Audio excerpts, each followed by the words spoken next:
I think it's live. Good morning, ladies and gentlemen. It is January 14th, 2025, and we are about to get into 7 hours. January 14th. Market. Oh, hi, that is me. But we have a wild day ahead of us already. We have a Trump rumor about the dollar. We talked about that on the watch list last night. That helped bring the dollar down. Then you had the PPI data, and it was much needed relief because it calmed down the whole inflation worry. So that's going to be good here for CPI tomorrow. Bonds did get a pop, and they gave it up. But even for equities, they are liking the cool inflation data, and now they're even liking the lower dollar until Trump says anything, and now our work is cut out for us for CPI tomorrow and some of the bank earnings. So if you are new and have no idea what's going on, it's about to be 7 hours of the market, S&P in the top left, bonds in the bottom left. You have a live momentum scanner, literally Eli Lilly. Here's a live news wire too. And you can see Eli Lilly just came out with lower guidance. So NVO, Lilly, they're moving. And then best of all, you have the chat room. Now, the only bad part is if you are just subscribed, you will have to be subscribed for about 24 hours to chat. Why? Because I want you to learn how to make an investment, learn the community, have time to read the rules in the description, and once you're able to do that and think about the long term, you are going to own long-term stocks and make sure that the stock market pays you. So that's what we've done here over the years, not only the news, the trades, all of it, but making sure we own a piece of the market because your capital will outpace labor.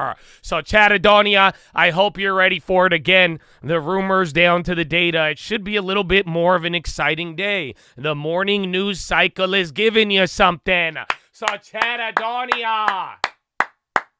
Good morning. How we doing, Ansel? What up, Jace Cash? What up, Benny Silverio, baby? PNC. J-Size, Big Curly, Kansas, Zoraj in the house, baby. Good morning. What up, El Trapato? Jake Samuels, Kristen, Agent of Chaos, Mark J, Oscliffe, Christina, Hobby, Lauren, Clean Kings, Uncle Terry in the house, baby. Good morning. What up, Brown Todd Crows? How we doing, Star Model? Oh, I'm more business, Habibi. What up, baby? What up, Professor Lab, V Nasty, Ali, Brad, Brenda, Comrades, what's going on? Tap Navs, hi there. JG, baby. What up, Kevin? Winning. MR, Tony, Master, Stevie Boy, Andre, David, Pay to Play.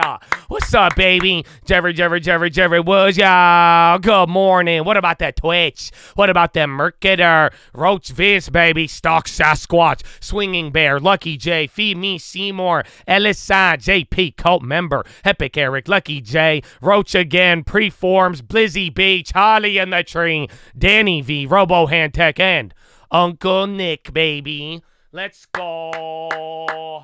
So, Chattadonia, I hope you guys are ready. Again, that Trump rumor so far, it has brought down the dollar. It has not been denied yet, and that gave you one thing, and now you have your data. So, like I'm saying, it should be an exciting one, but now, in the meantime, here is Josh AI with the news. Good morning. Wall Street set for higher open on tariff report. Wall Street was set for a higher open on Tuesday, though a renewed rise in Treasury yields damped the sentiment boost offered earlier by the prospect of gradually imposed U.S. trade tariffs. Contracts on the NASDAQ 100 and the S&P 500 were up 0.2%, off their highs for the session. Futures had earlier climbed as much as 0.8% after Bloomberg reported that the incoming Donald Trump administration is considering tariff hikes of about 2% to 5% a month rather than aggressive one-time increases. Trump has not seen the plan, commented on it, and has yet to decline it. And that strategy, said to be aimed at averting inflation spikes, knocked the dollar as much as 0.4% lower, snapping a 5-day rising streak. Treasuries, however, gave up earlier gains, with yields up 1.5 basis points and near the October 2023 highs hit Monday. In Britain, the government paid the most in decades to sell 30-year inflation-linked debt. Michael Brown, a strategist at Pepperstone Group Limited, described the mood as cautiously optimistic, given that a slower and steadier tariff approach would perhaps remove a degree of upside inflation risk risk and a degree of downside growth risk. He noted, however, that selling pressure appeared to be returning, with traders mindful that Trump has previously dismissed suggestions of a more moderate tariff approach. Markets are also jittery about imminent economic data, including Tuesday's U.S. producer inflation print, followed by a CPI report and retail sales numbers later this week. Considering the event risk that we've got on the horizon, conviction seems a little bit lacking. That's perhaps why we are seeing some of the initial optimism fade a little bit, Brown added. The latest word on tariffs comes at a time when markets are increasingly fearful of an inflation resurgence that prevents central banks, especially the Fed, from cutting rates as much as expected earlier. Policies espoused by Trump, including mass deportations and higher trade levies, have fanned such concerns. That makes this week's U.S. inflation data all the more crucial, especially if it signals the disinflation trajectory had already stalled at the end of last year. Focus is also turning to the U.S. corporate earnings season, with banks including Citigroup Inc., J.P. Morgan Chase & Company, and Goldman Sachs Group Inc. reporting on Wednesday. Fourth quarter earnings per share on the S&P 500 is expected to climb 7.3% from the year earlier period, according to data compiled by Bloomberg Intelligence. Recent losses on the S&P 500 have wiped out its 2025 gains, with sentiment also hurt by the prospect of sweeping new limits on the sale of advanced AI chips by Nvidia Core and its peers. In pre-market trading, most Magnificent 7 tech names were higher on the day, while in Europe, the Stoxx 600 index was up 0.3%. There's been a swing back from the exuberance of the Trump election, said Raphael Touin, head of capital market strategies at Tikehau Capital in Paris. The market is hoping for the upcoming earnings season to provide some reassurance. Elon TikTok. Chinese officials are evaluating a potential option that involves Elon Musk acquiring the U.S. operations of TikTok if the company fails to fend off a controversial ban on the short video app. According to people familiar with the matter, Beijing officials strongly prefer that TikTok remains under the ownership of parent ByteDance Limited, the people say, and the company is contesting the impending ban with an appeal to the U.S. Supreme Court. But the justices signaled during arguments on Jan 10 that they are likely to uphold the law. Senior Chinese officials had already begun to debate contingency plans for TikTok as part of an expansive discussion on how to work with Donald Trump's administration, one of which involves Musk, said the people, asking not to be identified, revealing confidential discussions. LA fire damage. Wildfires that have ravaged swaths of Los Angeles could result in losses of as much as $30 billion for the insurance industry as the blazes rage on almost a week after they ignited. The new estimates from Wells Fargo and Company and Goldman Sachs Group Inc. analysts significantly exceed last week's highest prediction from J.P. Morgan Chase & Company that the fires stood to cost insurers roughly $20 billion.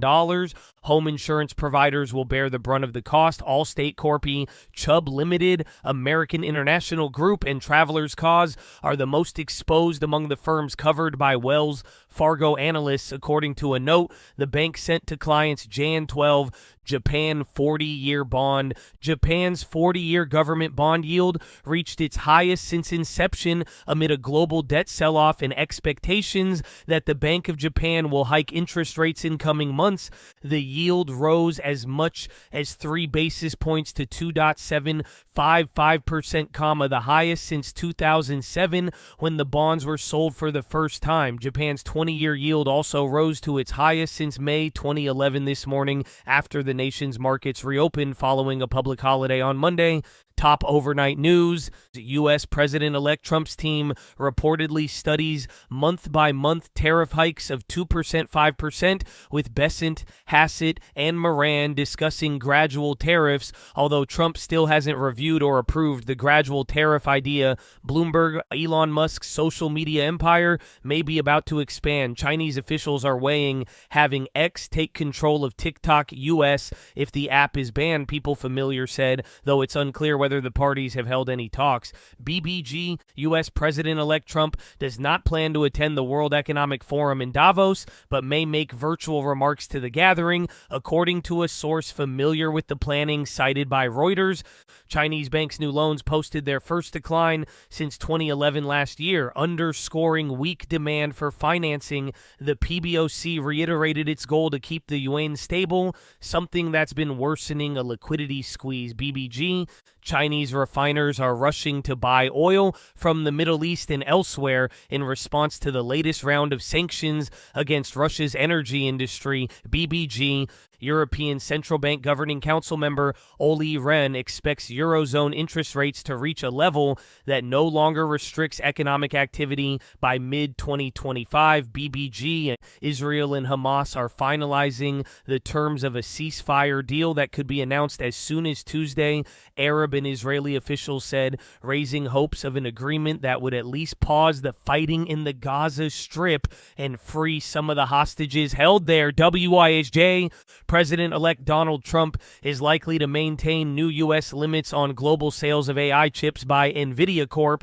And others, a top Biden administration official said, citing bipartisan national security concerns surrounding China's pursuit of advanced technology. BBG, House Speaker Mike Johnson confirmed to reporters Monday there's been some discussion of tying California wildfire aid to a debt limit increase after GOP members raised the issue with Donald Trump in several meetings at the president-elect's Florida resort this weekend. Politico, U.S. President Biden administration has awarded a further USD 210 MLN in Tech Hub grants, according to the Commerce Department. BBG. There's more.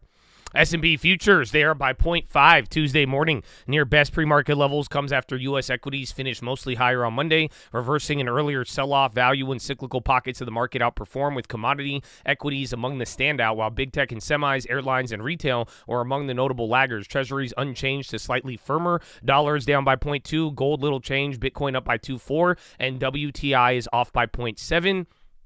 Report or rumor that Trump tariffs could be implemented gradually. The big story of the day, disinflation traction also in focus, and on cooler PPI print, also helping stem some of the recent bond weakness. Also some better headlines surrounding big tech, with the report the EU could dial back its regulatory push against the group given its proximity to Trump. Pickup in M&A activity continues, with rental equipment sector in focus, while other more post-election animal spirits are signaling with another surge in small business optimism. Complications surrounding Trump 2.0 legislation continue to get attention, with Semaphore highlighting the lack of consensus on taxes. Outside the U.S., China new loans and aggregate financing beat expectations, while Bank of Japan Deputy Governor Himino said that board members will discuss a rate hike at next week's policy meeting. Fairly quiet elsewhere as markets wait for CPI on Wednesday and Bessent confirmation hearing on Thursday, when it could get more color on tariffs. December core PPI flat month over month, cooler than consensus of 0.2, lowest since July. Annualized core also cooler than expectations. Small business optimism surged again in December, hitting 6-year high. Kansas City Fed President Schmid speaks at 10 a.m. Eastern, while New York Fed Williams at 15:05 Eastern. CPI, Empire Manufacturing, and house prices are the highlights for Wednesday, along with Fed Beige Book and comments from Fed Barkin, Kashkari, Williams, and Goolsbee. Retail sales, import-export, home builder sentiment, and claims set for Thursday. Industrial production, housing starts, and building permits on Friday. Financial Times said EU is reevaluating investigations into Apple and Google and Meta as the tech group urges Trump to intervene. Another Financial Times report said Amazon is preparing to relaunch Alexa voice assistant as an AI agent. JP Morgan's succession dynamics in focus, with COO Daniel Pinto to be succeeded by Jennifer Pipezak. DHR guided Q4 revenue largely flat year over year versus prior down LSD. Pfizer CEO reportedly downplayed dispute with Starboard Value and says it has support of major shareholders. SLB reportedly under pressure from U.S. lawmakers to withdraw from Russia amid new sanctions. URI to acquire Hess in a deal worth $4.8 billion enterprise value. CAH guided full-year EPS to the high end of the range. KBH higher after beating on orders. GM and full-year revenue guide. SIG down on big soft holiday update. Multiple reports noted Chinese officials discussing a variety of options for TikTok, including potential sale to Elon Musk, not Elon Ma. They're two people, yeah. But there's more. Trump tariffs could be implemented gradually. Plan would boost import. That's the rumor here today that you heard last night. Trump inherits a stronger economy than in 2017, raising questions over need for expansionary policy. With U.S. labor market less tight, workers face return to office mandates, smaller bonuses, and no more pet sick days. UK Chancellor receives mounting political and economic pressure. Australian consumer confidence falls amid economic concerns. New Zealand business confidence firms. Bank of America strategists see weaker demand for long-duration investment-grade bonds amid hawkish Fed repricing. Currency strategists see further dollar strength on fewer rate cuts, tariff implementation. EU to reassess tech probes into Apple, Google, and Meta. China evaluating options for selling TikTok, including Musk. Amazon to relaunch Alexa as a voice-powered AI agent. ARM Holdings weighs long-term strategy to hike prices by as much as 300%. Biggest semiconductor firms revising down capex amid capacity glut, weaker EV and smartphone demand. Apple, Samsung smartphone shipments decline in Q4 as China rivals expanded market share. Fed balance sheet unwind leaves market vulnerable to repo volatility. Trump's slow tariff rollout would be a problem for Fed, UES analyst says. Bank of Japan Himino says board members to discuss rate hike next week. ECB Ren expects Eurozone rates to exit restrictive territory. ECB Holzman unsure about a January rate cut, citing setbacks for inflation. Trump tariff could be implemented gradually to avoid inflation spike. Republicans nowhere near agreement on what could go in a tax bill. Could be a long, extended process. House Speaker Johnson confirms there's been discussion about tying wildfire aid to debt limit increase. House Democrats' two largest ideological factions trying to tamp down their disagreements with Trump before he takes office. Trump considering trade lawyer Jeffrey Kessler to lead Commerce Department Bureau of Industry and Science. Special counsel Jack Smith said Trump would have been convicted on election case if he did not win the 24 vote. California Democrats put on back foot over wildfire as Trump, Musk sharpened criticism may affect state funding. Santa Ana winds threaten firefighting efforts in LA. Concerns over weather and communication to public. Losses for wildfire, $30 billion for insurance industry. Goldman expects modest drag on jobs. PBOC says confidence over Forex stability after recent ramping up efforts to prop up yuan and squeezes banks. Goldman Sachs reckons China's stimulus rollout to offset tariff impact. UBS says China will try hard to slow yuan decline. Officials note Gaza's ceasefire breakthrough within the next 24 hours seen as pivotal. NSA Sullivan says Trump likely to maintain new restrictions on global sale of AI chips. China increasing scrutiny of exports by Apple and other American tech companies. Biden admin finalizes crackdown on Chinese vehicles. Canada U.S. ambassador says Trump tariffs will result in a tit-for-tat retaliation. Trump expects to meet Putin very quickly, says only one strategy to end Ukraine war, and it's up to Putin. European officials hopeful that Trump won't ditch Ukraine, noting he appears more flexible than previously expected. Mexico unveils plans to reduce imports from China as part of nearshoring efforts, and then China big refiners scramble to snap up oil from the Middle East and elsewhere in preparation of more stringent sanctions on Russia and Iran. Wow. So, Chad, Adonia, that's a lot of headlines. And again, I mean, most of your day is going to run off of PPI and that Trump rumor. Again, Trump is yet to deny it. The dollar likes it. The dollar even likes the data. Again, PPI, it was, I think, like a 1 or 2 standard deviation miss. Again, it was good. Everybody's worried about inflation. None of those numbers were really concerning today. So that's going to help out with the vibe and the sentiment. But we still got more, my friends. We still got more. So AUR, they're up by 3.3. No news. Uri is up by 3 to acquire H&E Equipment Service. Hess Card is up by 2.7. Mizuho initiates outperform. BNTX is up by 2. Business and pipeline update. Medtronic up 1.6. CMS National Coverage Analysis for Simplicity Spiral Renal Denervation System. I don't know what that is. PCAR is up 1.3. Bank of America upgrade. CMI is up 1.3. Bank of America upgrade. HEES up 106. They got an offer to be acquired for 92 a share. APLD is up by 23. Partnership with Macquarie for funding of $5 billion. KBH is up by 10 off of earnings. TJTX up 8.4. Preliminary results 25 pipeline. Com is up by 5. JP Morgan upgrade. Teladoc 5.1. New collaboration with Amazon. EVH is up 4.5. Update on business trends and investor presentation. CE is up by 3.3. Bank of America upgrade. SMR is up by 2.1. Alan Bolkman appointed chairman. MTSI is up by 2. Capital investment plan. Pony is up by 1.9. Deutsche Bank initiates buy. STEM is up 49 on nothing. Oh, that's not. Oh, no, that one is. We got more. Angie is up 15. IAC to spin off Angie. VXRT is up 12. DSMB recommends COVID phase 2 clinical trial to continue. Riley is up 11.4. Files 10K. Q2 discloses additional subpoena. RGNX is up by 7.1. Partnership with Nippon for development and commercialization of their drug.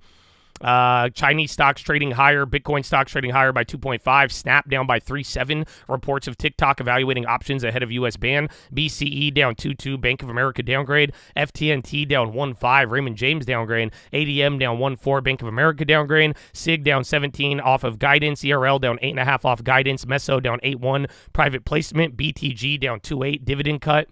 AEHR down by 20.9 off of earnings. And I think that's it. I think that is it, Habibi. So not bad. Again, I really think dollar PPI, that'll drive you a couple of updates on individual names. And then remember, earnings and CPI tomorrow. But that being said, we got a little bit more of time. I have a couple of plays. We're going to go over them, but if I can squeeze in a bathroom break, I'm going to do it. Yeah, I'm doing it. I'll see you a little bit. Follow me on Instagram at the Trading Fraternity. Real Coat News on Twitter. See you in a little bit. Was asked about this last night in their earnings, and their argument was the population in that part of the country is so large that there probably is the capacity to avoid a big material or labor crunch. You know, it's so interesting because there are housing units available, but what you've got the experts saying is a lot of these are lower end market where in these neighborhoods, people might be looking for 2 or 3 bedroom homes to rent in the near term while their own properties become rebuilt. And the interesting part is factoring in all the levels of loss. So friends of mine who live near the Altadena, just a couple blocks from the Altadena neighborhood, said the first grade teacher lost her home, the principal lost her home, the church is gone. So when you have those layers of loss, how does a community return even if the houses are still standing when there may not be services or restaurants or grocery stores that you're used to going to open in the near future? It's for sure disruptive. I remember that from Sandy. It's disruptive at best. Yeah, and our attention will turn to federal assistance and how that comes together. We're talking about the wildfires in the coming weeks. And Tessa will talk in a bit. Contessa Brewer in California. More Squawk on the Street when we come back. Wow, thank you. So, Chadadonia, how you feeling, baby? How you feeling? Again, today's going to be a better day. Again, all of the data is actually working out. We spent the last couple of days, tripping out about inflation. So, again, today's data was good. The Trump rumor is going to keep the dollar down until he says something. So, that being said, we still even have JP Morgan Health Conference. And then you got data tomorrow is going to be CPI and then the bank earnings. So, that being said, you have heard the plays, you have heard the news, and everything you need to be flying these streets, baby. So, tell me, what is your first play of the day? The rumor, go to the watch list or go back. We already went over it like 5 times, my friend. Post the play now.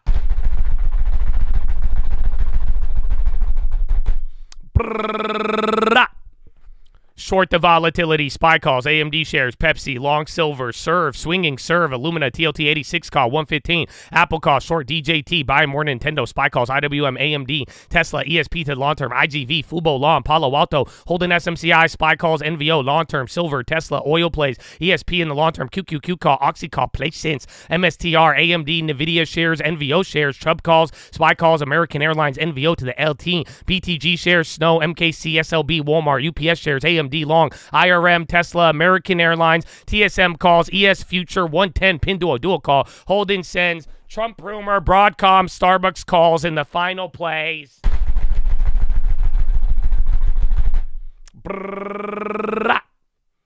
Palantir calls, Shortcake, Snap Swing, Baba calls, Lighter shares, K-Web, and calls on the peach, baby. We'll end it there. We will end it there. I love it. So I got a couple of plays. I got one that I'm going to surprise you with today, probably. Let's see. But I'm going to be watching Illumina like we talked about. A couple of post earnings like KBH. Again, Medtronic. Oh, excuse me. They actually got the benefit off of the Medicare Advantage call, so that was kind of the news we saw yesterday. Watch out for that. I'm going to take a look at JP Morgan and Goldman. I don't think I'm going to play it for earnings, but I'm definitely going to look. And then Teladoc, they got an Amazon partnership, and then HEES, they got a buyout offer, but like we've been saying, M&A activity is hot, but maybe watch if it flips. The other day we watched, I think, UNFI. They had an offer, and then middle of the day they rejected it, and then the stock moved a lot. Other than that, I think it is going to chill, but that's what I'll be watching. I got one more up my sleeve. We'll see where the opening takes us. And like I'm saying, all of the data for now, or most of the drivers are there. Pay attention to those levels. Again, I think yesterday's watch list will help you out. And now, more important than all of it, baby. And here at the Cult, before we do anything, before we try to chase a dollar, before we try to enrich ourselves, before the bell goes ding, ding, ding, we must pay homage to a very special group of people that has made a sacrifice that most of us never have and ever will. And I'm talking about the veterans of the United States of America. So on behalf of the Cult, people here and not here, veterans, families, anybody who has served this country for real, thank you for giving up so much of your life for the freedom of others that you have never met. Regardless of whether or not you agreed or disagreed with all of it, you still served this country, and y'all did it honorably, and it is so easy to take it for granted. So the least we could do is show you our love and appreciation. I hope you know you are loved and appreciated. I hope you get that law term, even get a property, and God bless every single one of you and your families. And big shout out to anybody else out there giving back to their local communities, all the doctors, nurses, teachers, firefighters, police officers, the janitors, the coaches, the garbage men, anybody making their community run. God bless you and thank you, baby. But ladies and gentlemen, please rise. Place your right hand over your heart. Say it with me. I pledge allegiance to the flag of the United States of America and to the republic for which it stands, one nation, under God, indivisible, with liberty and justice for all, baby. Ah. Son of the Jets!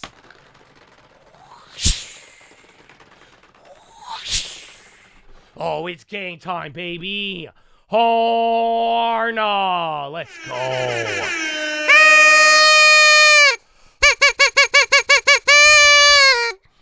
Oh, Chad Adonia. God bless you, baby. Hey, man, are y'all ready or what? So, again, I think today should be more of a, I guess, not a fat red day comparatively, but other than that, you're going to have a couple of other updates throughout. We'll see where any individual news takes us, but again, I'm sure you're going to hear about the dollar and bonds. Bonds should be a little higher, but then again, remember what I was telling you guys yesterday, the PPI, it's like the middle ground event. So the only thing, PPI came in at least one standard deviation lower. It was good news, and the PPI feeds into the PCE. But other than that, you still have the data tomorrow. So again, I don't think you're going to get any actionable move in the sense of they'll move today, but if the big data is tomorrow, you know, the full move is not going to happen. So we will see. But Chad, we got about 1 minute and 45 seconds. Did you like the video? I hope you liked the video. If you have any questions, now is the time to ask. If you are wondering about the Trump rumor, it is on the watch list. We covered it here, and I'll tell you one more time. They were saying the same rumor of last week that Trump is going to do a gradual tariff plan. So he has not commented on it. He has not denied it yet, but this was literally the same exact rumor from last week. Remember, this moves the dollar a pretty big amount. So we will see where it takes us. But Chad, 1 minute and 10 seconds. Any other questions? Now is your moment. Other than that, let's have a good one. And then MSNBC President Rashida Jones steps down. And Meta tells Brazil to end fact-checking only in U.S. for now. What is my favorite ice cream? I have no idea. I generally like all ice cream. You know what I'm saying? Like, what kind of asshole do you think I am? Where, like, somebody handed me ice cream, and I'm like, no, that's not rainbow sherbet. I'm not eating it. So, generally, I think I'm favorable towards all ice creams. Like, you know, ice cream's a good thing. I feel like it's a virtue. I feel like it's generally a good thing, so why would I be picky about it? I think Rashida Jones, that is Quincy's daughter. I think. I didn't know she was the president of MSNBC, but then that kind of makes sense. So on that note, all right, man, get ready. Bonds are pretty much right where the data came out. SPY gapped up about like 0.5%. It was a little weaker. I gave you levels yesterday. You could even pull out the chart and see them pretty easily. You got that Eli Lilly update, and now good luck. 3, 2, 1. Round 1. Fight. All right. And then JD, again, a lot of the China names, there was a two thing. It was one about the tariff stuff yesterday with China, and then they had a statement about putting out more stimulus. So that's why the China names are even up there. All right, and then NVO's down on the Eli Lilly stuff. Let's see where Medtronic is.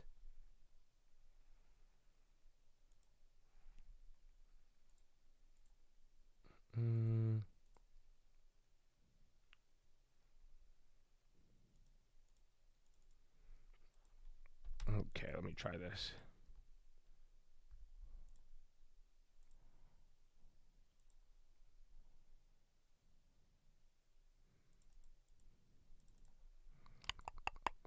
Coin, Tesla. I feel like let me check Tesla here in a second.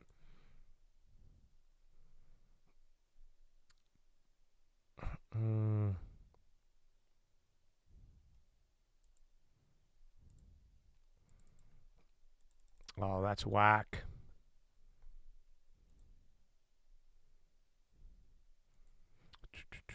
Joe Biden increased tariff on steel and aluminum. Oh. We'll see. I'm looking at a play right now. Again, for now, I'd watch if the bonds come back up, and then even if the dollar, and then just be on the lookout for a Trump statement later. Again, usually he denies these rumors by the morning, but this time you've had a little bit more leg room. Hershey's making new lows. Again, NVO as well. They're chilling again. Eli Lilly was the one with the bad data this morning.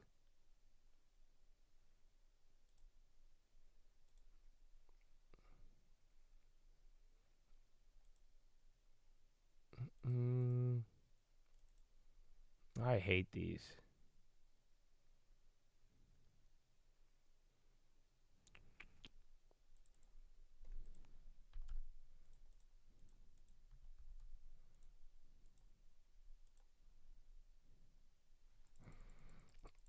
Buying longs for home builder. They've done pretty good. So again, KHB and then what was it? DHR Horton. I think they both killed it. So for now, a lot of the home builders have done good.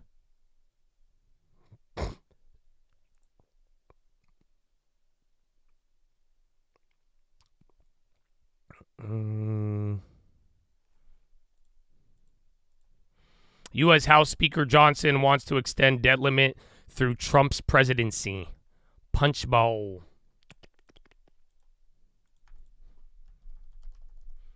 Okay, NVO rising up. Again, a lot of you brought that up there for the long term. Wins on the low, and then XLV on the low. Remember, they did good yesterday.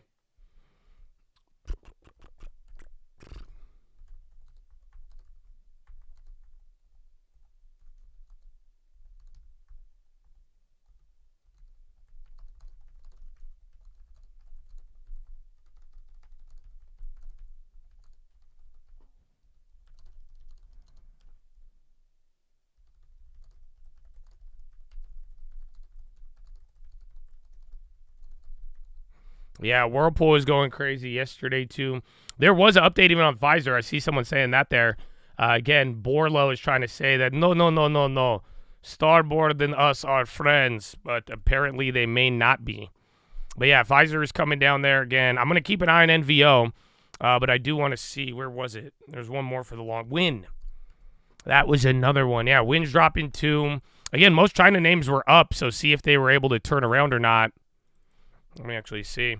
Because, again, yeah, Baba and Baidu are kind of slipping here. They were up a little bit more. And then I have made a play, my brethren. My play that I have made. This one might be a little weird, but if you were listening to the headlines this morning, maybe it'll make sense. But I grabbed a FXY play. So I made a play on the yen, not a recommendation. You will lose money. I grabbed a March 21st $65 call. I personally think you should get closer to the money, but it's hard to get filled with the shitty spreads. I grabbed 10 of them at 15 cents a pop. Not a recommendation. You will lose money. And the idea is you have a Bank of Japan meeting next week. So I'm going to play volatility. If we get anything of that nature, I think they'll get you a little bit. If not, you'll get clapped. So good luck and be careful. Not a recommendation. You will lose the money. MSTR coming up. Baba, Tesla up 3%, no play. Ken got a Baba and a SPY call. There you go, baby. Way to post the play. Rivian pop. I don't know. I like Win. All these plays I keep saying for the long term. I brought this up on the watch list yesterday. Just like a lot of these names you would want for the long term, whenever they bounce, those could even be great short term catalysts. So we'll see where all of this shit takes us. NUBTDR. Again, high-low ticker is pretty active right now. Mainly the high ticker, a couple of retail names on the low. NASDAQ's up by 0.7. Russell is the leader of the day. And then SPY 0.5, Dow Jones 0.3. So it's literally the opposite of yesterday. Yesterday, NASDAQ was the weakest, and then the Dow is the best. So now the Dow is the worst on the day, but everything is green. Win and MGM. I like it too. I mean, again, they pay a little yield. Win, I view it as like China and America, both at the same time. But then again, and it's at like a 10-year low or something. French PM by you will target 2025 public deficit of 5.4% GDP. Oh, excuse me. Should we buy more Whirlpool? No, I don't. I mean, unless you want to, but we're up a lot on Whirlpool. So we locked it in at like a 7%, and then we went on margin and we double deposited it. So I'm happy with it, but like I said, for last 2 years now, I don't buy anything that is up. So if you want to do that, be my guest. But, I would just take the 25% and be happy and find something of value.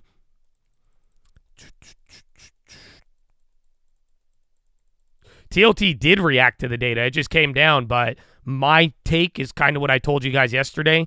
PPI isn't usually like a big mover. So it moves you like 0.4 basis points or 0.04. So I think by the end of the day, you'll really see where bonds are at. But I don't think it was, I think we're still waiting for CPI tomorrow when it's all said and done. But it's a good day. I mean, if anything, though, that eased up. That data itself, finally you got one set of data that wasn't hot. And watch out here. You're breaking out from this level. You get above like 585, again, 585.98, and then the gap fill of like 589 here. So if that works out, that'll be good. Whirlpool, I keep seeing that one on the high, so congrats to that. There's Baba, NVO. It's all still 2024 data, yes. But this was the first 2024 data that wasn't too hot, but yeah, 100%. I don't know. I like NVO, man. I like NVO, UPS. I like too many names for the long term right now. It's so terrible. So, again, UPS actually came up here today. You guys are saying Hershey's keeps going lower.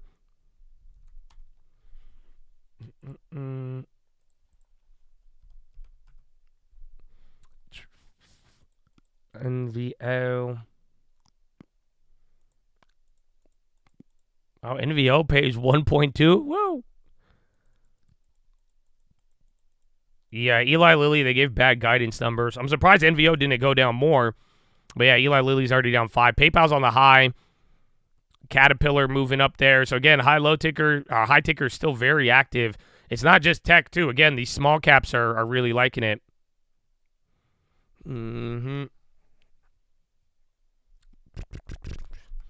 Intel. I still like Intel too. That was our latest one. Intel, Baidu. I think Win would give me both America and China. I think NVO is probably the highest quality. And then UPS is highest quality for the highest yield.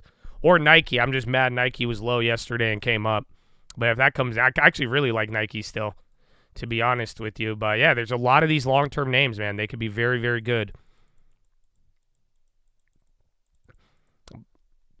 Chips kind of selling. I haven't looked yet. Again, they were saying NVIDIA is going to get clapped under Trump too, but I don't know. And then DJT, remember yesterday that was going. There's TLT now. So SPY hit a high, kind of chilling out. You guys are asking why the bonds aren't reacting. Like I'm saying, by end of the day, I'm sure they'll get a small positive effect. But then remember, tomorrow will be the dagger with the CPI. Yeah, NVIDIA's coming up. The REITs is what I've been saying for a couple months now. Until the bonds chill out, I think it's not even worth looking at a REIT. Tesla's ripping now. Tesla's up 18. I think there was an update on Tesla. I think even Tesla might even be running on the TikTok shit for a little bit. Trump will be bad for NVIDIA. They said, I think it was Jake Sullivan. He said that Trump is going to ban the NVIDIA chips the same way Biden is for China. So that was just one of the headlines here this morning. Is PPI not always hotter to CPI? I mean, PPI can run hot, but the correlation isn't with CPI. PPI feeds into PCE. That's about it. So if you want to look any correlation to PPI, I would point you towards the PCE. But CPI is not really, although they're inflation related, they don't really translate as well. I think Tesla got a price target raise too, yeah. I think there's a couple of headlines there. SRFM. Oh, yeah, TSM. Again, they have earnings here right around the corner. Who else we got? JP Morgan. You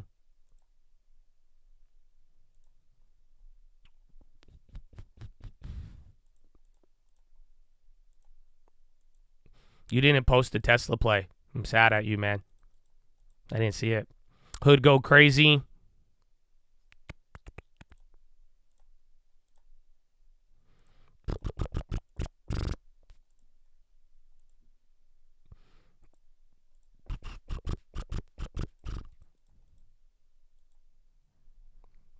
Nike. That one's I like it. Again, I'm going to wait though still. Unless NVO goes to like sub 80. Then we will see.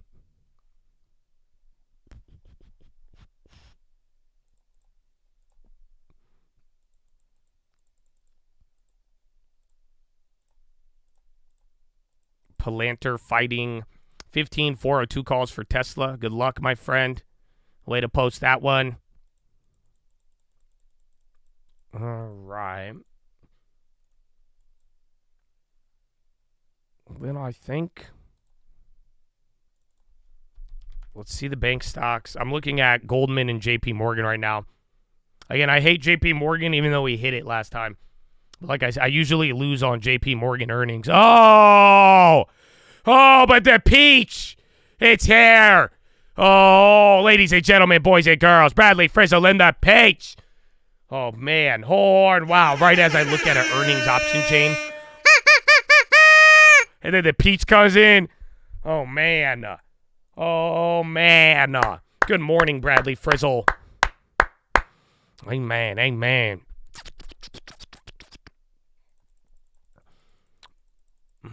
Amen. All right, Bradley Frizzle. How you feeling about earnings, Bradley Frizzle?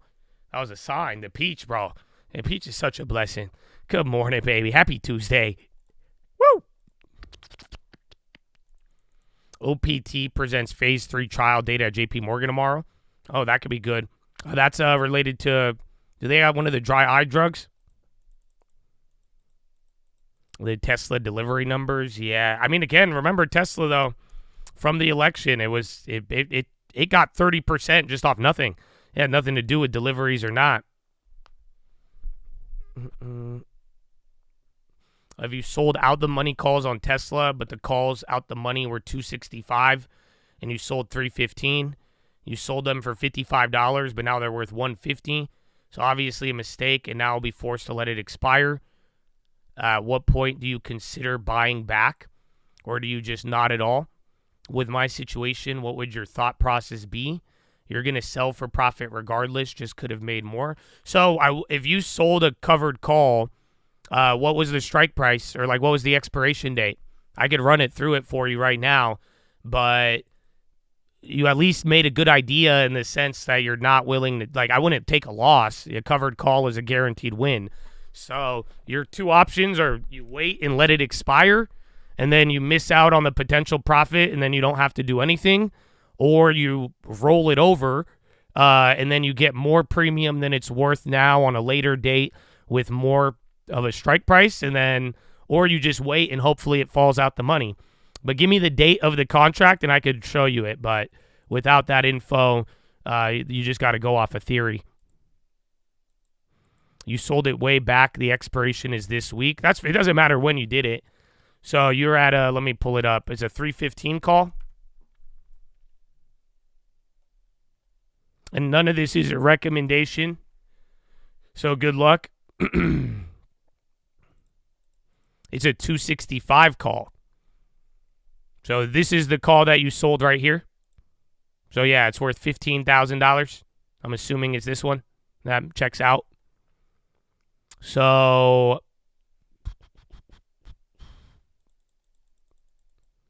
it's going to be hard, to be honest with you. Let me just try. Actually, no. Wow, here at the call, I could save you $100. I could get you $10,000. I can make you $10,000 off the table, but then you're going to have to hold this shit for potentially another 2 years. Is that something I could interest you in? So I could give you $10,000 of the potential profit back. Worst case scenario, you got to hold it for 2 years. Worst case. Absolutely worst case scenario. You hold the stock for 2 more years. Chances are you'll probably be able to get it back there earlier. Yeah, what did you purchase the stock at? I didn't ask you that. I'm just trying to get you out of this situation, but what did you buy Tesla stock at?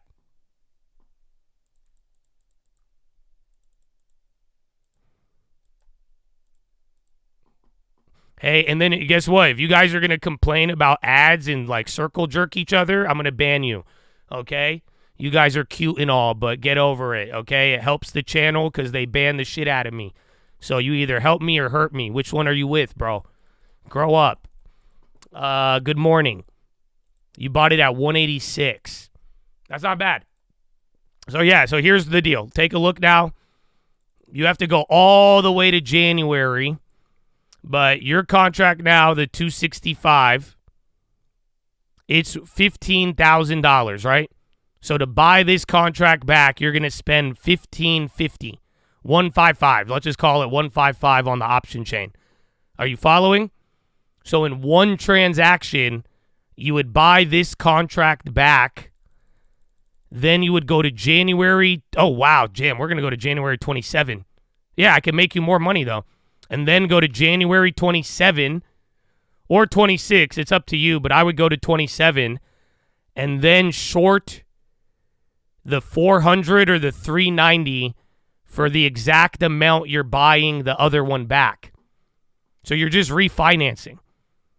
So you're going to buy back the one you lost at, but then you're going to open another transaction that will pay you more than what you just paid to close the contract. Are you following?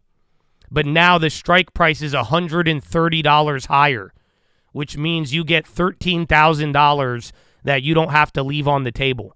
But now you have to hold the stock and the option until this time. Are you following? So I've done this before. I forgot the last time you watched me do this, but I did. I forgot what stock it was. I think Uber, but I was in the money by like $20 and I just rolled it over, got more money back, and then you still hold it. But as long as you sell premium more than what you bought back the other one, you're able to refinance and keep it going without a loss. So that's what I would do, not a recommendation, and I wish you the best of luck. How do I get out? That's how you get out profitable. Do you not understand what just happened? And if you don't, then I would never do these covered calls again until you get more familiar. Because remember, you lost now. So you owe $15,000 on that contract. You're going to close it, take a $15,000 loss, but then you're going to instantly open up another play for $16,000.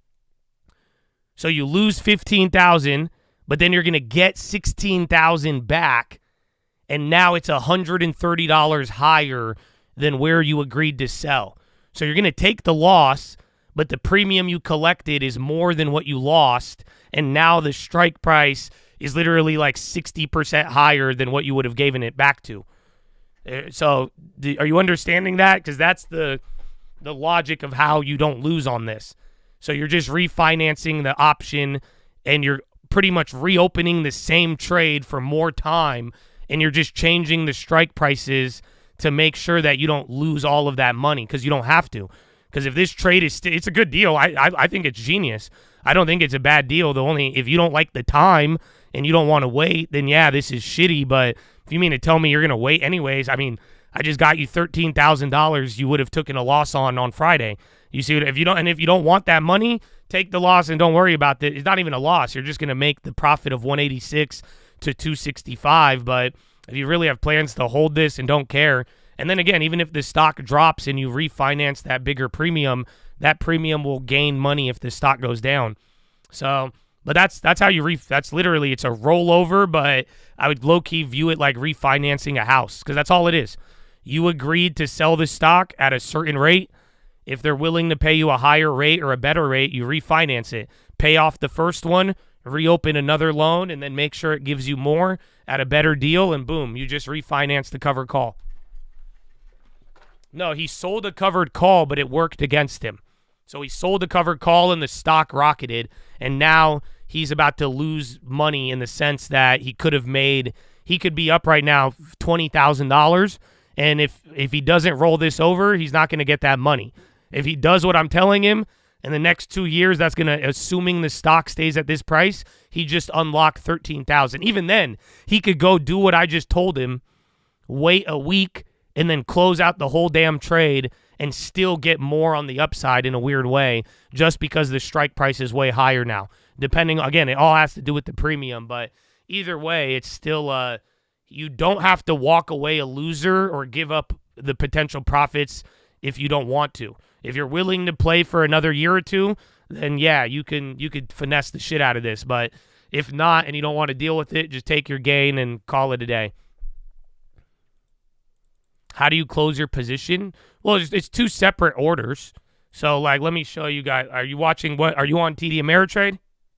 And again, none of this is a recommendation. And honestly, the fact that I've made so many videos on this shit and done it live, and y'all have already jumped head first without looking at it, that's your mistake, okay? So I love you and God bless you, but none of this information is new at all. And you took it upon yourself to make these financial decisions without researching it when these are more complex strategies, okay? So please make sure before you risk your money and do any of this shit that, give it 5-10 minutes and then literally I have YouTube shorts telling you the rules of engagement with all of these. But like I'm saying, none of this is new. We've done this one for years. So, yeah, you're Palantir. So give me your strike price, what you paid, and the date, and I'll show you exactly what to do. But without, again, he gave me that info. You give me the info, I could easily show you what to do. But I'm going to just show, even in general, even without knowing your contract, let's say you're this one, to do the transaction, what you're doing, you're going to buy back the one contract, right? So that's a buy. And then go to the contract you want to sell. And if you wanted to do it in one transaction, all you got to do is go to that contract and press sell. See, here it says debit, so you have to spend money. That means you're selling, you want a credit. Ah, shit, I fucked it up. But yeah, you buy one. Let me do it all over again. So let's say, let me go on one of these. So let's say Palantir, $26. You're going to buy this back. So that's your buy transaction right there. And that was for how much? $26. So all I need to do is sell a contract worth more than $26. So we'll go to 29 and boom. Are you ready for this? I'm going to sell this. And now do you see how it says credit? Right there. If I did this I would do it in 2 transactions. But at the end of the day, do you see it says credit? So I could close out the one I'm down on, open up another one with the same collateral, the same shares, and then I'm going to get back more money than I lost. And now I just have to wait 2 years till the premiums come down. Ta-da! But that's how you do it on TDM. It's super easy to do it. None of this is too complex. The hard part is just literally waiting and shit. So you did a Palantir covered call 36 January 17th. Oh, you all on January 17th, huh? This is going to be a big expiration. I think I just did your play almost. So 36. So right now it's at $31. So you have to buy back the contract at $31.50 or $31.05. So pop quiz. If your contract right now is at $31.05, how much do I need to sell the new contract for minimum? You're at 31.05. What is the minimum I should be getting for the new contract? Yes, sir. 31.05. That's how it works. If you get less than what you buy it for, you are losing. You guys understand? And SPY's coming down. No, because you could even, you don't have to get more. You could just got to get the minimum. That's it. Because even if it's minimum, there's no loss. It's the same exact position you were in. Now you just get more money on the upside, right? So right now in this case, the stock is at $67. He sold a 36 call. He is leaving $30 of profit on the table. So even if I got the exact 31.05 back, I'm just trying to unlock the value that is rightfully his. So in this case, so 31.05, we're going to buy back the 55 contract. That's the one we're going to sell. And boom, that's your transaction. So sadly, you're only going to make $67 extra, which is good. That means you could even make a little bit more money, but it says credit. So you would close the 36, go 2 years out, open the 55, and now you've agreed to sell at 55 instead of 36, and now you have all of the premium plus $75. But now you have to wait. But at the very least, you're not lowballing yourself and selling them for $30. So that's it. Not a recommendation. You still got to wait and shit. Again, every strategy has an advantage and disadvantage, right? So in this case, I'm getting you premium. I'm getting you your money back. The problem is now you are going to have to look at this bitch for 2 years. You see what I'm saying? Up, down, and then do this all over again. But then again, if that's worth $3,000, $20,000 to you, then it sounds like a good deal. Ta-da! And then, yeah, SPY's coming down. So is the bond. So we're going through all of that. All I got is, like, French headlines. I don't think anything happened too much. But remember, you're up generally good. The only weird flip-flop right now, as we were going over all that, NASDAQ's only up by 0.4 as opposed to, like, 1.1 or, like, 0.9 or there earlier. And then Russell's still leading, but it's given up some. And then Dow and SPY are matched up right now. Nike getting a beat up a Nikes. Good. Remember, Nike's was low yesterday, bro. It was at like 70, and then they ran up with all the other earnings ones.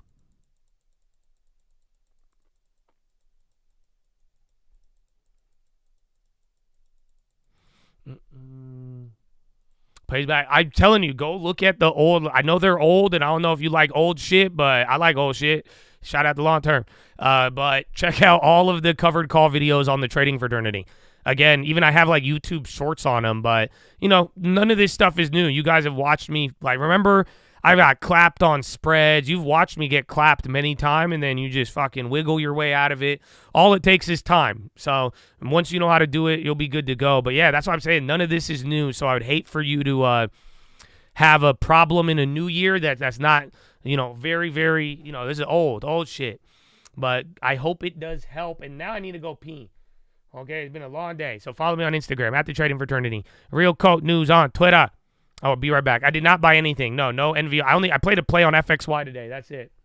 But no long term. I've been looking at NVO and the Nikes. In terms of where stocks are going. Everything. Take the other side of every one of those trades.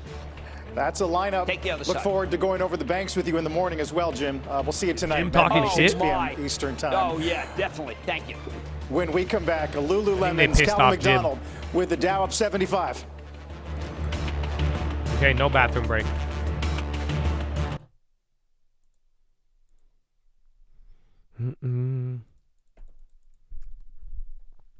Mess up. What did Timmerhouse mean in his tweet this morning?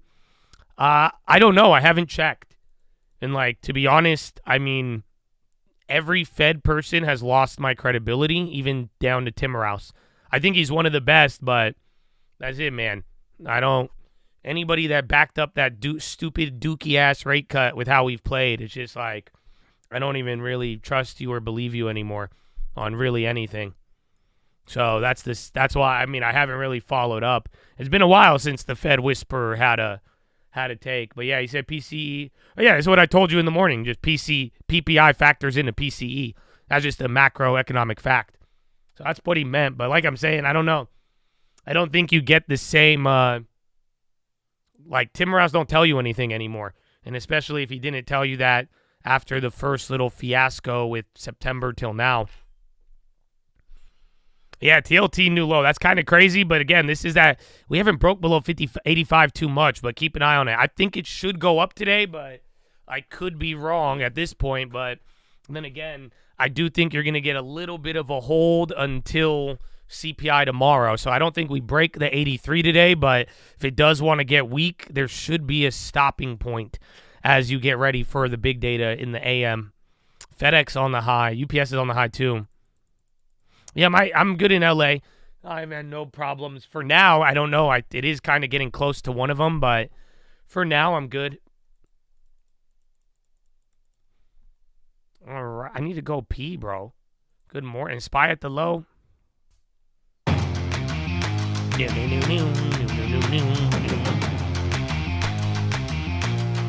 Whirlpool. That's fire, bro. I think it's a new high. All right, I'll be right back. Follow me on Instagram at the Trading Fraternity.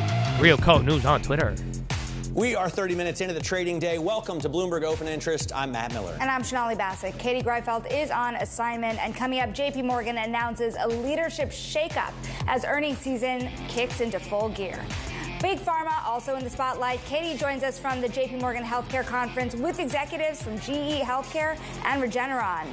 Plus, the Los Angeles wildfires could result in losses of as much as $30 billion for insurers. We're going to get a live report from LA later this hour. All right, let's take a look at what's going on in these markets. First off, the equity index is kind of treading water here with the S&P 500 up 0.1%, the NASDAQ up just a little bit more, but small gains, 8 points for the S&P, 33 points for the NASDAQ. The U.S. 10-year yield continues to rise, and we're looking at almost 480 on the 10-year yield. This is a level we were watching yesterday, but we're bouncing back up against it today as well. Even with lower PPI than expected. Yes, that's a really important point. Because if we get a higher CPI reading tomorrow, if it comes in hot, it's going to be tough for the markets to deal, and you're going to see that yield shoot higher. I will point out that the VIX has not eclipsed 20 today, and that's one of the things you were talking about earlier. Yesterday we saw 22, so the market was getting very nervous, and today we're relatively calm. We're just not seeing a lot of movement. With not a lot of movement, there is somewhere else where there's movement, and that is in the 210 curve. We're going to talk about that in just a second because bank earnings are kicking off tomorrow with JP Morgan, Wells Fargo, Goldman Sachs, Citigroup for tomorrow, JP. Bank of America, Morgan Stanley the next day. It is going to be a rush. Joining us now, Erica Najarian. Thank you. All right. Airbus executive Cormacon seeing a lot of demand for wide bodies, expects that to continue. Mo and Philip Morris are rocketing right now. I don't know if there's a headline, but both of them are moving in tandem. Interesting. Could just be value. Again, a lot of value stocks are finally waking up today. They did not start off good, even though the Dow was the green one yesterday. So very interesting. What do you say about CPI? Well, I've said that the bonds, I'm thinking the bonds shouldn't go too red today. But then again, we have a lot of pressure. But I don't know. I don't think bonds break a new low today. If they're going to do it, why would you do it now when CPI is tomorrow morning? So worst case scenario, bonds will get right near like 84 or like maybe 83. But I'm expecting something a little higher than close today. But other than that, it's, again, you have the CPI in the morning. So if we're going to be at the low of TLT, that the thing that's going to break it or bounce it will probably be that inflation data. You just got a good sign today. That was the first good sign in weeks of any data like calming down. Not to mention that little Trump rumor. I'm surprised Homeboy hasn't denied it yet. But again, that brought down the dollar today. That plus good inflation data. I mean, this is the first day all year you've kind of had a couple of good newses in the same day, back to back. So for now, but I don't think it'll last too long, but at least it'll give you a couple hours. So we'll see. Now, JP Morgan, I think we hit. Citi, I think we hit as well. I didn't play Wells Fargo was a hit too, actually. I just didn't play that one. But I remember last time I didn't like JP Morgan. I got lucky on it. But, yeah, JP Morgan options are pretty difficult for earnings. It just depends how it moves. It prices in not too much, but, you know, sometimes it has a blowout move. A lot of times it kind of just stays in the range. The post earnings might be better, but, again, so I don't have any plays on them. I might wait for the post, but I like them. Estee Lauder back in the 73s. Bro, there's so many long-term names that I want right now. It's disgusting. There's so many good ones right now, but now I need to wait. The dollar, there's so much a dollar strength, you know? I say, wow. Yeah, NVO's at 81 now, bro. Why?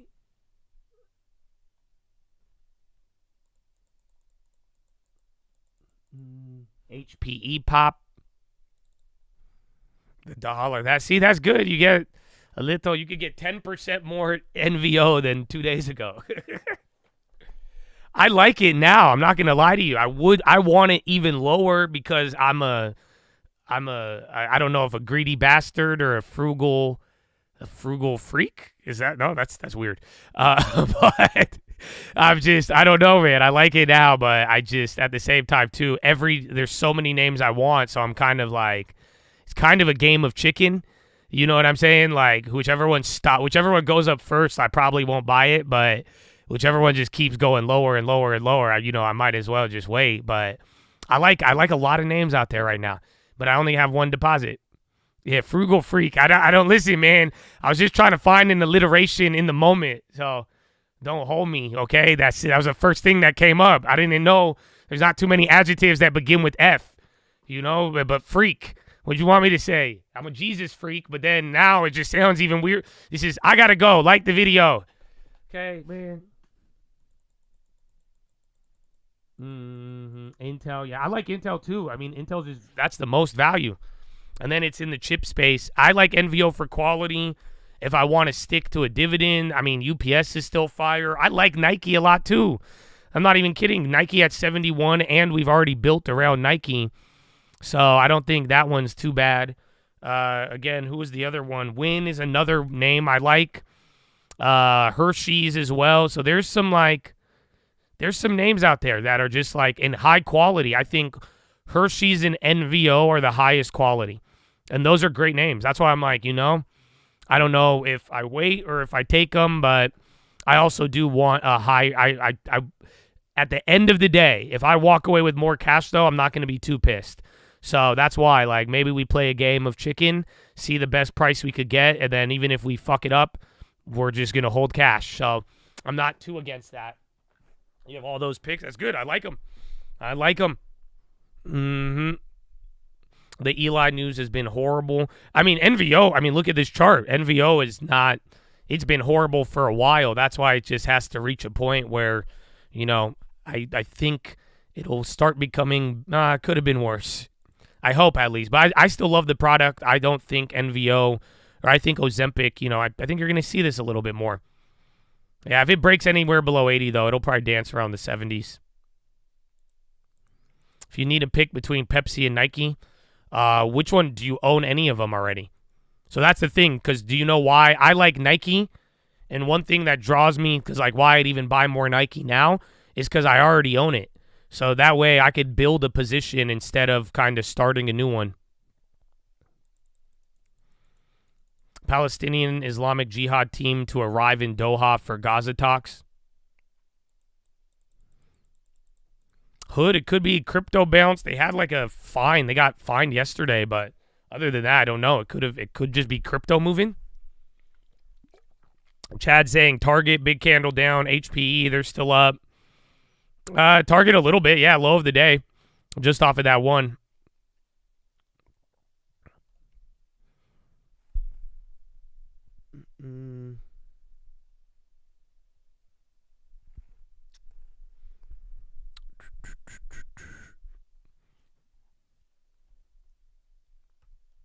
Yeah, even Robinhood taking a pop. DJT on the high as well. Yeah, Robinhood's kind of crazy, low key.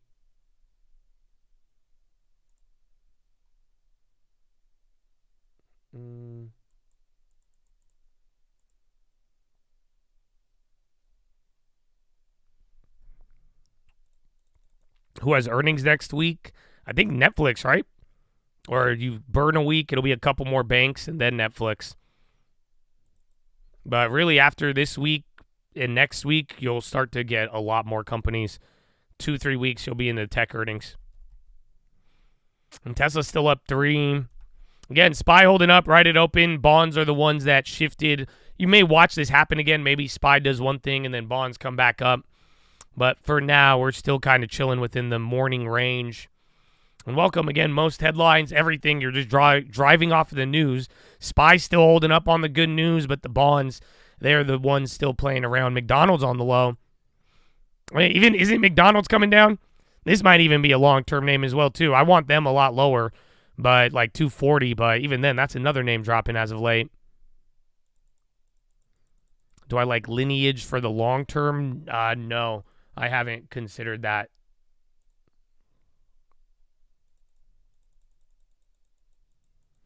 Can you talk about how to manage maintenance on a rental? You're trying to rent your house, and you're wondering maintenance doesn't turn into a nightmare. Hire somebody. Hire property managers, either through somebody you know who uses them or a bigger company in your area. But that's the best way. I mean, I'd like to tell you guys, your first rental, try to like do it yourself for a little bit so you could kind of learn the game. But if you don't have the scheduling and it really is that much work, I mean, hiring people is the best way to have a rental on autopilot. I would buy Eli Lilly. They're just expensive. Again, at least NVO is negative. I don't think I'm on the year, but I don't think Eli Lilly is. The dollar would affect McDonald's a lot, yes, but they also do have big, domestic presence. But yes, under Trump. Well, there was just a news rumor today that Sullivan, NSA, they were saying that Trump is going to treat NVIDIA the same, but I think NVIDIA should do decent, but I'm not touching any of those until they, one day I think NVIDIA is going to be like NVO, because I don't know if you guys remember, NVO was nonstop. It felt like NVO would never come down, and then eventually it finally chilled out. So. But for now, I don't think NVIDIA is going to do bad, but one time in the next 5 years, they're going to have their pullback, and then I'll be a buyer. But till then, I think Trump and AI will do better, believe it or not. But we'll see.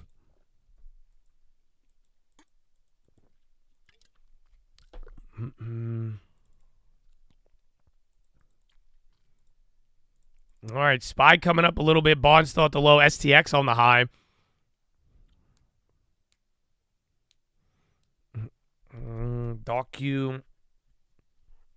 Docu's even on there. Again, nat gas and oil. Where's oil? Actually, yeah, oil finally came down. Again, today was your day of less inflation fears. Yeah, AMD's not bad. Again, the only problem is AMD is still like, it's lower, but it's still higher. So it kind of reminds me of NVO. AMD is like 50-50. But at the very least, it's not like NVIDIA where it's still just at the highs. I like NVIDIA, though. They're a good company, man. NVIDIA is very, like I said, just even the fact they're going to even compete with some computer stuff, like personal computers. Dude, NVIDIA is an animal. But I just don't like the price. Again, I've always loved NVO. I just never bought it because of how high it was. So now that it came down, I'll look at it. But, yeah, that's pretty much how I feel with all of it.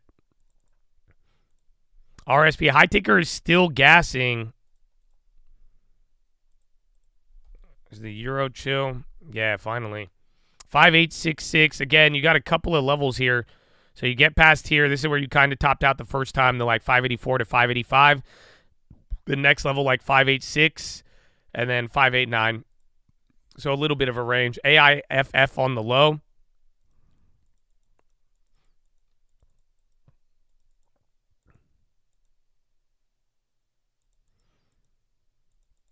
If you knew you had $8,000 and wanted to invest into that NVO coming in February, how would you go about it? I would wait till February, but little by little is always the answer.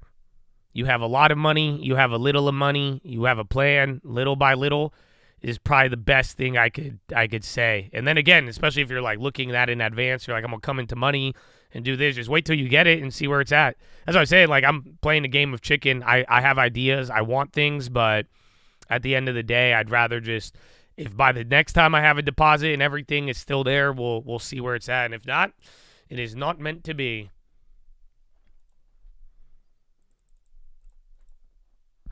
VRT AI play. I have not looked into that.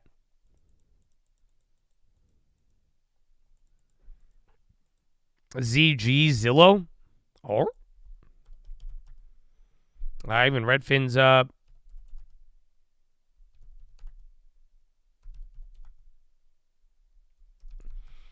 All the big tech names are up. What time is it? 7:14. Let me get you this.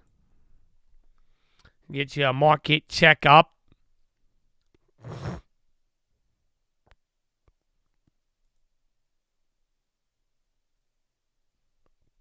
So, SPY, 378 names in the green, 123 in the red.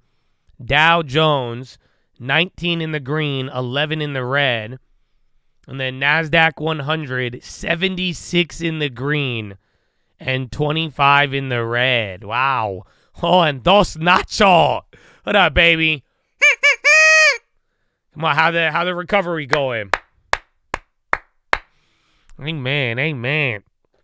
Love you. Look at the last question. Oh, did I miss one? What we got, baby? I didn't see your question. So this is how your chat facts. You said, good morning. Thank God for a new day. So I didn't see another question through. YouTube probably hoed you, bro. So I'm sorry. I was going to say, I don't remember missing one, but I love you. And thank you for the dono, my friend. Making progress. It's good. No, it's true. Trust me. First couple days, first week of after surgery, fucking farting is a nightmare. You'll be good, though. That's it, man. Tough it out. Tough it out.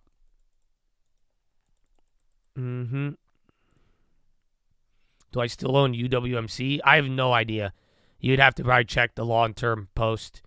That'd be the only way, because I'm blanking today. 2025 has been a blur. Oh, what was it? I wanted to, yeah, I have something for you. You guys don't have 1,000 likes, though. Oh, no! All right, maybe we do get rid of the ads. YouTube's hoeing me again. First time.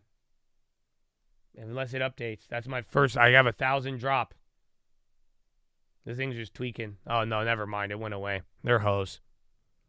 So we'll see, though. Yeah, it's kind of tweaking out today. But, are you ready? You guys don't have 1,000 likes, but I have breaking news for you. You know that. I know exactly where they are going. If you're wondering about where all the TikTok people are going, I know. There's an answer. Yeah, bro, it keeps doing it. It keeps, like, sending it. I haven't seen this in 5 days. That's how it used to be. That's what I was telling you guys. I like the ads because it used to stop this. So, yeah, it's kind of tweaking. Yeah, bro. Are you ready for this? Bro, you can't make this up.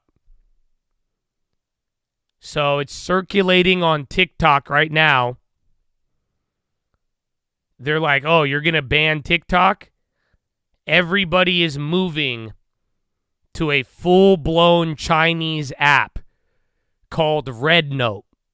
Yes. Bro, it's literally in China. Bro, my girlfriend showed me this. I'm like, you're an idiot. I'm like, you downloaded that shit? I got so mad. And she's like, what? I'm like, look at the logo. It's Red Note, bro. It's all in Chinese. It's a full-blown Chinese. Dude, do you know Red Note? Apparently it's satire, but Red Note, that's like the book of like the communist propaganda. It was like a red booklet.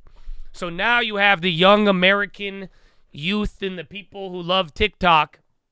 They're literally moving to a Chinese app called Red Note. Yes. So they're not moving to Meta. They're not moving there. There's a trend going on right now called Red Note. So I thought you were going to hear it here first, but apparently some of y'all knew about this already. You degenerates. That's crazy. But yeah, it's called Red Book. I don't know how to spell it in Chinese, but shit, they say it's Red Book. Apparently it's called like Red like there's a different translation. But yeah, bro, it's wild. It's wild, bro. I can't believe it.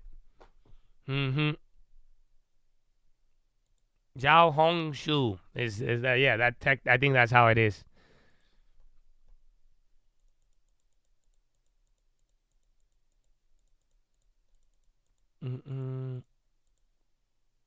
Hong Shou Bao.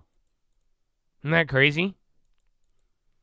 So now you have a swath of American TikTok refugees moving to a literal communist app. But again, apparently the people on there are chill. I don't know, but it's kind of wild. The Trump rumor is literally everything from last night. So don't you guys think that's cool that I could tell you there's going to be a Trump rumor and I could put it on a watch list, and then 8 to 12 hours later, that is what you are getting driven off of after the data? So everything from the watch list was exactly the rumor that people were running with today that brought and kept the dollar down. And then you had good PPI data, which was surprisingly good. So, yeah.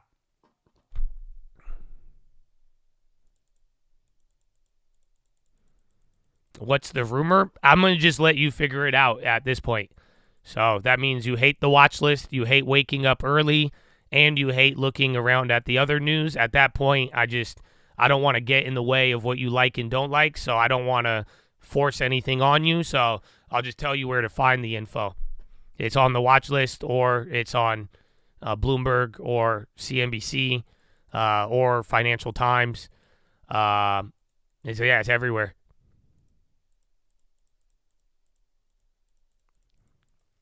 Meta is planning to cut 5% of its lowest performers, memo shows.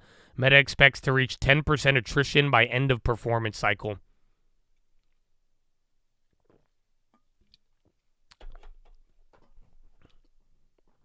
That is forcing someone to watch your video. Do you know what I'm doing right now? I'm staring at you. So if this was real life, I would just look at you for that comment. I wouldn't say a word. You'd probably even start giggling awkwardly. I wouldn't even laugh. I'd just keep staring at you.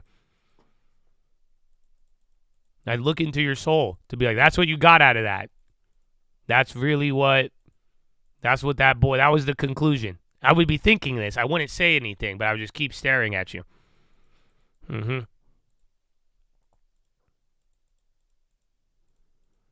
You watched it on your way to work and don't remember the rumor? To be honest with you, I would just stop watching the watch list then. Because if you truly watched it and you did not get the rumor, I would just delete the watch list. I would unsubscribe from it, and I just would never look at it again at that point. Because it's probably not the right format to communicate.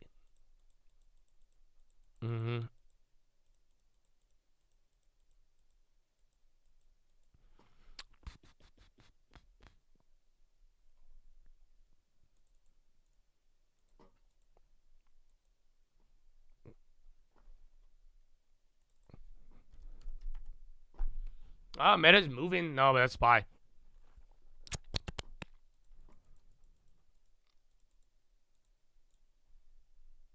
Yeah, interesting. So again, a little bit of a pullback here, but seems like all the other tech names still up 0.5%. Russell back to 1, so not bad. Just elbowing left to right. I'm having fun. I hope you're having fun. But yeah, man.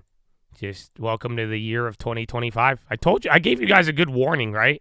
I did tell y'all Yash is coming back, right? I didn't, so it shouldn't be too shocking. That's all. It's good though too, because I think Yash really makes some of y'all better. Because that's it. I think you realize you have a higher standard. I expect a lot from you. You know what I'm saying? That's it. You guys, so it's good. I don't know.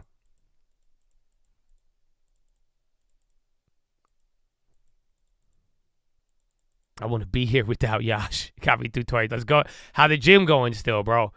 Don't think I forgot. You better get in there, man. It's China, and the red nut. They don't even know that's communist. These people. I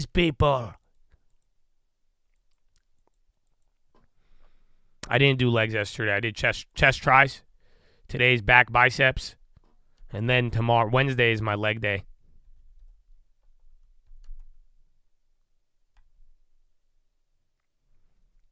And then the video on the low. So, again, you had a couple of big tech names from Meta, Amazon, NVIDIA, even DJT, Nugget on the high. Rigetti is back on the high. Damn, isn't that the same price we saw it at? Now that I think about it. Got you working out again. Good, baby. Good. I said anything, bro. I tweeted it yesterday, bro. Like, for real. Your future self will thank you. Get your body moving, man. And honestly, today after the market, if you have not been to the gym in years, you should go. And guess what? If you haven't been to the gym in years and that is still difficult for you, just go on a fucking walk. That's it. I'm being dead serious. And thank me later, and your future self will thank you later. That's it. Just get moving, bro. That's all. Just get a walk, bro. A nice brisk walk every day. That'll go a long, long way for you if you haven't been active. It's 20 degrees outside. That's fine, but it's like I don't want to recommend that you run up and down the staircase like a puppy. So we're going to just assume that you have decent weather. But you know what I'm saying? Try to go for the concept rather than the exact instructions, because I don't, but at the end of the day, I understand some of you may be limited to weather, but I think you could still get the main point. Crescent. Oh, dude, did you see, bro? Dude, it was terrible. Bro, it was terrible. You saw that tweet? Bro. Wait, FBI investigation into Pete Hegseth, Trump's Pentagon nominee, was insufficient, top Democratic Senator Key Committee says. Hot dog.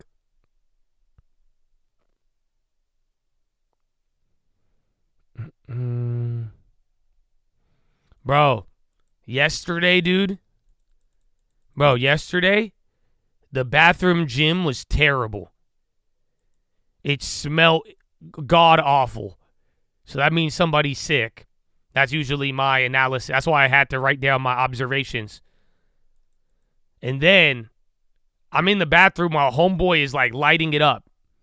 You know what I'm saying? Like he is taking a dump in the bathroom while people are in the gym bathroom, right?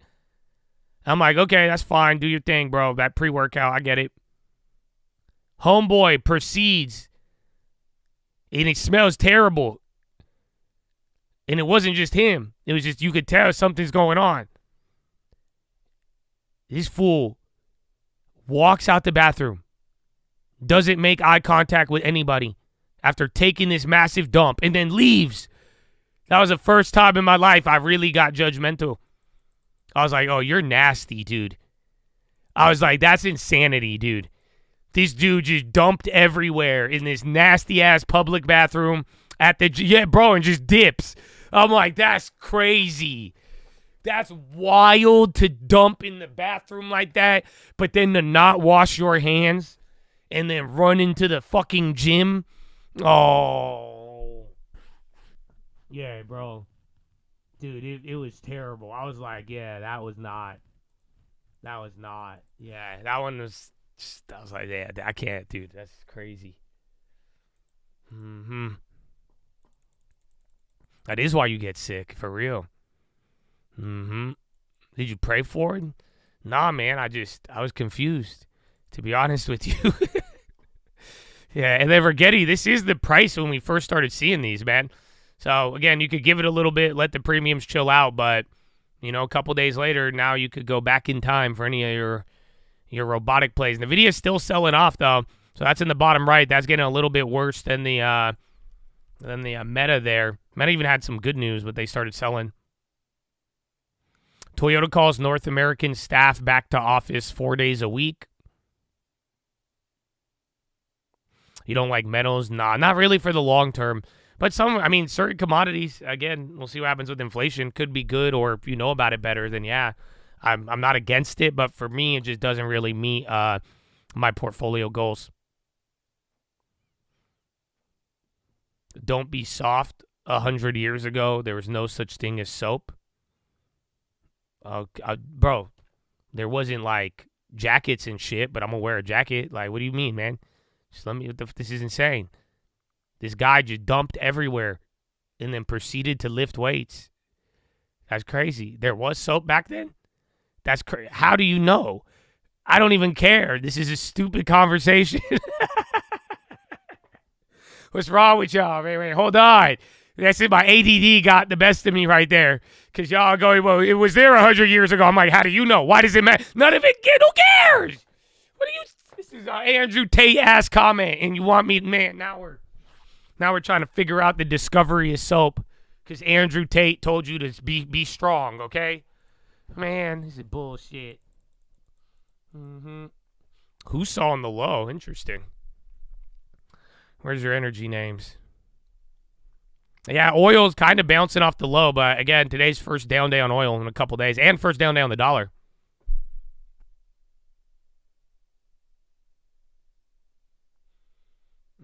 You see something in the gym, say something. I don't know how to approach a person for that. Like, hey, man, you're nasty as hell. Wash your hands. Because what if, like, I don't know. What if I miss something? STZ, Constellation on low. So a couple of those value names starting to give back up. But surprisingly, the SPY is doing worse than the Dow. And now Tesla, they were up 3. Now they're down 2. They're starting to go down a little bit more. Complain to the staff? Nah, man. That's crazy. I don't... I would never go up to any public establishment. I'm not saying anything to the staff. Like, that's not, like, necessary. Like, I'm not like, hey! No, I'm just going to kick him in the shins next time. I think that's a much more appropriate way to handle this. That's it. And then I'll say it's an accident. I'll I didn't mean to. My bad. I'm sorry. I tripped. The smell got me.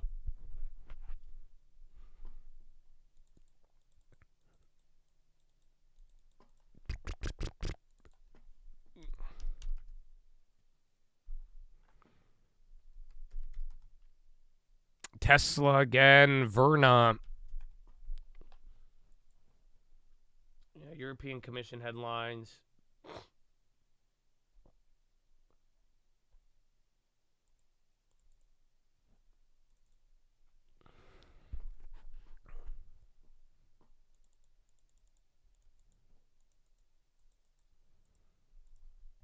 Philo?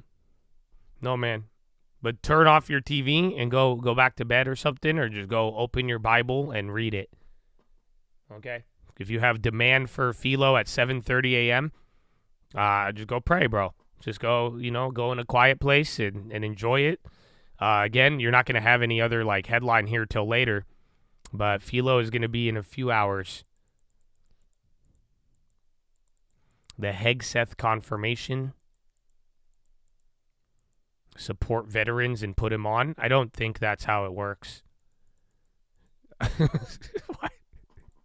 You guys are terrible sometimes. You know that? When you attach like a really important issue to something not important, that's terrible. Because I think the veterans are way more important than a fucking Hegseth and watching a confirmation. I'm not against watching it, but now you've kind of turned me off towards it with the ultimatum that I don't support veterans if I don't watch a fucking C-SPAN video.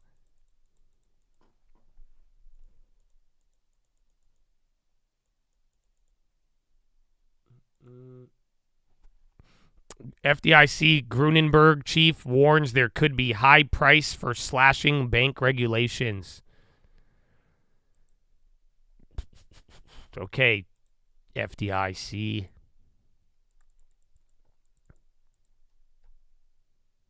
You're watching it. It's dry. They just said that they were, what's it called? Didn't they just say that they were, they tried to investigate him, but then they didn't have anything? And then House Speaker Johnson, idea is to have budget bill voted on House floor by Easter and then send to President's desk by Memorial Day. Jeez. So they're talking like till what? March to get a deal? That's crazy. GSK came out with a deck at JP Morgan conference.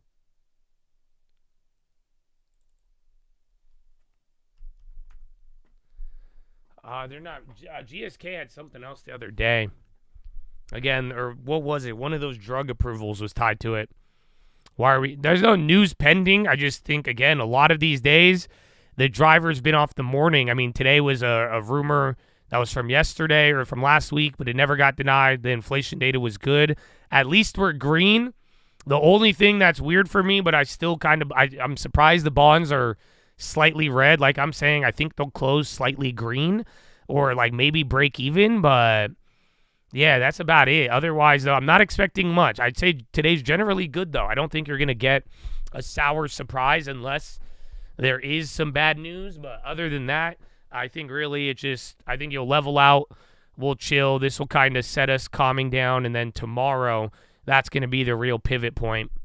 But for now, most of every data set and what we've gotten, it was just, again, all through the morning. You're hearing a little bit about this like bill and a couple of the politics. You're going to hear about Gaza and all of that, the hostage deals today too. But if anything, the inflation side, the Powell, that's it. There will be Fed speakers, so you may actually have a little bit more. But like I'm saying, I'm generally not expecting much unless – that's why I gave you guys the levels yesterday. Watch out for that. And then I'm just going to keep an eye out there because, again, see what the bonds do and kind of expecting them to slightly go up. Top of the moan. And yeah, Johnson, disaster relief will be part of budget reconciliation and debate. I'll turn on the confirmation if Kennedy goes on. I'm down with that. Or when I go to the bathroom and need a bathroom break. You know what? Fuck it. I'll get ahead of the game right now, actually. Because I need a water.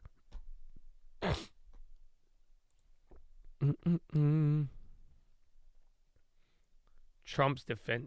Why this guy got such slick back hair? That's all you wanted to see, huh? This wasn't even about the vets. Submarines, ballistic missiles. This was about hairlines. What are the priorities that need to be focused on and ensure that in those particular cases, you mentioned it, Senator, the Defense Production Act, emergency powers. If we're at a place where our nuclear capabilities... Oh, did I tell you guys what my girlfriend did? That is an emergency. And we have an ally... Because this guy reminded me of it. ...chief in President Donald Trump, who has spoken about these things. Are you ready? Because I'm looking at his gelled-ass head. Oh, damn it. That's going to be able to... All right, I'll tell you before I go to the bathroom. The other day, I tell my girlfriend to get me conditioner because I ran out of conditioner. So I'm like, oh, if you're going to be buying stuff, like, go run me up some conditioner, right? And then I'm like, word. And she's like, oh, I got a good deal on this conditioner. And then she gives me this conditioner, right? And then the next day I'm in the shower and I proceed to use this conditioner. And I start putting it in my hand, and pumping it out. And I'm like, this is kind of weird. This kind of has a really weird texture. But I said, screw it. And I start putting it in my hair. And then it gets even weirder. I'm like, man, what is this? And then I look and I read the bottle. And it says conditioning gel. No. She bought gel, thinking it was conditioner, and gave it to my ass. Like this was some prank video. And I didn't even get to videotape it. So I was just slapping gel in my hair, bro. It was crazy. It was crazy, bro. I read it too, though. I read it wrong too. I said all I read was conditioner. I said bet. And I was like, this is weird. And then, yeah. But yeah, that's what his hair reminded me of. All right, let me go to the bathroom. Follow me on Instagram at The Traded Fraternity. I will be right back. NDAA. It was established to a new position, the Assistant Secretary of Defense for Nuclear Deterrence, Chemical and Biological Defense Policy and Programs. And that was established so we could cut through a lot of the bureaucratic stovepipes that we see in the office of the Secretary of Defense. If confirmed, will you direct the Department of Defense components to expeditiously implement this reform? It sounds great. I would want to look directly at exactly what that reform is. It is I take your word that it's great, Senator. I will review it robustly, and I look forward to implementing it. Okay, thank you. During the first Trump administration, the 2018 Nuclear Posture Review concluded that the U.S. needed to once again develop and deploy a nuclear-armed sea-launched cruise missile known as SLICM to offset significant Russian and Chinese advantages in theater-range nuclear capabilities. Since then, Congress, on a strong bipartisan basis, has directed the Navy and the National Nuclear Security Administration to continue this effort. Do you support the SLICM program? As of right now, Senator, based on what I know, I do. But one of my answers I'll have repeatedly throughout this morning is getting an opportunity to look under the hood, classified material, get an understanding of true capabilities vis-a-vis enemy capabilities. Because what we know right now on the nuclear, Senator, what I know on the nuclear side is that Russia and China are rushing to modernize and build arsenals larger than ours. We need to match threats to capabilities, and the systems we elevate will be tied to whether those capabilities are needed based on the adversaries we face. Would you ensure that this program is executed according to law? Absolutely. Absolutely, Senator. What, short here, what is your plan to revitalize the industrial base in this country? Needs to be real short. Real short. Serious investment targeted at systems that we truly need by also incentivizing competition and laser focus from the OSD, from the Office of Secretary of Defense, to all the particular strategic initiatives to revive them so it's not just one system, it's multiple systems. You may want to expand on that. Expand on it. At this point, my colleague. I'm not going to lie. I love that accent. Ask unanimous consent. You know that? I like low. Would you guys still listen to me if I talk like Kennedy all the time? If I was all, and yes, there is a headline right now. Apparently, Russia is being hacked. There is a cybersecurity outage in Russia. Exactly. Indeed. It's a really good accent, bro. It's a really good accent. But yeah, you have a cybersecurity outage in Russia. Again, and I was looking at it here while that was playing a little bit when I got back. I think that little drop is all tech right now. So again, look at the NASDAQ. NASDAQ was your leader on the day. Now it's almost worse than the SPY. But in the last 10 minutes, it was like Meta and NVIDIA just selling off there. I think a little bit of Apple too. No, they chilled. Which one was it? Amazon. So that's why I'm like, I don't know if, again, everyone's asking, wait, why this, the rumor that, but I think really that little move there was just all big tech, so that will be either a sale or a wind and a push. So keep your eyes out for that. Again, 7:40, so we've been here for an hour 15. Where's the volume? 10 million, not bad, I guess. Again, volume has been low, though, from the beginning of the year. Katos. Oh, that's the drone one, right? The defense one? They've been getting a lot of headlines. And they got that government deal. Yeah, they started off the year great.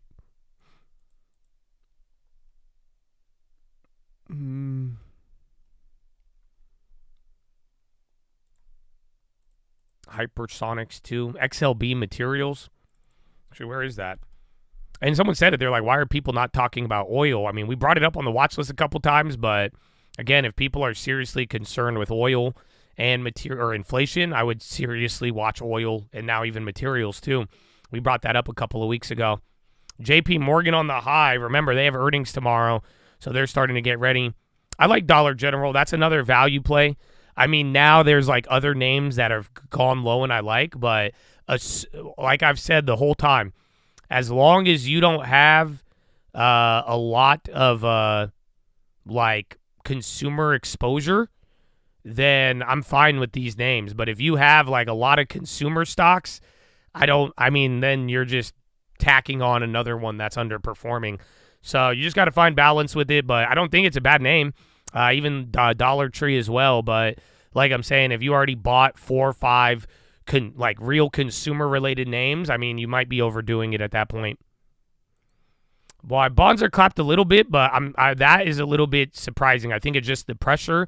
Like I'm saying, I'm expecting bonds either break even slightly up by the end of the day, but then again, that may not happen, and that could just be the pressure. But the data and how it played out today is good, or maybe maybe the bonds are kind of signaling that, yeah, the PPI data was good, but they don't really buy the whole Donald Trump thing. Because, again, he hasn't denied that rumor yet. The dollar stayed down, but, again, last time there was any of these rumors, it was much, much larger. That's the only idea I could come up with. But other than that, it's early, and remember how these days have moved. Kind of takes 6-7 hours to really go nowhere. Most of the developments are in the morning. So going off of that, I'm calling it a good day. Good data. You have a good setup there with no pressure from anything else, even the rumors helping. So till then, I just think now we're going to chill out a little bit and base until the data tomorrow. Maybe bond traders are college-educated liberal types. Although you may be right, that doesn't matter because there's something bigger going on. And I'll tell you this. Here's a little fun fact. With the bonds, one thing that could be causing like pressure in the bonds, do you know Janet Yellen's dumbass idea to sell short-term debt at high interest rates? Does that sound familiar? And how a lot of people have criticized Janet Yellen and what she's done with the terming out of the debt. Does that sound familiar? Yeah, her brilliant fucking idea. So here's the problem. Scott Bessent, he can't just stop doing it. It's kind of fucked up. So Janet Yellen just started this dumbass idea of just selling short-term debt at high interest instead of locking in funding needs at like a good rate for a good duration, right? So that means you got to keep selling debt at high rates with the Fed not lowering it, right? Are you guys following? So she keeps selling this short-term debt over and over and over again, keeps paying it out, keeps doing all of that. Yeah, you're getting the money you need, but you're paying so much interest when you could have just 2 years ago got all of that money at 1%, 2%, right? So it's foolish. It's a very foolish idea. It's caused our interest payments to rise, all of that. But here's the thing. Where the fuck is Bessent going to get money moving forward? I hope you guys are ready for the plot twist because you're like, good riddance, but no. Think about it. So what's going to happen to the new treasurer? What's going to happen to Donald Trump? They can't the Fed's not going to lower it next week. Homeboy gets into office on Thursday. What's going to happen? I'm giggling. There's no compromise, no. Think about it. Think logically. You need money. Yellen used this to get money. Stupid idea, but now you still have funding needs. So what does that mean? We will take on more debt. So, I'll give you the answer. It means that Scott Bessent is going to have to do the exact same thing Janet Yellen was doing for a little bit. He can't just stop doing it, if that makes any sense. Because then you wouldn't have any money. So now, whatever funding need he's going to step into, chances are he's going to have to sell some short-term debt until they find a way to taper off of it and maneuver their way out of what Yellen did. So in a weird way, Yellen kind of cornered them into a box where until they no matter what they do, they have to play Yellen's game for a little bit until they could find an exit ramp. So yeah, that's a little bit of the irony with the bond market and another thing. So that's something I think is that could be adding pressure if you think about it, but that would hit the short end, not the long end. So fun fact though. But he said he will sell long bonds to fund the government. Yeah, but you can't do it all at once. You know what I'm saying? He can't just go in there and sell it all tomorrow. You got to go with the schedule. You got to go off the funding needs. And then if you need anything in the meantime, he's probably going to sell the short-term rates or the short-term bonds to get that money until they could transition to a more appropriate, selling of the debt at appropriate rates and terms. My last edition of the long term was Intel at the end of the year. So I've not bought anything in 2025 yet.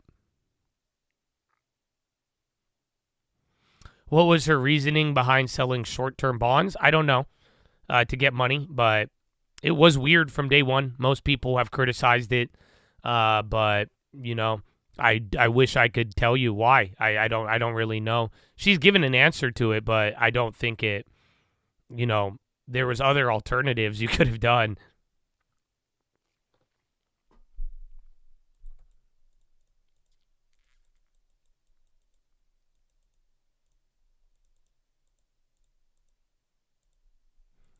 I guess the analogy, it's like what Janet Yellen did with the funding, it would be like getting a nail in your tire.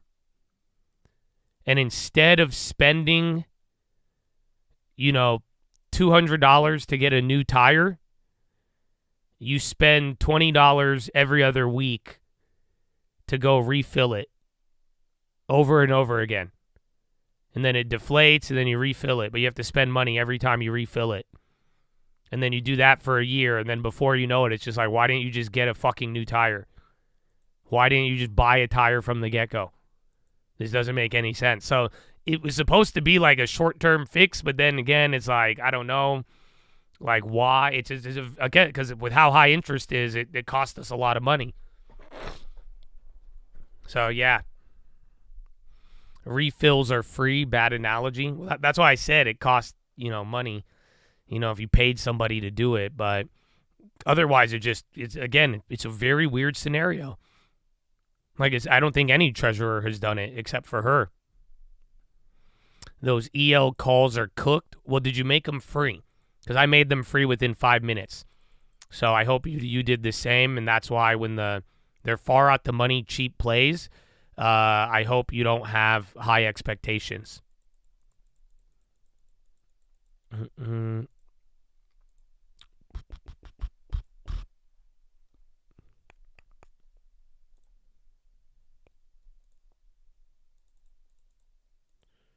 Refills aren't free.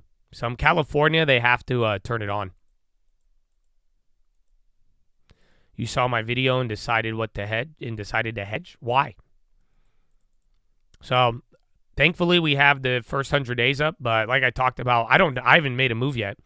I made a very small plays, but all I care for is just that bond breaking or not. And then I think that'll tell us where the market's going still. So I'm still on that. Yeah, California, if you pull up to like a gas station and they have like an air thing, by law, if you ask them to turn it on, they have to. They can't say no to turning on the air for free.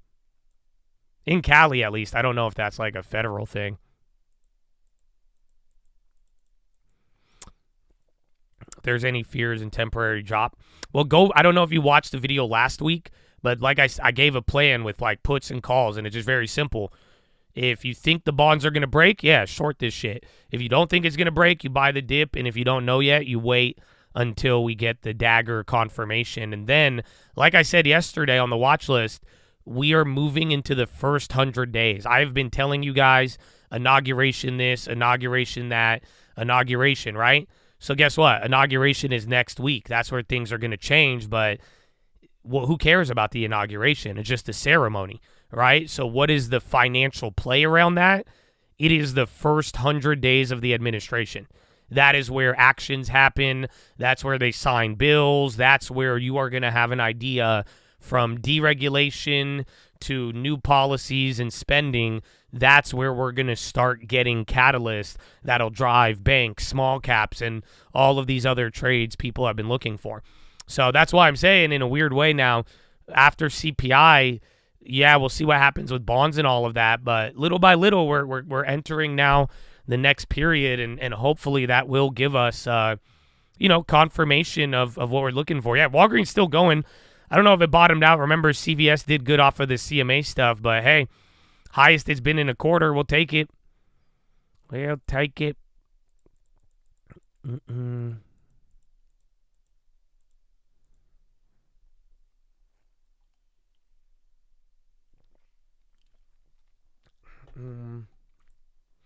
Blinken says Israel will have to accept the United Gaza and West Bank under the leadership of a reformed Palestinian Authority. This will be the last CPI of Bidenomics, yes, technically. Again, yesterday was Homeboy's last foreign policy thing. Yeah, Blinken's talking now.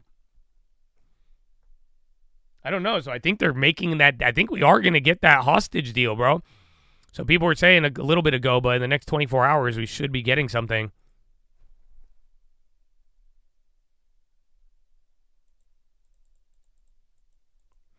Senator Markey to present Congress a bill to extend TikTok ban by 700 days.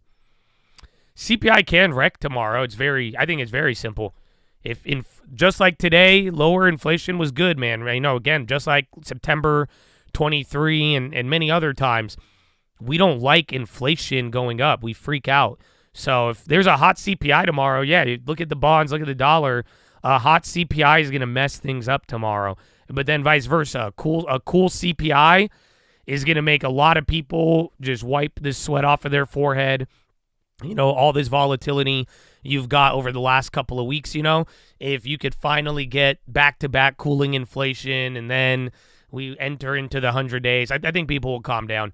So it goes both ways, but it all depends on how big of a miss or beat compared to the expectations. Israel expanding settlements and nationalizing land at a faster clip than any time in the last decade, says Blinken.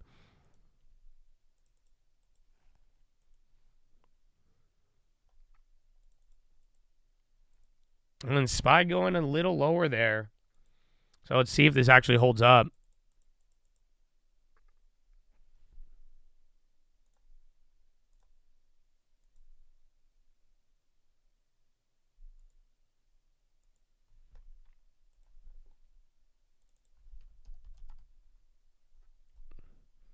People know January will be. Well, January CPI usually is hot, like seasonally. And then but then again, like I've said, I lean that it's going to come in hot, but you never know. We could get a surprise. Even like the PPI today, I thought the PPI would be hotter, but all the data to end the year after the election has been really hot. That's why people have been getting worried. Add that to the Trump and the policy. But at the end of the day, anything can really happen tomorrow, but I think the bias is that it should come in hot. But then if it doesn't, then that's it. We dodge a bullet. Like I was saying on the watch list, there's still tomorrow has the vibe that you might dodge a bullet. But if not, then the bonds are going to, again, look at TLT, especially if that goes lower today. If that becomes bad and we do get a higher print on core by like 0.2, 0.3, they're not going to like that. Coming in hot means high. That's it. A higher CPI, hot CPI. CPI inflation is on the rise. People aren't going to like that. If you believe the government, like I talked about this yesterday, I think all the government data is fake. All of it is wrong. Why? Because for 4 years you have watched everybody get it wrong. Literally, the smartest, most capitalized economist in the world consistently miss the data. However, even if the data is fake, the Fed will respond to fake data and policy will be built around fake data. Hate to break it to you. That's the reality of it. Most people aren't walking around saying, yeah, that data is fucking spot on. But they're walking around saying, regardless, Jerome Powell is going to use the fake data to make a story and act on it. So I don't disagree with you. But unfortunately, it doesn't change anything. It just means that fake, real or not, whatever data set comes out, people are going to be wrong because it's coming out very polished, but that polished number is what policy is being made on. Fortunately, unfortunately, depending on who you ask.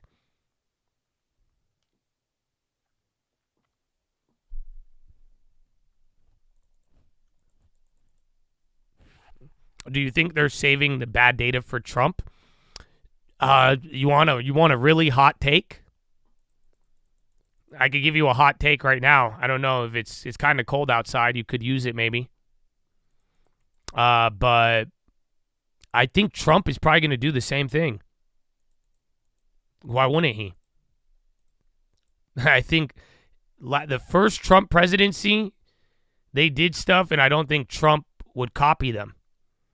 this time around, I just think they're teaching Trump game. So in a weird way, I feel like Trump might just do the same shit. I feel like, again, we're going to look at the data, and then you're constantly just the way you monitor it is if everybody is wrong, and it's just like, why is everybody being so wrong about it? And then you get that polished number, and then they start building a whole entire policy and spending bill around this generated number. You get what I'm saying? So in a weird way, I don't know. I feel like data will get bad with Trump, but also in another way, I wouldn't be surprised if this is what we keep seeing more of.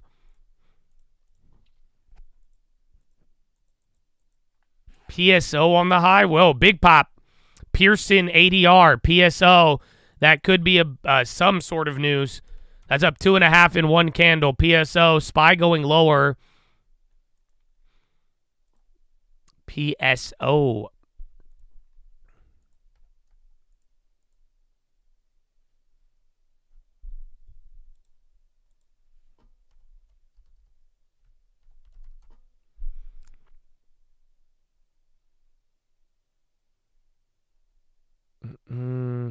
I don't see anything. Oh, they announced multi-year partnership to transform the future of learning and work with AI. So it's not a buyout, Microsoft partnership.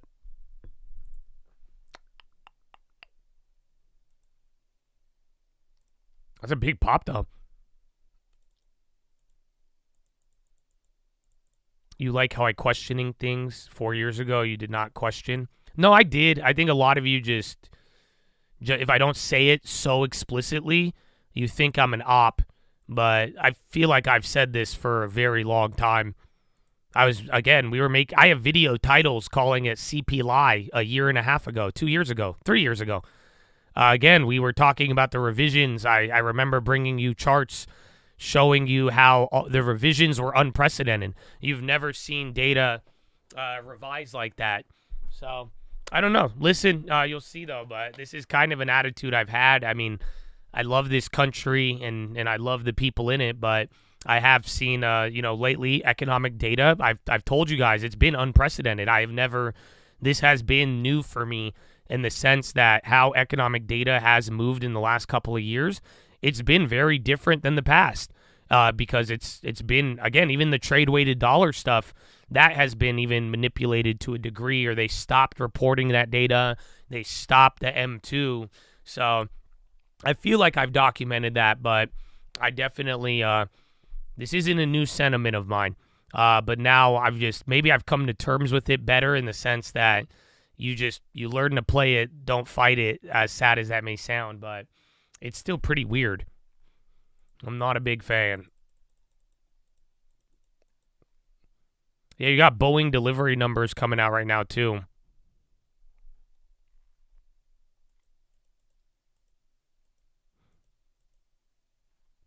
MSTR selling off. That's a big red. And then Dell on the low. SPY's getting murked right now. SPY and NASDAQ have gone red. Sadly, I think it's just the big tech names. So let me get another checkup, but I'm pretty sure most of the market's still green. Actually, Dow has more names in the red now. NASDAQ still has 65% green.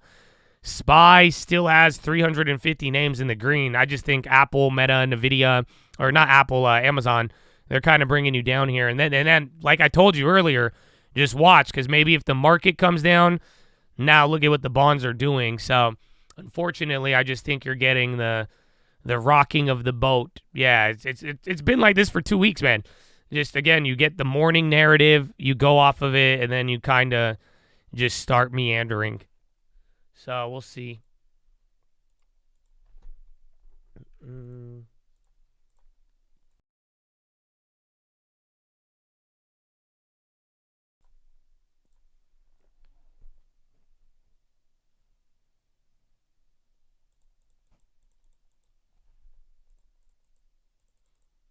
It's your birthday, Mr. Valver. Happy birthday, bro.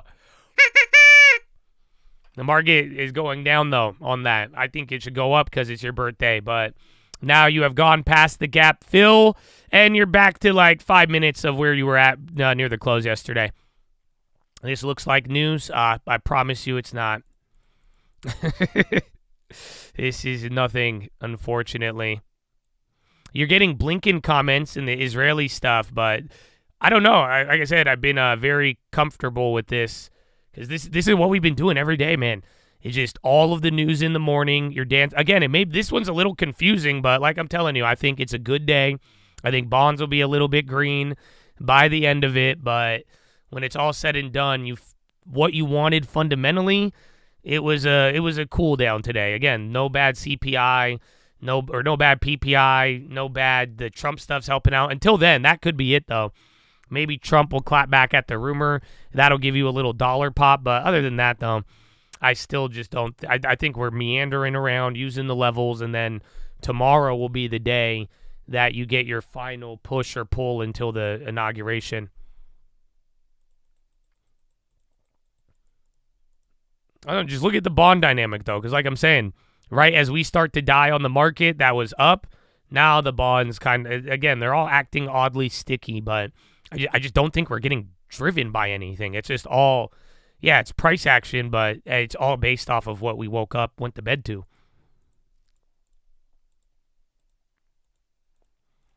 Cat dog.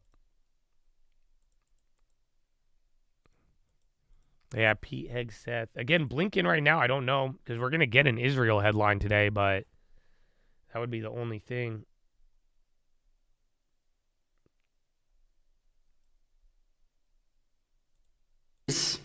Our focus was on evaluating the size, the scope, and the complexity of this just came on. To gain a full this is the LA of its total impact press conference on the fire. This assessment was essential. I'm just seeing if there's like an upside down cross. That's it. I don't see one. Resources and support.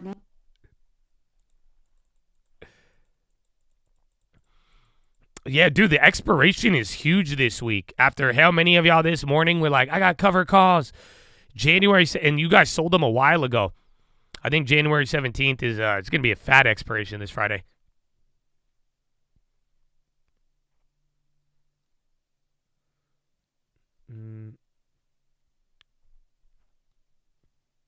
Intel is we need to update. Once that CEO stuff, we get some real clarity, but you saw yesterday how hard it is to get a hold of someone at that company.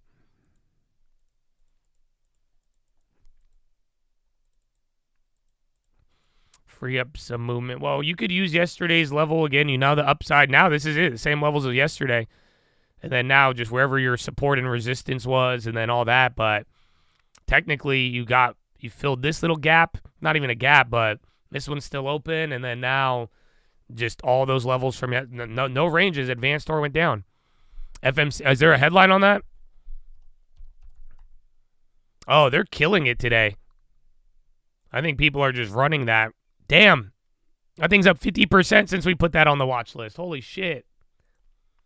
I remember it cooled down, but I didn't. That one little by little.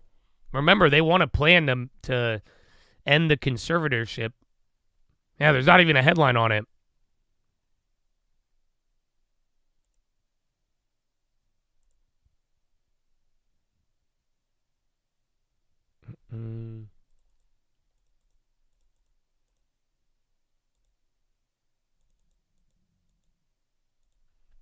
Why are they struggling to find someone? Wait, who?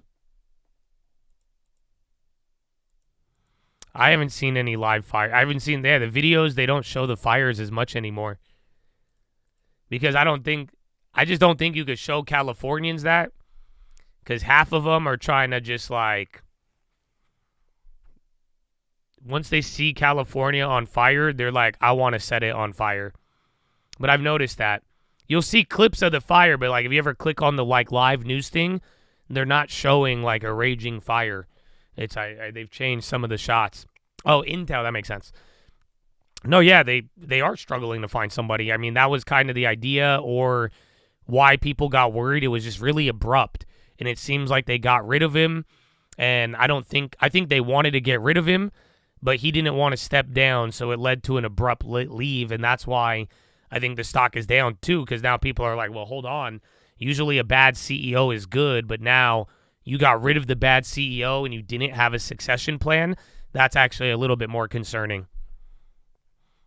Workhorse? I forgot. Didn't they like lose one of the deals? But I remember the Trump thing, and then they eventually died. Fire's good for Lennar. Oh, I don't know about Lennar, but like I don't know about fires in the builders, but outside of the fires, the home builders so far, they've had really good earnings, but I'm sure there will be effect. I just don't know how material.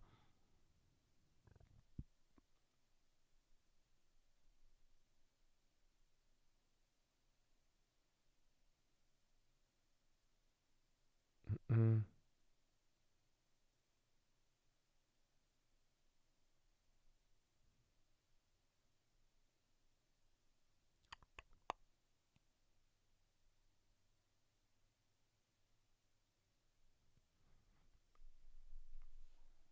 What about AI cement houses?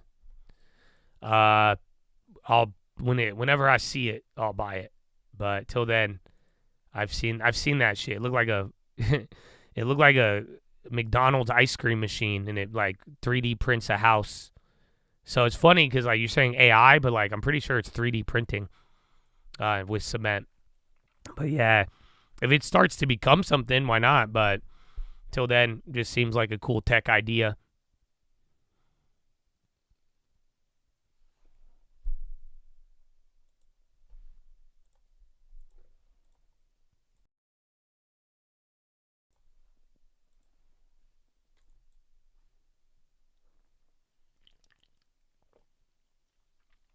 $100,000 interest. There's a lot of options for Friday. Again, it's a big expiration. A lot of people, you're buying 6-month out options. You're playing until the end of the year. Remember, this is a week of inauguration. The price of lumber will start. I mean, if lumber goes up, we're going to have inflation. That's part of the whole like thing we've been getting with like oil and other materials. That's the part that I'm like, come on, why is everybody ignoring this? It's like, okay, if really the data, the consumer sentiment, if you're really seriously concerned with Donald Trump inflation, why are you not worried about commodities or oil? It doesn't really make sense. You see what I'm saying? Because they've given a serious consideration of inflation to like policy and the dollar and bonds, but then they're ignoring lumber and oil and metals, except for gold. But that's the part that I'm like, So if we get inflation, and I don't know if we will or not, I don't think it's as guaranteed as some people would claim. But if we get that, then yeah, your lumber is going to go crazy. And that amongst other factors of the rebuild and all that. But I'm not looking at these plays because of the fire. I'm just looking at it in a broader economic dollar policy sense. So, lumber should be on watch, if anything. Let me see if I can pull it up.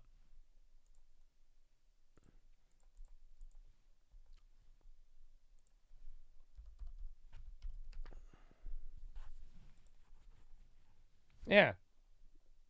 That's what I'm saying. It's kind of a joke. Because like I told, the one-time inflation, and remember I was bringing it up when this started to run up, but then you start to pull it back, and it's like we're worried about inflation, but nah, man. Even then, lumber's dropped, 20% in the last week, 2 weeks? So if this is what inflation looks like. That's what I was trying to tell y'all. Any other time it really started to go crazy, you had a problem. I mean, it is higher than average still, but you're not getting that like insanity that we saw as much. But like I'm saying, just watch that as the inflation. So as more and more people talk inflation, especially if the data confirms it or they get worried, just go look at the commodities and just don't forget about that. I'm glad I'm telling y'all early, and I've been saying it on the watch list too. But that's the thing where I'm like, okay, then you don't have to have a bias like this has to happen, but inflation or not, if it does come back, I'm looking at those commodities. If it doesn't, then, a lot of them have calmed down and chilled. Otherwise, we focus on the other stuff. But I think that one is a very serious consideration. All commodities, if we're talking, oh my gosh, we're going to have a 1975 to 1980 vibe, then yeah, we should really be looking at oil and commodities.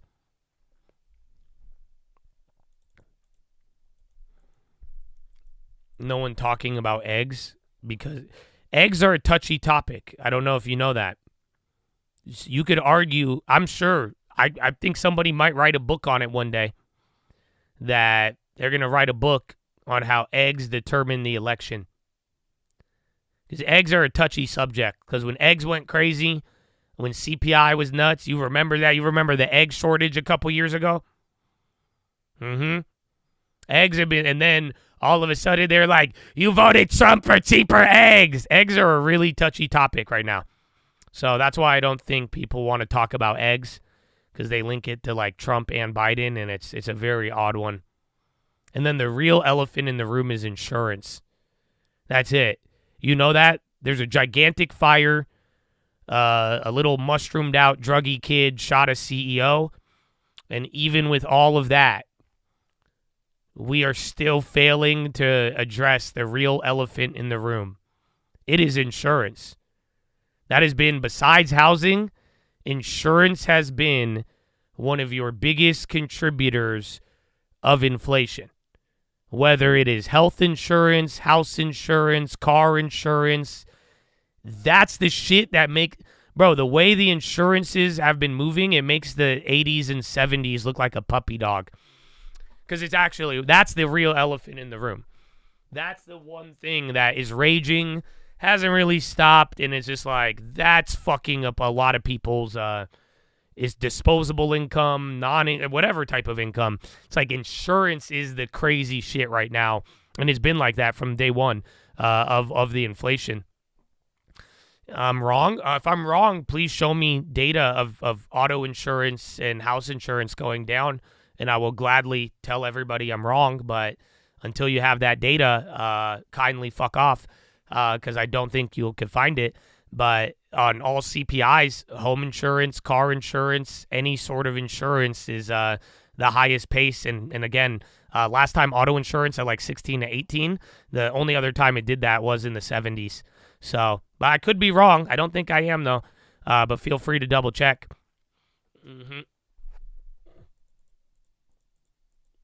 What's up overall? Yours went down switching from Nationwide. Yeah, that's good. That's what I told you guys. You guys should always be shopping your insurance and tell them you're going to switch and go for the new ones, you know?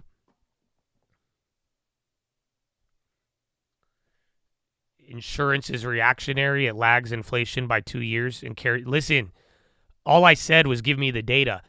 You sound like you work for them.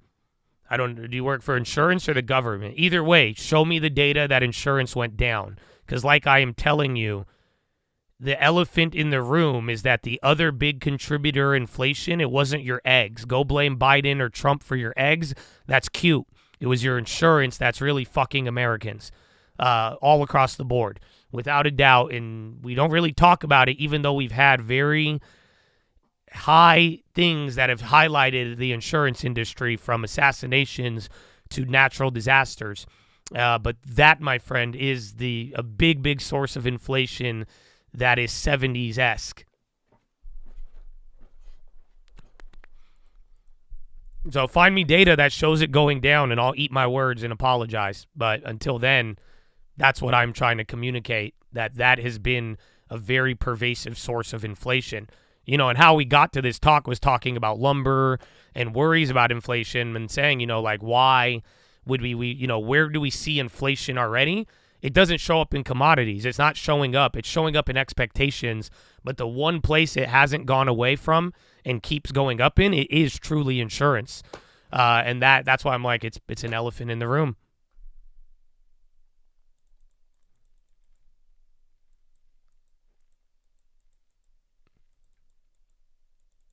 IAG.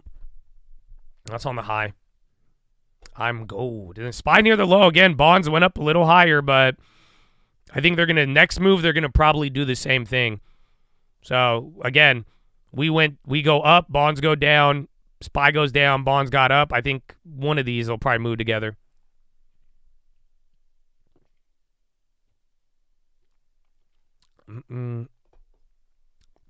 I hear you again. I'm in insurance and I've studied it thoroughly. Point was to say insurance hasn't gone up. I misunderstood you. All good. I knew you worked in it, though. But no, I feel you. That's good. I'm glad. I appreciate you, too, for that comment. But yeah, like, again, there's a lot to it. We have a couple insurance people in here, but like I'm saying, it's just the pricing inflation element and even just borderline, this shit shows up directly on the CPI. That is the thing, but I appreciate you. Nothing is more expensive. Your dollar just became weaker. I like it. But your dollar is really strong right now. Everybody got shit on. That's the hard part about the dollar. Because technically, you're right. Your dollar got weaker domestically, but everywhere else, you're the fucking king of the world right now. It's actually insane, dude. I'm telling you, some of you guys need to go and buy foreign. Some of you need to go make a business where you import. The dollar's insane right now if you go overseas. You guys got to, like, this is like some 1990s bullshit. Like, you, like, in a weird way, we're going back in time where I'm telling you, your dollar, right? You don't feel it now. You give $1 to an American, they're like, what am I going to do with that? Buy a quarter Cheeto bag? Give me $20. You know my insurance premiums? What am I going to do with 20? 20's the new $1. You can't do, you do that to an American, they're going to look at you like you're insane. Do you know how much house costs us? House prices? Go anywhere in the world right now and offer them $1. You going to get more than you ever thought you could get. I'm telling you, you could go buy fucking Greenland right now. What do you think Donald Trump is trying to do? You could go buy a whole country right now with your strong-ass dollar. Domestically, you don't feel it. You see what? Because everybody has a dollar here. So you don't feel it domestically. That's why you're like, prices are up, and that's true. But if you can go and buy foreign and find a way to go outside and use your dollar, and Trump would probably kill me for telling you this, but but your dollar is so powerful everywhere else in the world right now.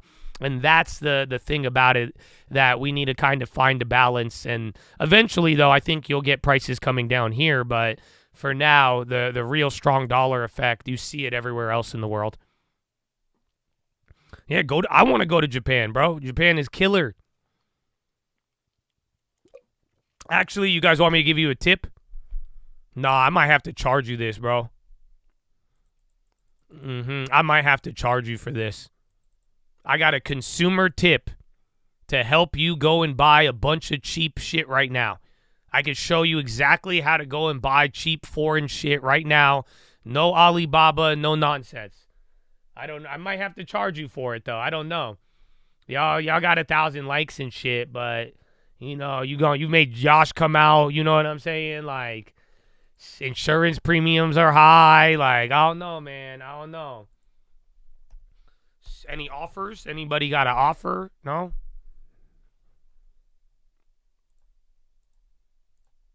All right, let's see.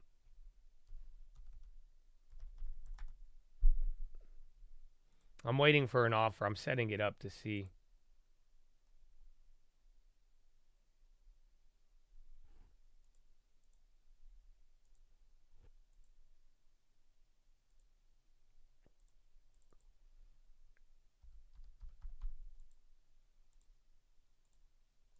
Oh, where is it?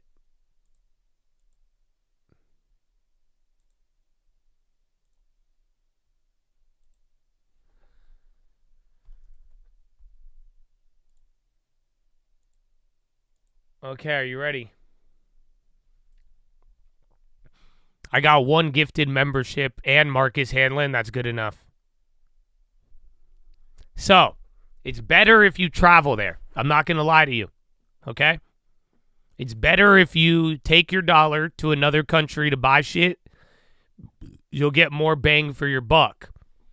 But here's another little tip for you. Are you ready? Y'all better and go. I need all of y'all to post the stream on Reddit, your Twitter, and tag me now if I'm showing you this. Okay, that's it. I need you to promote for me. This is what you're going to do. You're going to go on eBay. And once you're on eBay, go to shipping and pickup and change the location to Japan. Ta-da! And then press apply and look for whatever item you want. That way you're only shown Japanese sellers in Japan. And there, my brother, you now have like a 20% currency advantage. So literally, if you go look at the Japan products, you'll notice they're a lot cheaper. There's your little cheat code. Thank me later. Go tell your friends about the stream now. I should get like 100 tags on Twitter. Yeah. Well, because, yeah, they charge less. They have, depending on the item, and you could do that any country. So you could go any country, assuming they're, they use eBay. So it is obviously limited, not to like companies, but to individuals. But you go to the country, then you find the item. They have a lot of luxury goods, so they just have good supply. But then it's priced in yen. So then if it's all yen, you now are going to get way better of a conversion rate on your dollar because the yen is fucked up. And ta-da! Yeah. You can't get it shipped, though. You can. You just got to work a little bit. But yeah, just FedEx, DHL, everybody imports, bro. Worst case scenario, shit goes to customs and you pay a custom fee, but assuming it's a real item, and if you, depending on, just don't like crazy insure it, or if they throw other shit in the box, customs won't stop it. It's a really weird thing. But yeah, shipping is not the problem. Usually the problem is just getting the right currency translation, and then that's it.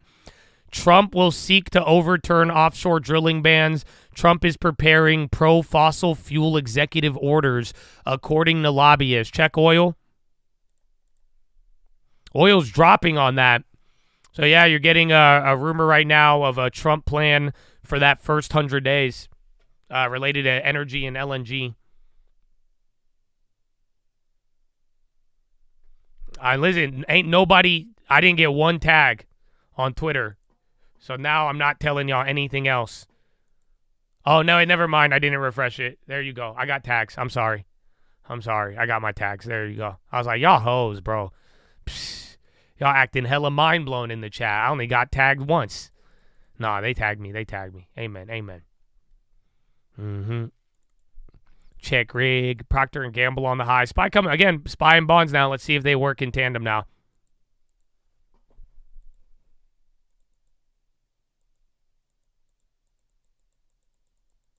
Tsunami.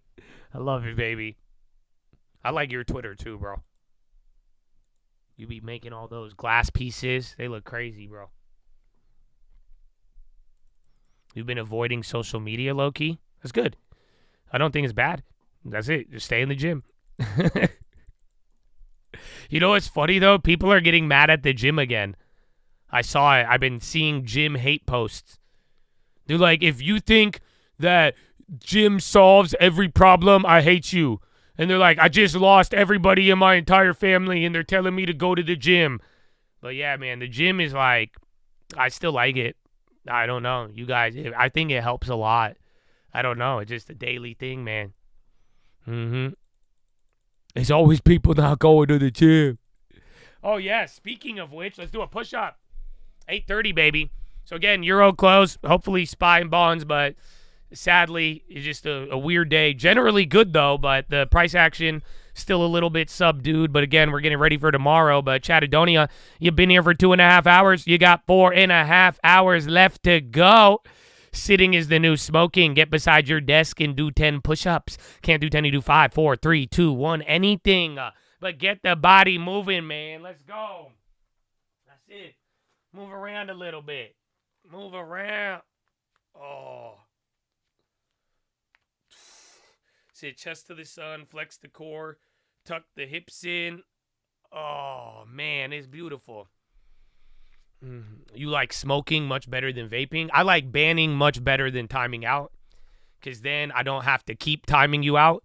And then once I'm like, shit, you going to disrespect me once, you'll probably do it again. That's it. A hoe taught me that a decade ago. So, you know what I'm saying? So I'm like, shit, I don't have to deal with it. So I do prefer banning rather than timing out, because then I don't have to really ever deal with it in the future, you know? So I kind of get what you're saying, but I'll see you later. Well, maybe, probably not, but yeah. Let's go, man. Get the push-ups, relax the eyeballs, stare away. It'll be good, man. That's it. Do the shoulders. Oh, it's good to be alive, man. You know what I'm saying? That's it. Get the body. You know you'll feel alive if you move, right? So let's see. And then SPY kind of coming down a little bit. Again, Euro close. We'll probably get a little bit of activity. Let's see.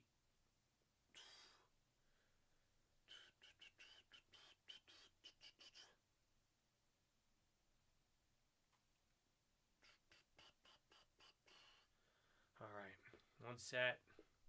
I'm still on the right arm. Do you guys hear that? The ball is like whirling in front of the mic.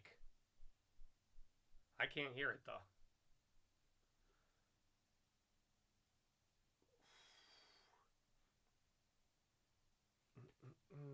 Oh, here, let me put something in the background.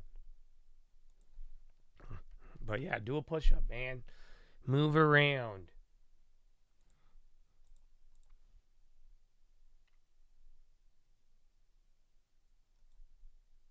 Disaster resource centers are staffed by local, state, and federal officials who are there to help those impacted by these fires. Is this the cross lady? The east side location is Pasadena City College Community Education Center. Okay, let me finish this. Located at 3035 East Foothill Boulevard in Pasadena.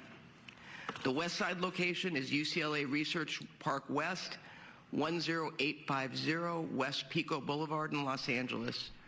Both locations will be open from 1 p.m. to 8 p.m. today, and then starting tomorrow morning and moving forward, they will open from 9 a.m. to 8 p.m. Details can be found at recovery.lacounty.gov. With that, I'd like to turn it over to LA City Mayor Karen Bass. Karen Bass. Thank you very much, Supervisor Barger. Let me just say that yesterday, as the chief mentioned, we did an aerial tour, and I was able to see, it's one thing to see it on television. It's another thing to see it from air. The massive, massive destruction is unimaginable until you actually see it. So I think of the families, I think of the community members that have experienced that, and I just have to say that we are going to continue to stand with you. But while we're preparing for the next couple of days, we also want to move into the time when we prepare for moving forward and rebuilding, but making sure that we can get people's lives back in whole. I have to say that when the aerial tour was finished, and I had an opportunity to speak to the firefighters, including our chief, firefighters who've been on the job for 25, 30 years, to say to me that in their entire careers, they have never seen destruction like this. They have never seen wind so fierce. In Los Angeles, in California, we don't know hurricanes. But imagining a dry hurricane and thinking about what they went through and their lives on the line. From the air, we could see people on the ground clearing brush and doing everything that they needed to prevent the next tragedy. So everybody wants to know how to help first responders. Well, the way you can help first responders, and you've heard this from other speakers, is to be prepared. So if you hear that your area is under a warning, then get packed right away. If the order is to evacuate, then evacuate immediately. But as was recommended earlier, evacuate if you have What's the my warning, normal heartbeat when you because walk if you around? remember a few days ago when the fires One, I don't were know. at its worst, 2, if I people did, I'm had not telling you. difficulty getting through traffic. That's crazy. So, Who do you work for? Moving forward. Yesterday, I Why you signed want an my executive BPM, directive dog? to begin to lay the foundation policy-wise for the rebuilding effort. We're going to make it through these next few days, but we want to begin to think about how we rebuild the massive destruction that I saw from the air. 83 to 87? Why? Why? Isn't that high? So my executive director Fucking your heart beating 2 times a second? It addresses He's like, stocks. Fucking video game development. Stocks. Video game development. Stocks. Video game development. To make 1,400 units of housing available. Oh, wait, no. 80's good. I was thinking 120. 120 is like insane. You're like a crackhead. With now, that process He'll be has good. to go. and then establishing a framework to secure. Oh, you take Adderall. Yeah, methamphetamine will do that to your heart. As was mentioned, the okay, that makes sense, I guess. 80's not too bad, 1.5, I guess. But yeah, amphetamines tend to do that. Yeah. And Hertz fires will open, which will help people who have lost vital records, birth certificates, driver's license, Social Security, etc. Help those who have experienced loss or damage to their homes apply for disaster relief loans. 109? No, you got to start walking. I'm telling you, walking and slight incline will help with that. Nurses will be available at the disaster recovery. Whirlpool's great. Remember, it had good earnings and then it topped out, but now that it's breaking out, this is all great. Oh, and what about that's kind of ironic because you guys keep asking about rebuild plays. I mean, where do you think Whirlpool stands in that? I think a lot of appliances got lit on fire. And if you want a cheap one, Whirlpool has the cheap ones. I didn't think about that till now, to be honest. Is check GE. That might be the better fire play now that I think about it. Because otherwise, I'm not buying any other fire play. I'm not making a fire play. So we bought that for other reasons, but yeah, that might have some effect. While outside, the city of Los Angeles has distributed hundreds of N95 masks throughout Los Angeles in public libraries, recreation centers, and senior centers, and local nonprofits, and we encourage families restoration, poly style, yeah, right? maybe in Palisades they use it in restoration. Who have come together Hold up. to help. I'm sure you've seen on the nightly That's funny. news, hundreds, thousands. Yeah, all of these appliance furniture places are doing good though, ironically enough. Supplies for victims. But I also want to thank Disney, Netflix, the Wasserman Foundation, Hilton Foundation. I hate when they turn these into ads. Snap, and so many others for donating millions of dollars to relief efforts. The California Community Foundation's effort has resulted. That's good they gave money, but she's like, hey, shout out to Netflix, Disney, Snapchat. I just want to say thank you. Stand together. We will do what we need to do to be safe over the next couple of days, and then we rebuild. Brought to you by Carl's Jr. Los Angeles and make Los Angeles rebuild the world-class city that we are. And with that, let me introduce Supervisor Lindsay Horvath.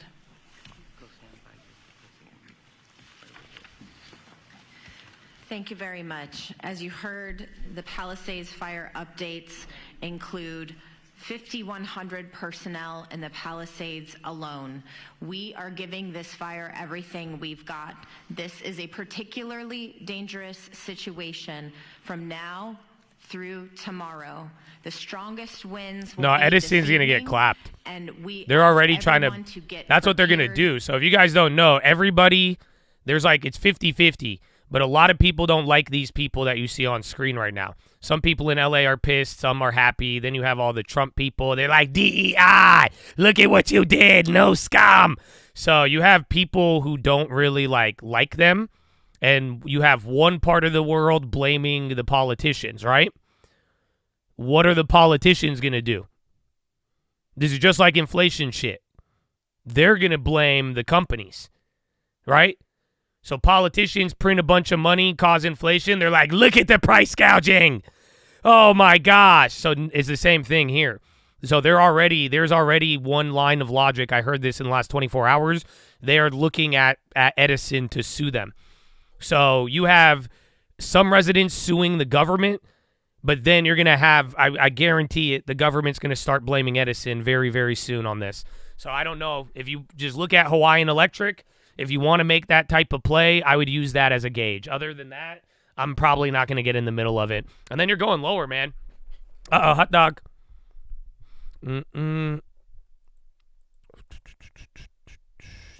Was it JP Morgan, Pfizer's stake in Halion to reduce from 15 to 7? So I remember we saw that they were selling that block a couple weeks ago. So yeah, HLN, they're dropping because Pfizer took some profits, it looks like. But Pfizer's not benefiting off of that. Again, you had the bad news in the morning about the Starboard stuff on Pfizer too.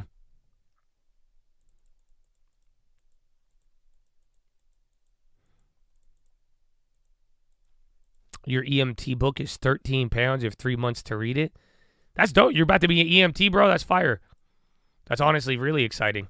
You're about to see some crazy shit, both good and bad, and you're gonna be there on the front lines.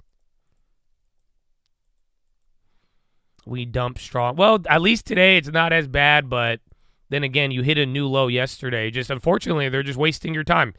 You're at the close in the morning of Friday, and then where you closed yesterday. So sadly, we're just not doing much. Like I said, I have a couple ideas. Sometimes it looks like I'm right, sometimes not, but I think we'll find out by the end of the day. But I wouldn't really trip too much.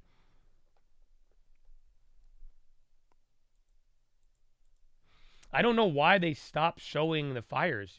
I'm telling you, someone said that earlier, but for all, like, you go to any of these streams, they just stop showing clips of the fire.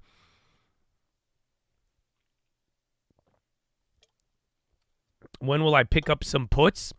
Maybe tomorrow, depending on the inflation. But if we dodge a bullet, I'm probably not going to pick up anything until the inauguration. Like I've been saying, I don't view it as, I don't really think anything's happened. I am concerned about the dollar, and I'm concerned about the bonds breaking and cascading, but it's been weeks and it hasn't done it yet. You know what I'm saying? It's all very, very slow. So until we get like a real driver, I need a real pivot point, I'm probably just going to post up. And that's I'm waiting for confirmation, really. That's why I said I don't know what the market's going to do, or I don't know what the bonds are going to do, but once they do something, we'll have a really good idea of how things are going to play out.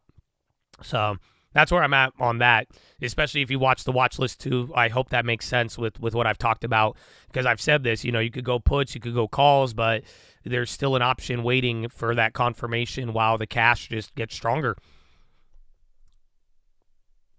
Should you hold my SQQ? That depends. Do you think the bonds are going to die?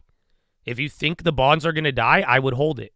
If you don't think the bonds are going to die, then I wouldn't be holding it right now.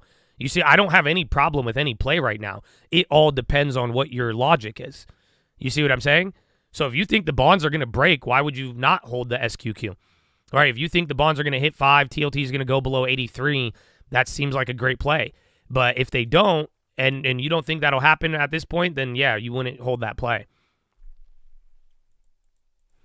And then SPY, now you're a little lower than the power hour move of yesterday. But again, 5,819, you sold off 50 points today? 50 points from the gap up after gapping up. And then now you're down by 0.39. NASDAQ is the worst, from the best to the worst on the day. And then again, your boy Russell, he's actually leading now. Express, I like Nike a lot. Yeah. We've owned it for the long term. I still like it. I mean, I think it'll still struggle a little bit. They got that new CEO, but generally anything at this price and lower, I'm not really afraid of it in the long run. It doesn't mean it can't keep going down, but like I'm saying, I want to own that. Even NVO. NVO even going lower now. Now it's at 80.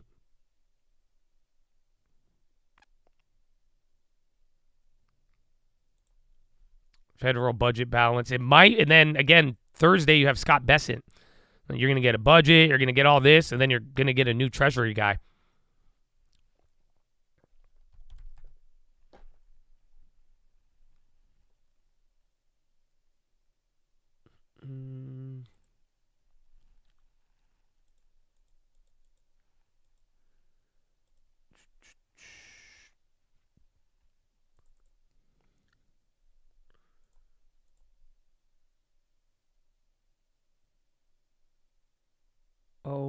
NVO.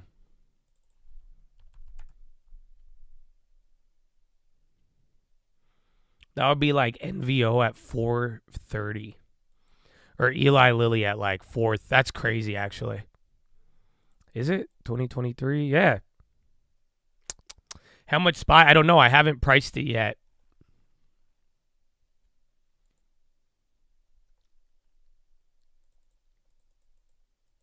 HCWC with RFK coming in? No, I have not. The VIX is down, bro.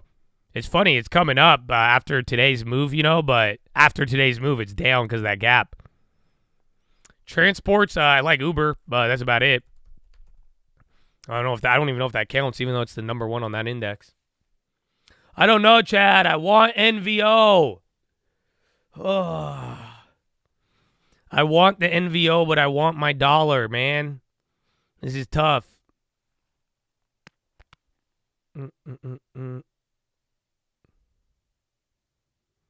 Just do it. But then I like Nike.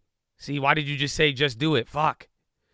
Yeah, now that's it. The rule. I mean, it meets. I'm not violating any rules if I buy it. I'm kind of feeling like I could get greedy. But then every time I get greedy, I lose something. I don't know if that's a philo, bro, but any time I get greedy, I always miss one. Something gets lost when the greedy. I may come out a winner in some element, but I'm always going to miss one of them. That's why I'm like, oh, I don't know. But then again, I like my dollar. But that NVO looks good, bro. Yeah, you can average on it. It'll go down to like 60 worst case, and then if they find out that Ozempic makes you grow like a fifth arm or something, that'd be terrifying. He said just do it, and then I'm like, well, why don't I buy Nike? Because then I could build on it.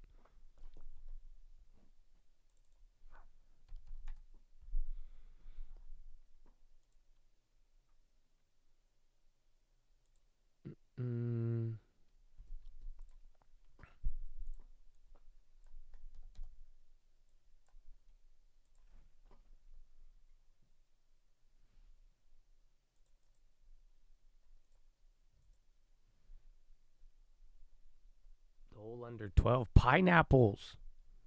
Nice. They make pineapples, right? I think.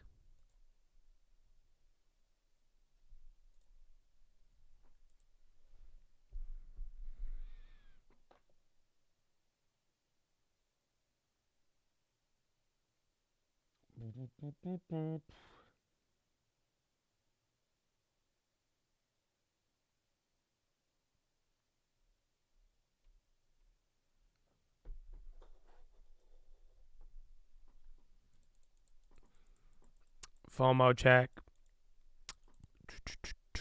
Sister got Nike. I think mine got Nike too. Let's see.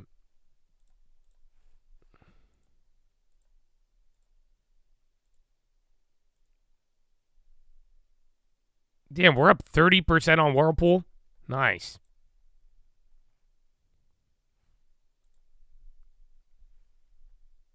Euro closed and fully settled. Yes, sir. So, again, we'll see where the second half of the day goes now. But, again, I still think it's generally positive. The movement's weird. Wait, why do I have Nike up here? The movement's been weird, but, yeah, we're still going lower, though. TLT's not as bad now, but, like I think by the time TLT goes lower, the market will come up. I think there's hope today, but this has been the weird dynamic we've kind of dealt with on a day-to-day.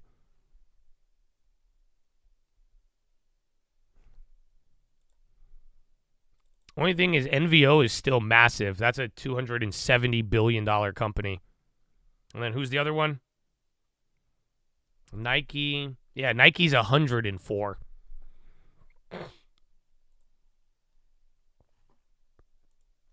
Rigetti speaking at conference. Positive comments from Microsoft. Oh, shit. Yeah, take a look at Rigetti for all of the little gamblers out there who like the robo.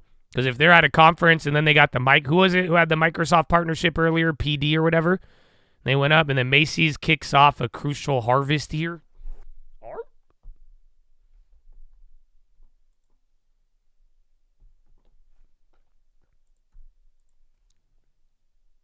NQ or ES in the future? When the time is right, yeah. Well, I mean, I'm not against it. I have no plans to not play it, but until I get my setup, I'm chilling.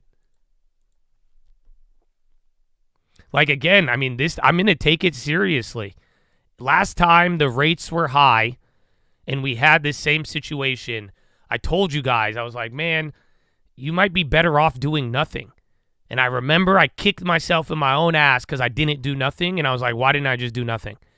So as long as these rates are quote unquote higher for longer, I am not motivated to do shit. I hope that helps. And I don't think you should either, but I've done this already many times, and I'm not going to make the same foolish mistake of trying to pick up pennies when I could literally do nothing and not lose, and then all the long term is just going to kill it. Unless there's, like, again, real volatility, give me a real move. But if the rates are going to do what they did back in the day, I mean, we have a playbook, and usually, you know, it's going to be a volatile year, but if you don't play that volatility right, you could lose. So you got to kind of find that balance.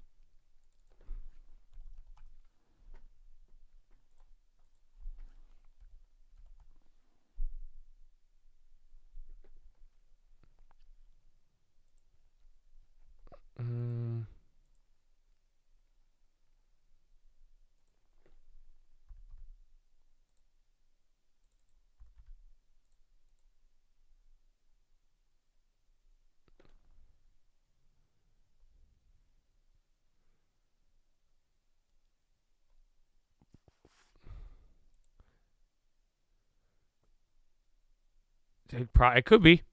Again, if CPI good or bad, that's going to change a lot of things.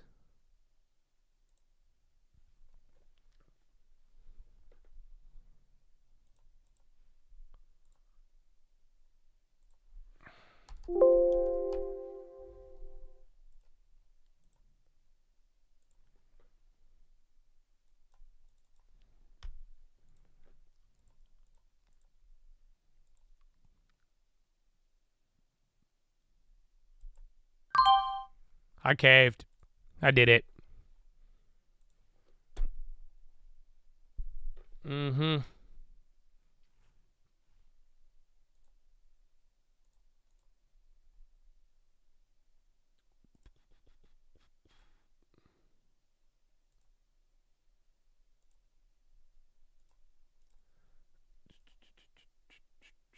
Let me get the other one.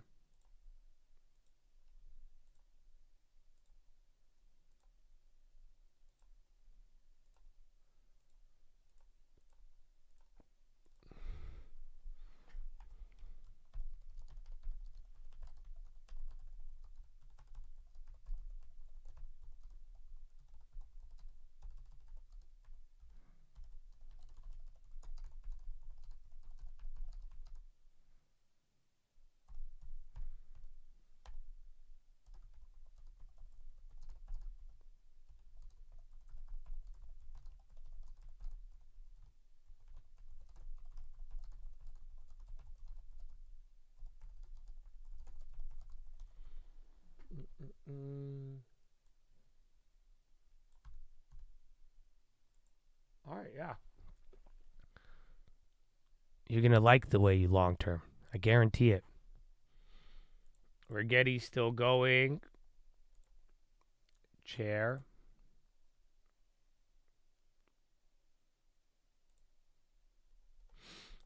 All righty.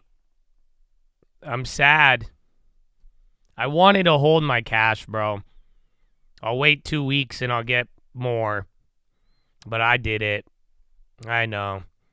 Because I think, again, all of these, I still think there's more downside. And I think I'll get a better deal, but I don't know. Farmer never plants if he waits for perfection. It's good enough for me, man. I bought NVO. I'm so happy, though, because it is NVO. You know, my mom, I should have bought this when my mom first told me about it. But I grabbed NVO to the long term at 80.26, so it's already down again. I grabbed 4 shares on the big account, 40 shares on the big account, 4 shares on the small account. Colt's sister, I'll add to that whenever she wakes up because, again, she has to get into the account. I can't. So that's on her. I texted her, but, yeah. But I'm glad I now have the Ozempic exposure.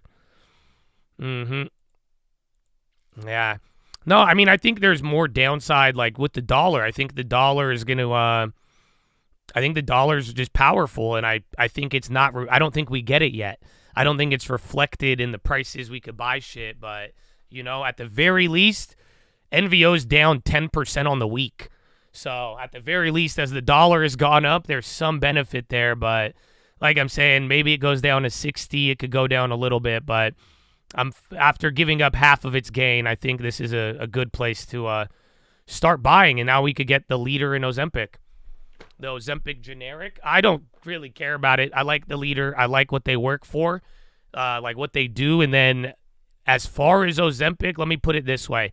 I care about the weight loss, but the next thing about Ozempic is going to be the like heart shit and the addiction shit.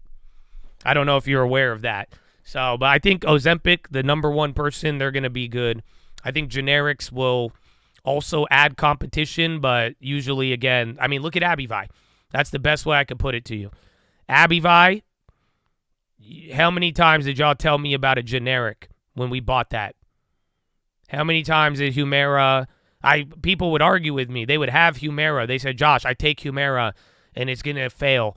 And they're going to say that, you know what I'm saying? But it's just like, look, 5-6 years later, Abivai, the leader does good usually. So assuming they don't drop the ball, I mean, there's obviously risk, but for the most part, I'm kind of happy with that.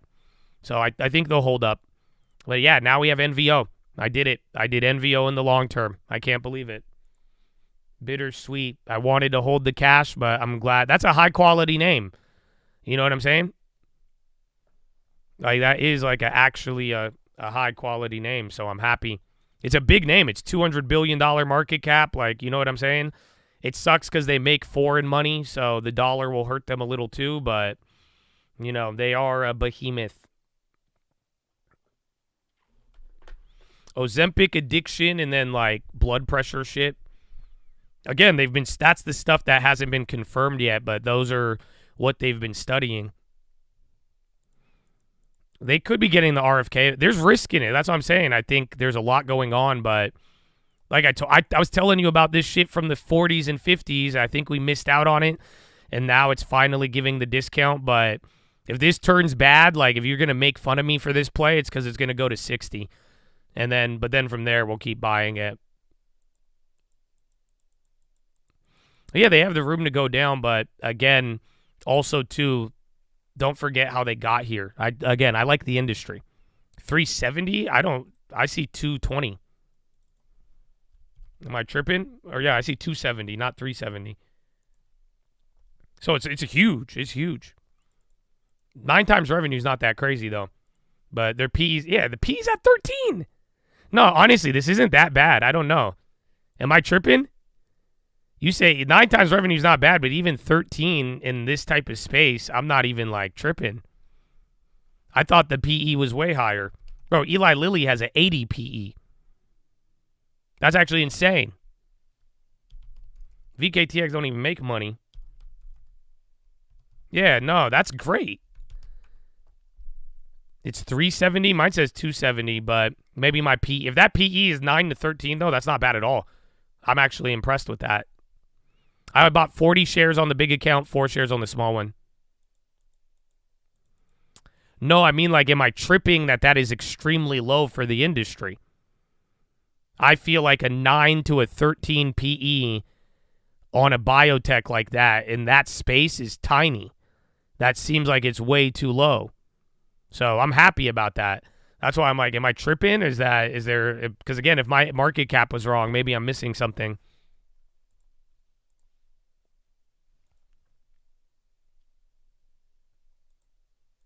Yeah, I think that's extremely low. 34 is the average? Yeah, that's great. What the hell are we saying right now then? Hood says 27. Yeah, that 27 makes more sense. 13 is a steal. I think that's wrong. Okay, yeah, it's half of that for some reason. I think it's just average. At 13, that's just I'm like, what do you, I might go buy again if it's at 13. Insurance. All right, have fun in class, baby. Enjoy it. And the SPY going lower.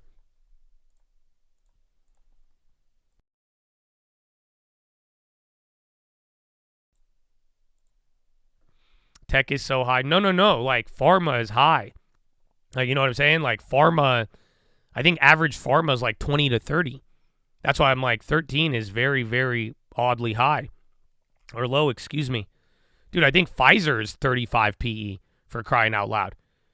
So that has a better price to, and again, price to earnings isn't the only factor, but having the most popular drug in the world and your PE is literally, 30% lower than Pfizer, that's actually kind of impressive.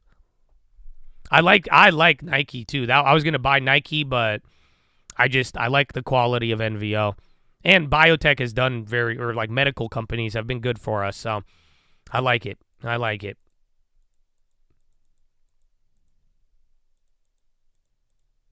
XRP breaking out, finally.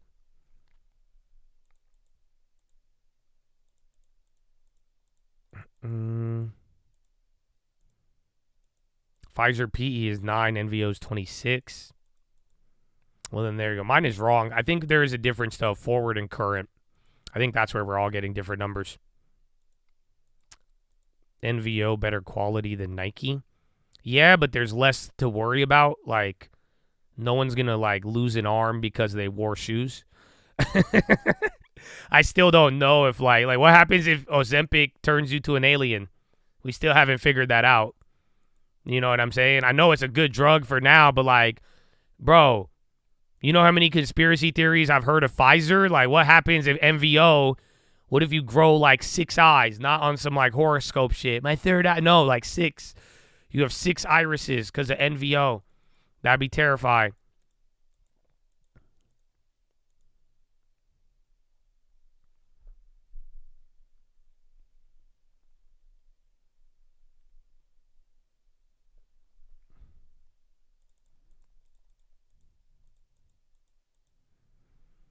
All right, and it's SPY, bro. Nonstop dump, and notice the bonds are chilling. They're still low, but they're not moving as much as equities are right now. The daily on NVO, it's ups and downs. Yeah, NVO, I've known about it for years. I was telling my mom told me about Ozempic before it popped off. So I've been watching it for a long time. Just like NVIDIA, I've just never been able to buy it because it just keeps going up and up and up and up and up and up and up and up and up and up. So finally now, it's down almost 50% from the highs, 30% on the month, and it's down on the year and everything. So it just, now I'm like, maybe we put one deposit in it and then go from there. I'm at the middle ground. It's higher than where I saw it, and then it's way lower than the top. I know growth is, I don't care about the growth, though, like that. Obviously, it factors in, but I want to own that company. You know what I'm saying? I want to own, imagine all the Ozempic stuff and all, these are the top leaders along Eli, you know, and they have other pipeline stuff too, but I want to own that business. That is why I'm going. I think it's a high quality business. Maybe it gets better, maybe it gets worse, but I think it would be good to start owning a little bit. You know what I'm saying? Like, it just not, again, maybe it surprises or disappoints on growth, but it is something that I don't think it's going away in the next 10 years. Whether it's, I think Ozempic expands or they use the diabetes platform to do a lot of other things. And then, again, they've already made a good name for themselves and profits.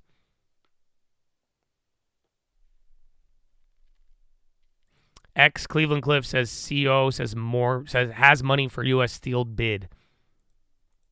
And then OpenAI appoints BlackRock executive Ogunlesi to board. Yeah, X, that headline's coming out now.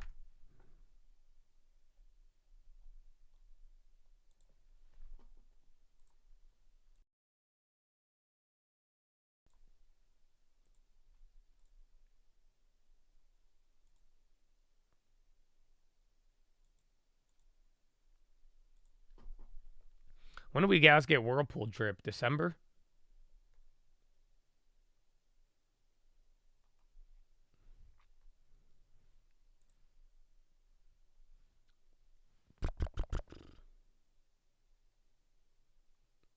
Redfin, Baba. Yeah, bro. NVO.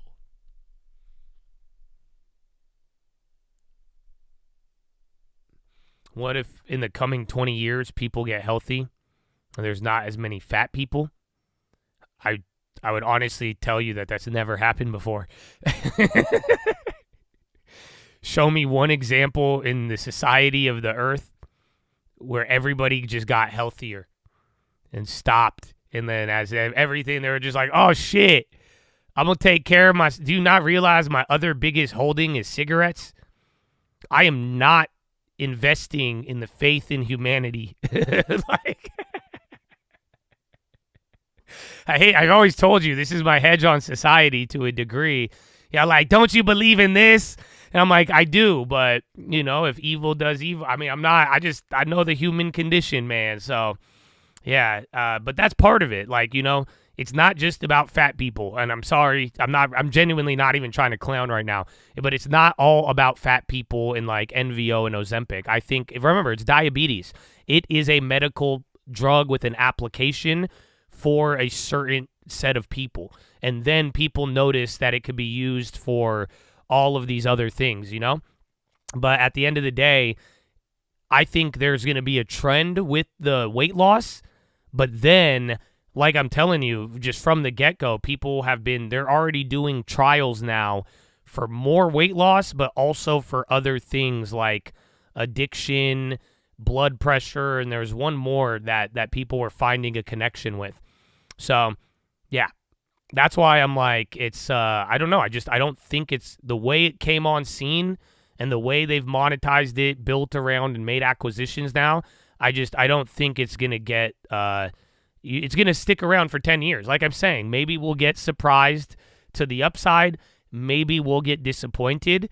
But my goal is I want to be an owner in that business. I want to have a piece of that, even if it's a small piece. And then, you know, we could evaluate it over the years and months, you know. But at this price and where it's at to start, I mean, I would love a little piece of it. But it's all because I want that name. I want that product. Literally, you know, I don't want to tell you this because I don't think it's going to be the same. Because when I bought the other one, it was real value at the time. This play is actually up. This is the first play this has a multi-year gain if you look at it, you know. But when I bought Abivai, that shit was down. But remember, why did I buy Abivai? Let's see. I liked the dividend. I liked Humira, but there's something I wanted to own. I don't know if you guys remember. There was one part of Abivai, and I just wanted to own it. Yeah, exactly. 100%. Botox. That's it. I told you, that shit ain't going anywhere. I lived in L.A. more. I was closer to my L.A. times than now, but Botox. I just wanted Botox. And I was saying Humira, and they're like generic, and I said, no, they'll do good. They're the leader. They'll find a way, and before you know it, all of those things still keep going. So it's just like I want to own that product, and I think that product is a good product. Ozempic. Speak literally, they are Ozempic. They're not Wegovy. They are Ozempic. They are the ones who made and started all of this. So, yallah.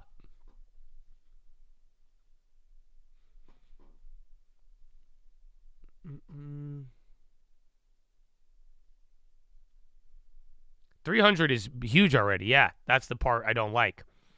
100%. I agree.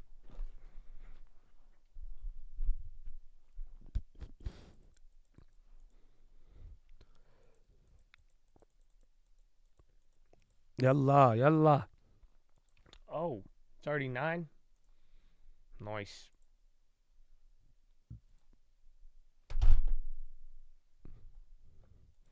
Small account is $300 on the monthly.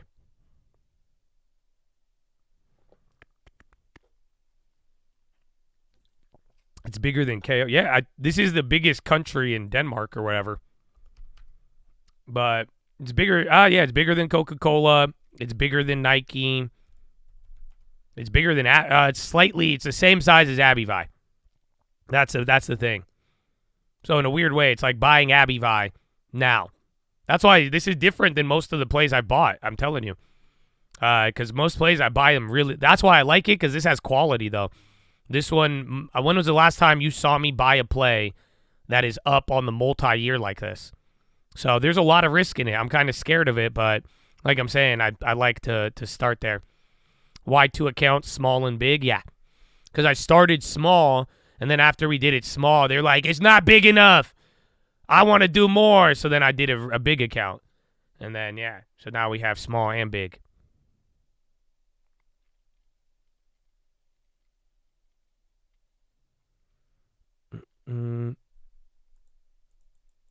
Yeah, Nike. We already have I have more Nike than I have NVO. So we could have added to that.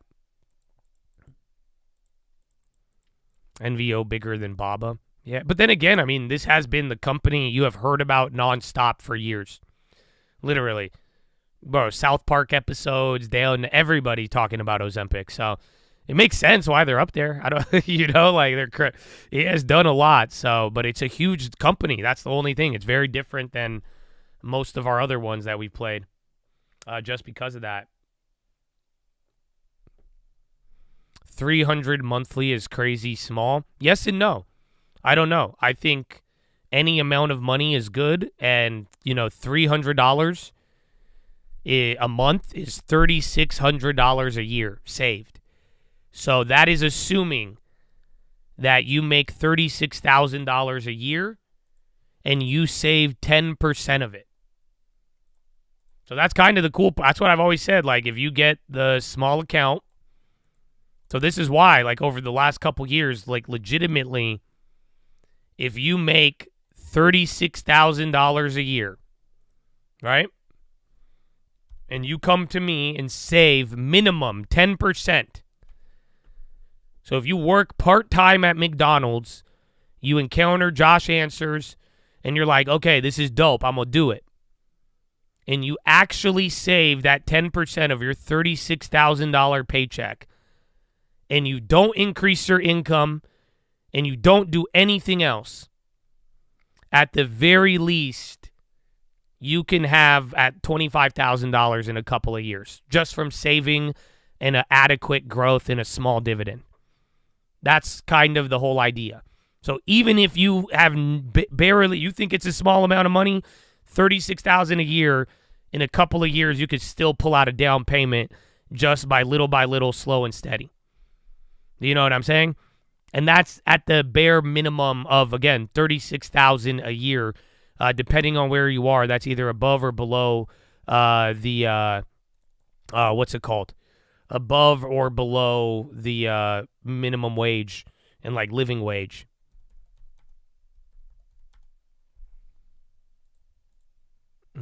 Low oil stocks at Cushing have outsized influence on near term. And then Dario, did they just release GLP-1? So competition. DRIO is halted. They are expanding GLP-1 weight loss solution prescribing capabilities, targeting $100 billion by 2030. They're halted. It's a penny stock, no volume. I think back in the day, 36,000 was around, or like 40 was the median. Lately, I think the median's like $60,000. So like I'm saying, if you go and you actually, like, if you make half of the median wage in America and can save 10% of it, I think I could get you a down payment for a house in a couple of years. So, yeah, we'll see. I want to make the S&P account, but the yield curve inversion kind of spooked me.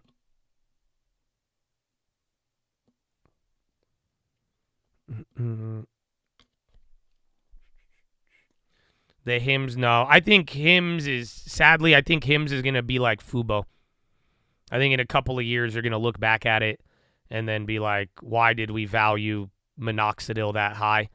I know they have the GLP-1 offerings, but I don't, like, it reminds me of Fubo. I don't know other way to talk about it or explain it. That's why, but it's done good. They've surprised me.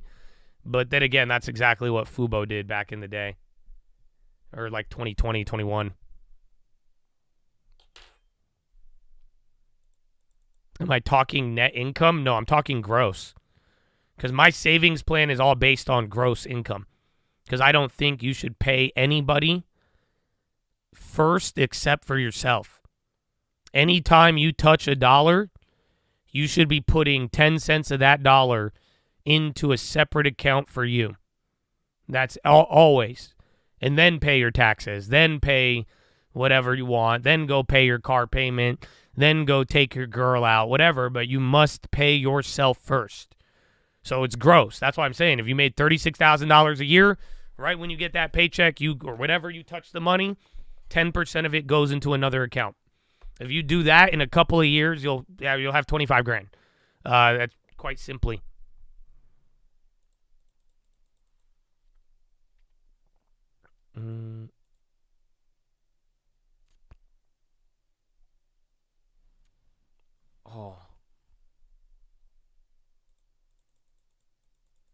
What if you already have $25K invested in stocks?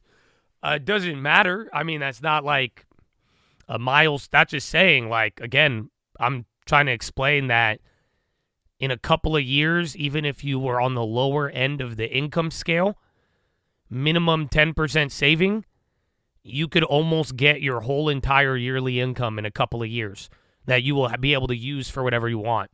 So, again, and all of you, if you have money and the long term's working and you've preserved it, I've always told you, get real estate. If y'all can find a good property, again, I mean, we've already gone over many ways to get your hands on a property with less than $25,000, but I'm a big fan on that.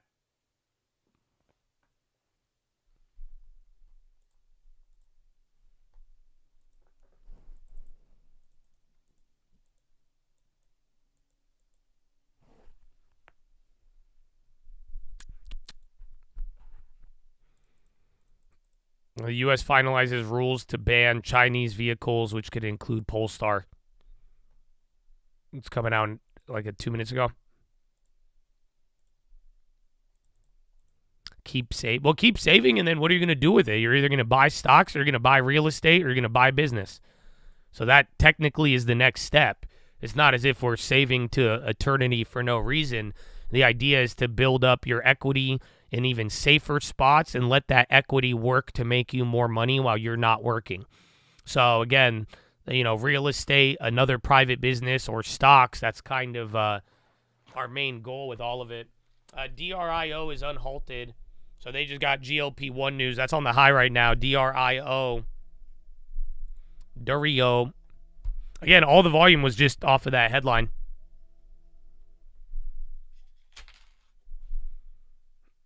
Real estate scares you. I mean, it's naturally scary. It's usually most people's biggest financial investment that they'll ever make. And then it's not liquid. And there's so much steps and processes to like go through it, So I feel you, but I necessarily, if you do your due diligence and you aren't like an emotional prick, you'll be fine. Most of it is, it's intimidating, but it's very manageable. Again, I mean, if my whole little immigrant family could figure it out, I think you'll be good, man. You guys will be, y'all have the language, English. You've grown up in this country. You guys have the internet. You know how to use TikTok and ChatGPT. I feel like you have a lot of tools at your disposal to help with the intimidation of buying your first property.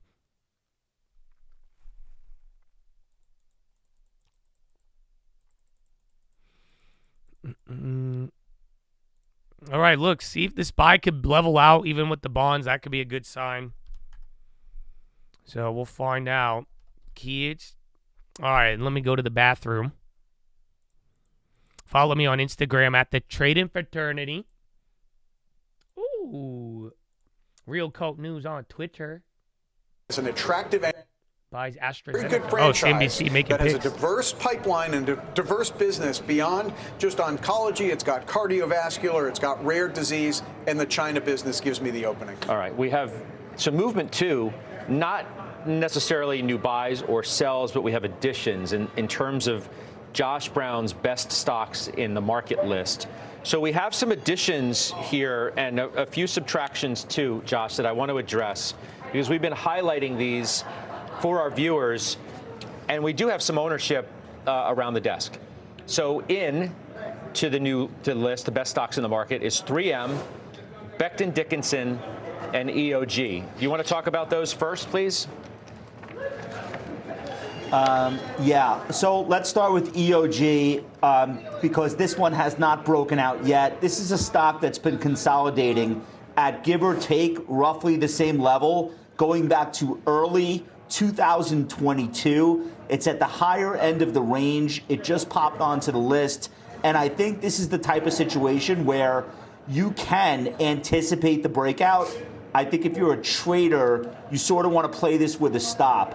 What I would do here is utilize the high 1-teens, like 118, 119, as my downside protection. If this were to break down, that's where you want to be out of the name. But if this stock can break above 135, there's really not a lot of resistance here. You have to go back a couple of years to find sellers at that level. And it's in a sector that's starting to reawaken after just horrendous relative performance to the rest of the market. The other one we should do is 3M, which I personally own. I've been in the stock for a while.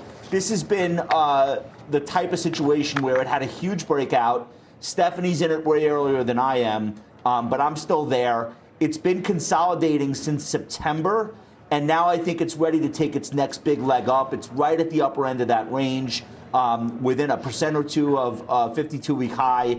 And RSI is Josh fairly Brown cool, with the Colt pump, which baby. means it's not overbought. I told you, he always throws us a bone. Yet. So these are two names that I think, both for traders and investors, belong on their radars. Okay. The other you didn't do. Oh, you want to comment on 3M, Steph, real quick, Yeah, before we do the Becton? Yeah, I mean, the new CEO, he's in the job for like a minute, and he has a great track record. Operating margins are the story in the short term. Eventually, they have new product growth, about 10% growth. That should help 2025 as well. But watch the margins. I love this guy. I think he loves us, man. I don't know. Positively. That's always good. So give me something on Becton Dickinson. Like what once about every it other month, he makes pumps it worthy of this something list? in our long term for no reason. So I'm proud This of is him. another long-term consolidation, sort of trading relatively near the older highs. Again, this is medical and surgical products, so it's in a sector that, just to Jim's point, was absolutely left for dead. Nobody wants to be in these names while there's potential for negative rhetoric on campaigns across the country. But that moment passes, and these names get rediscovered. So it's a modest dividend payer. It's a $67 billion market cap. It's in an area that people haven't been focused on. But again, it's been trending higher. If you take a look at the way this stock has performed since December, you could tell the tax law selling here. People that just want CPI is going to be big on tomorrow. In a year so if you're with noticing huge SPY's winners that they pricing need in to a lot. offset, that probably should peaked the first or speak second to week how of December. important And ever tomorrow since, will be. it's been like a beach ball you've been trying to hold underwater, and it's just been kind of levitating higher. I don't think there's anyone left here to sell. A breakout above 225 would be really interesting for a short-term trade. So in terms of leaving the list, I mean, there was an event around Constellation Energy, so I get it. The airlines, United and Delta, have had amazing runs, so I get it. What about Arista Networks? Look, this is a pure momentum play. All right, we'll take it. 3M and Whirlpool, sub 80 average on both. That's cool. You must watch a really good YouTube channel on Twitch. That sounds like some great purchases right there. And they both pay good dividends, and you got spin-off shit too. That's great, man. I love it. My gym was good. Oh, I have an update. I don't know. So yesterday, remember I told you my girl was mad at me because I cheated on her in my dream? So apparently, she was like, I wasn't even that mad. She just said I was making a big deal out of it because of how I read her text. So I was like, you didn't just drop off the dog? And she's like, no, I had to go. I was like, what? And then you know what she tells me too? Then I got kind of offended. I'm not going to lie to you. And then I was kind of impressed.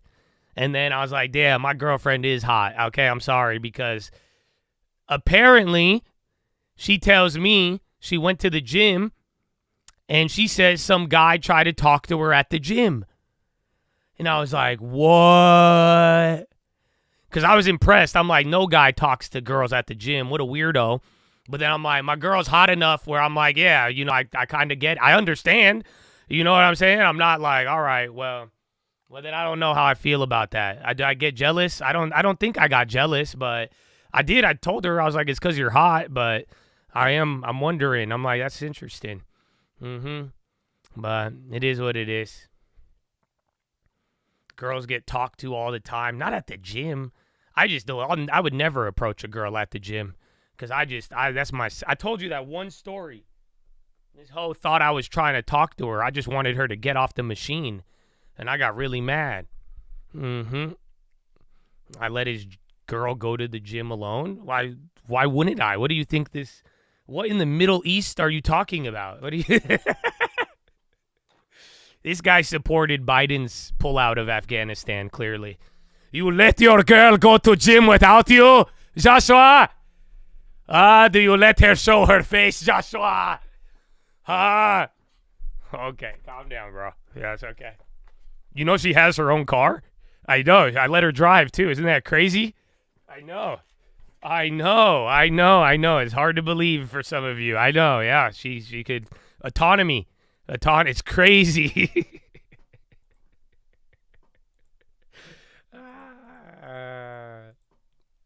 You don't realize my girl let me go to the gym alone for a very long. She's just starting to go to the gym now. I don't know what happened, bro. It's tripping me out, but I'm so happy. You have no idea. Because now this will be one of the things we can share. I never was able to share the gym with my girl, bro. She never really understood gym life. You know what I'm saying? Like, she was just genetically blessed. She had no need to work out, but I was like, dude, that's it. But now I'm excited, so I view it as a net positive. I like the gym. Anybody goes to the gym, you go there. That's it. That's all you got to do. It took 4 years. My girl dodged the gym for 4 years, bro. So that's why I was like, come on, bro.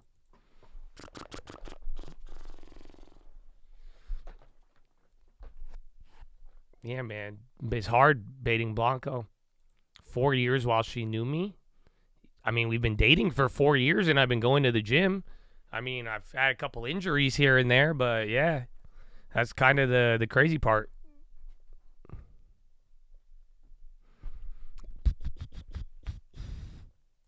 You crazy? Why am I crazy? What'd I do? You've approached a couple girls at the gym? Wow, that's bold. You can't believe I'm so progressive. You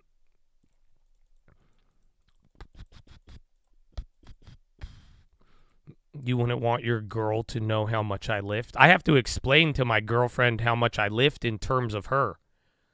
So, like, I tell her, I'm like, I curl like a little more than half of you on each arm. So then she gets it. I'd say bench press is like 2 of you. So I use her as the metric.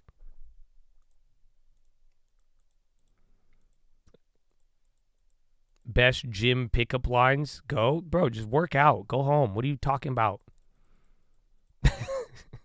Re-rack your weights.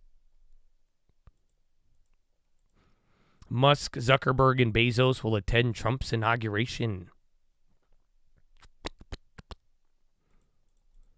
She weighs 60. She weighs like 110, I think. She's small. Like, she's skinny. No Ozempic. So, yeah, like, you curl 60s, that's like a half, a little less, a little more. You don't think that's smart? Your girl's a little thicker? I'll be sure to tell her when I see her. Why would you say that? He's like, yeah, my girlfriend's a little fat, so I don't know if I could do that, Josh. Excuse me? How dare you? How dare you? That's good, though. You got to lift a little more. Don't blame her. I blame you. That's it. You got to start getting gains.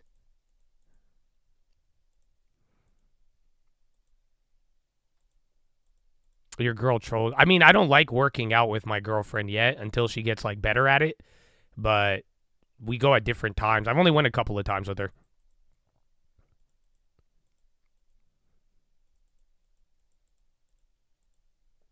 Lift more, chatter? I don't know if you're talking lift or if you're talking, like, weightlifting.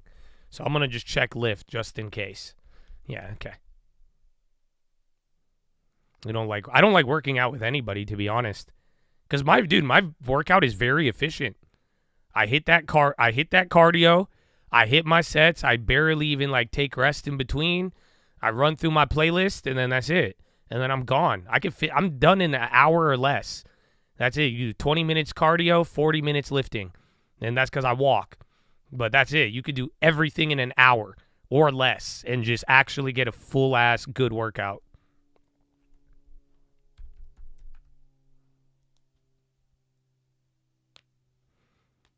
Like, so that's the thing. You guys know you don't need to, like, because some people think you have to be in the gym forever. And some people do, man. Like, the unemployed gym guys, they will live there. But if you actually just, like, 30 minutes, even if you, sadly, I don't want to recommend this, but If you cut cardio, bro, 30 minutes a day, you could get ripped and change everything. You love hitting the bag at a public gym to show your dominance. I think I've met you before. I feel I've seen that. That's very dominant. I'm not gonna lie. I caved to that. I'm like, oh wow, he's the leader of the pack. Yeah. No, I feel.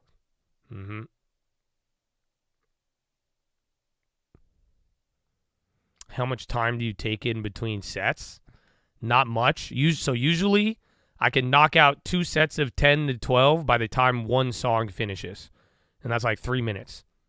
So work. So I take like a 5-10 second break, maybe take a swig of water, and then that's it.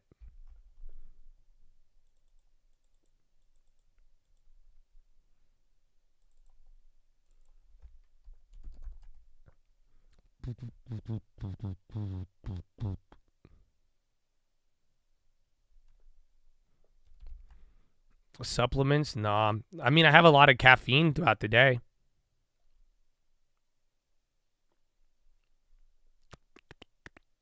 You're not lifting heavy enough? I'm probably not. I just don't want to get injured, though. That's the whole point. I barely lift anything, to be honest with you.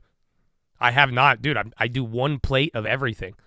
I'll sometimes do 2 plates, but that's it, bro. I'm just getting too old and shit. I ain't got time to lift no heavy weights. That's it. Yeah, I have really good form, and I could curl a lot. That's about it still. That one just doesn't hurt at all. But other than that, that's it, bro. Just light weights. I would rather just not get injured and be able to do it every single day.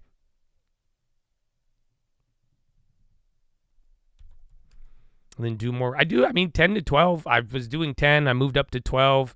15 gets kind of crazy. I've done a couple sets, but, we'll work my way up there. Capital One, they had the news in the morning, something about the deal with them and Discover, but I don't think anything new. Pfizer dumping, yeah, that's not good. Again, they sold off that one stake, and then they had some of that, what was it? What was that news? The Starboard news, the advisor. Your left shoulder. Do the ball and go small. That's it, man. It's the only way, man. Welcome to old man life. You get injured, you could still go back to the gym, but like I'm saying, I don't do anything crazy. Like it's sad compared to what I used to lift, but the progress is I can't complain.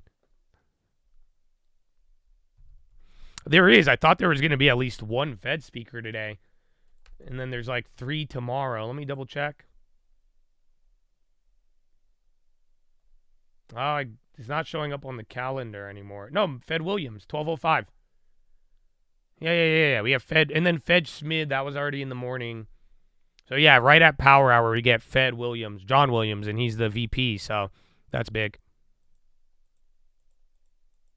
Meal prep, yes, sir. Let's say if you don't have, just start walking, bro. I'm telling you. If you're like, oh, I don't have the energy for the gym, just every day after the market, just go walk around your neighborhood. I don't know if it's cold or not, but like little shit, or get you like a 10-pound dumbbell and resistance bands. Do push-ups with us every day. After a couple of weeks, it'll feel a lot easier, and then before you know it, you'll find the end. It's a pyramid scheme. I don't know if you guys know that. Like working out is a pyramid scheme, because then they're like, oh, if you work out, you get more energy, because now you don't have energy. But then if you start working out, then you'll get more energy. So it's a pyramid scheme, because you just keep going. Like you're like, wow, I'm tired, but if I work out, I'll get more energy. And then you do get more energy, but then you're tired again. And then you're like, oh, I have to work out again now to get more of that energy. And then it's just a constant. And then you build your left and your right leg. And then before you, it's just a giant pyramid scheme for energy. So, yeah.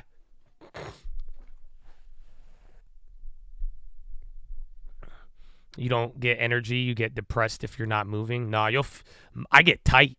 My body turns into a dry sponge if I don't move. It's terrible. Head of airline industry lobbying group stepping down at end of 2025. And then 5.5 earthquake in Japan 20 minutes ago. riding the Trump trade. It's not bad. Again, the inauguration next week, like I said, if you want to go for some of the Trump trades, I mean, or anything for inauguration, think about the initial Trump trades. Those could be a move as we start to get into the first 100 days.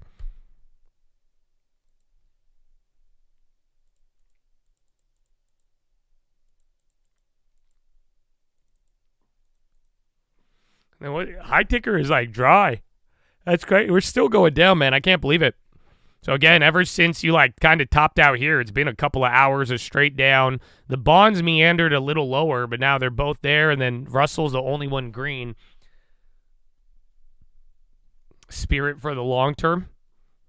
So let me ask you this. You just won a free flight anywhere in America for $10. It's a flight for $10. And you could pick any airline to go and take that trip on. What airline are you choosing? Would you choose Spirit? If you would not choose Spirit, then maybe don't buy them. But other than that, I hate airlines for the long term. Even Warren Buffett hates them too. But it's not. I'm not really a big fan of those types of. That's not a business I want. I want Ozempic. I don't want airlines. They're very hard to make money in, even though they are used every single day.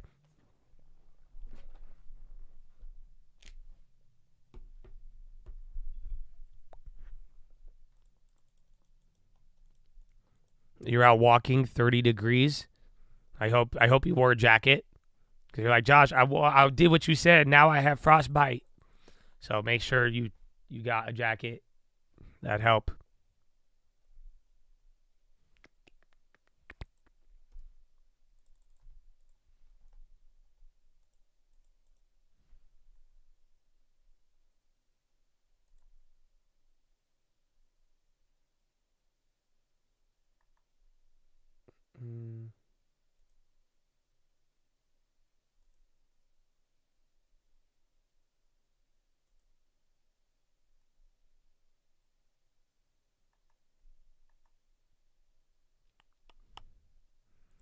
You sold your first house last week? Let's go, baby. Congratulations. Do you recommend keeping your cash in bill? I have been moved to money markets, but if you don't have access to a highly liquid, easy money market with a high return, then bill is fine. But again, it's the concept of bill is still good, but you need now, especially now that they're not cutting rates anymore, but there's easier ways to get that yield right now. Like I'm saying, the money market is usually the easiest way to do it. IBKR, I used it back in the day. It's very complex. That's why I didn't like it. But IBKR gives you very good access to international stocks and even small caps and other stuff. But they're a very complex platform. They're good, though. They've been around. I've known them my whole life pretty much. So they're not necessarily sketchy. Yeah, SPACs and bill. But money markets are chill. Because, again, you don't have to do the whole bill, the cutoff date, all of that. So that the money market has made things a lot more easier.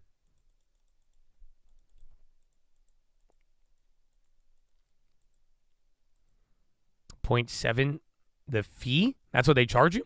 Oh, but then I think they offer you, I think it still pays $4.99. So I think you still walk away with $4.5. Even $4. So it's not bad. Or you could go find a bond if you'd like. That's another way to do it. But like I'm saying, the money market is just the easiest way to collect the yield. They might rise too, again, if they don't cut rates anymore and we really get higher for longer again. I mean, those money market yields should start to climb again.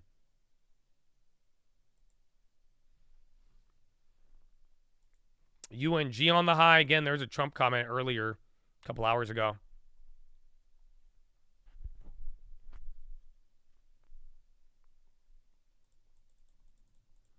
YouTube, yeah. I mean, mobile is usually where most messages get clapped. I don't know, man.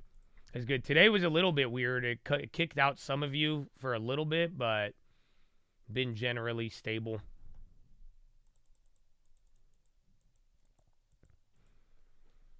Meso on the high, MESO. Decent pop. Mesoblast, I feel like we've seen this. It just popped up $1. So that's 5%. Technically.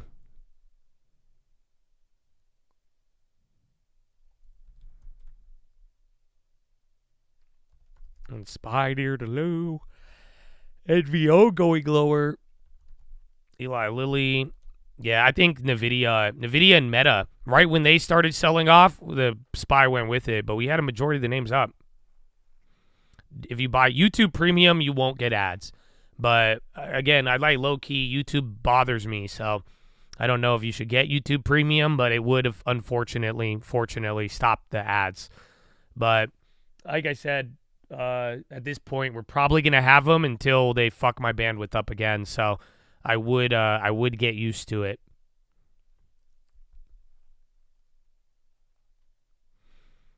I use YouTube Premium because the music shit. That stuff's great. That's just my gym music. On WMB. Oh, yeah. Isn't that wait. Yeah, Williams-Sonoma, right? Or Williams brand? Or am I tripping? No, I think I'm thinking of KMB, Kimberly-Clark. That's one I like. I don't know. Williams, I'd have to double check.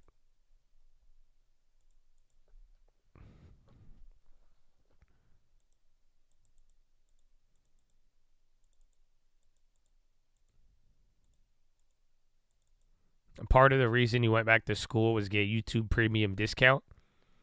Bro, I would have just gave you the money. That's fine. What do you mean? He's like, bro, I became a PhD so I could get $1 HBO and $1 YouTube. I mean, that's crazy. That's, I guess. No, you do get hella good student deals, though. I'm not going to lie, man. I see some of these student deals, bro, and I'm like, damn. I'll be like, I'm a student. I still got my student email. I'm going to start using that. Hello, Anthony. Can you hear me? What sparked my FXY play? The news in the morning. Again, even some of the inflation stuff. The potential that maybe inflation worries calm down. And then just quite simply, there is a Bank of Japan meeting next week. And I think everybody is so focused on everything else that we're ignoring the yen just staying pinned at the low. So if the rumors are going to start ahead of the meeting 1 week ahead, buy the yen now and then sell out of it on the event. Maybe before we can make some money and then see where it takes us from there. But that's generally my plan and idea and why I chose to do that.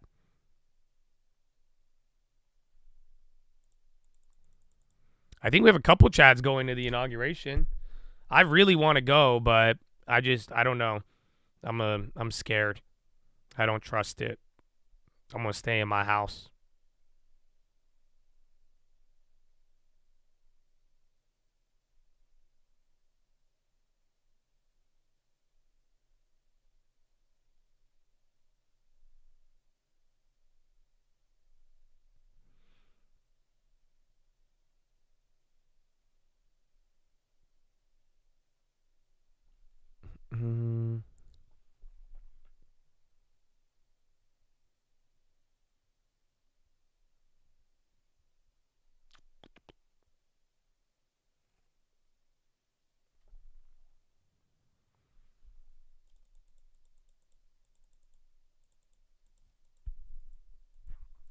Your college deactivator student account?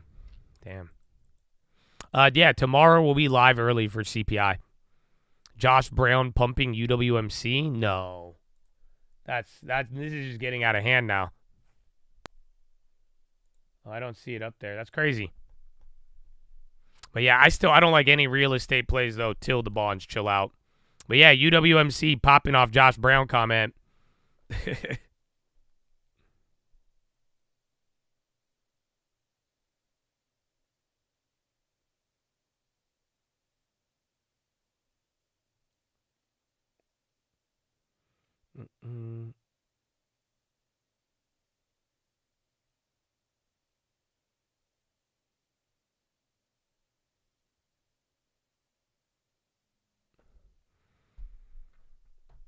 Yeah, KRE, we talked about it the other day, but now it's up 2, so I think you kind of missed that little dip by there. There's a good one. Can we send Josh Brown a gift basket? If you could find out how to get it to him, I will send him an edible arrangement. I think he deserves it, you know, because nothing says I appreciate you like an edible arrangement. You know what I'm saying? Like I'm telling you, if somebody ever sent you a pineapple shaped like a flower that you could eat, there's nothing that says you are appreciated like an edible arrangement. So I would love to send Josh Brown an edible arrangement. I'm gonna send one to Intel actually, just to hopefully get in touch with them, because I'm still applying for the CEO position. They're playing hard to get, but that's fine. O is on the high too, so again, little real estate pump on these, but I don't know how long that's gonna last. Still interesting. Charter Communications on the high. High ticker's kind of picking up. Bonds ain't moved for like 20, 25 minutes. Same low end of the range. They up there. Never mind. They're coming down right now.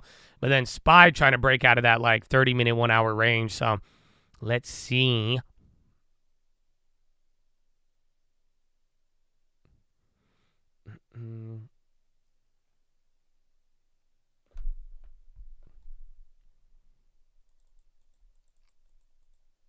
MP, I'm sure. I mean, that's weird. Real estate stocks, they could. I mean, they can get pumped, but I wouldn't buy it. I'm not like buy the stock, but like I'm just not buying it until the bonds chill out. There's no. I think real estate just has way too much risk there. Not like residential real estate, but these companies, they're just too sensitive to it. Yeah, especially with TLT just hanging on barely. Yeah, Monday is closed, so the inauguration, the market's going to be closed because of Martin Luther King Day. So next week is technically a short week.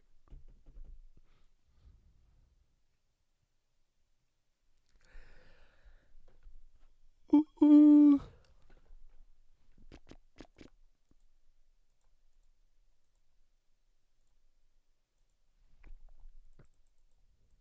Brought your son home from the NICU yesterday, 117 days. Oh, man. Wow. Congratulations, bro. And I'm glad. That was a long time. Woo! Hey, man. Hey, man, bro. So many new Chads, bro. You guys have had a lot of children in this last 12 months. Very proud of y'all. I hope y'all get them long terms. Woo! TSM earnings, those are going to be tomorrow. I'll post the earnings previews on Twitter a little later. I mean, it's still kind of early, you guys. We're not even at 10. So, but yeah, we'll have earnings tomorrow. I think a couple after the bell today, no big ones. And then, but really, again, CPI, that's really going to be it. Oh, you lost this. I'm so sorry to hear, man. That's tough. That's very tough. I'm glad, man, that you got to bring the other one home safe, man, and start this journey, bro. That's absolutely crazy. But that's it. What's his name? The kid's got a long-term. Good. Everybody need a long-term. Do you believe another assassination attempt will happen? No, I just don't like, I don't like crowds. That's it. I don't like crowds for safety reasons, hygienic reasons, personal space reasons. And yeah, I just don't. That's the only thing. And just lately, crowds have not been fun. And I don't want to be in that giant-ass crowd.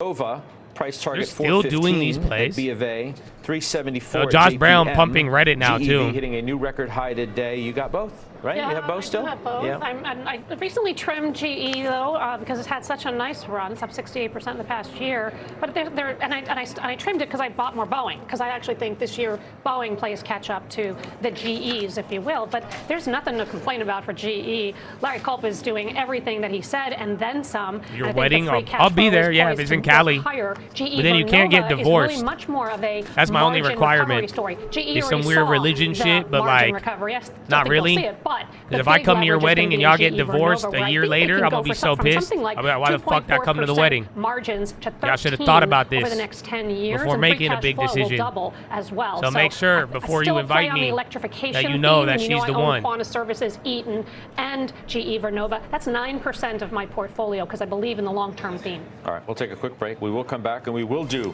those top stocks and strategies from Goldman's top market strategist, and we'll do them next. All right, well, that was good. Oh, you're coming to Cali tomorrow? Nice. Where? Are you going to San Fran? San Fran, I don't think you're going to L.A. That'd be terrible to go to L.A.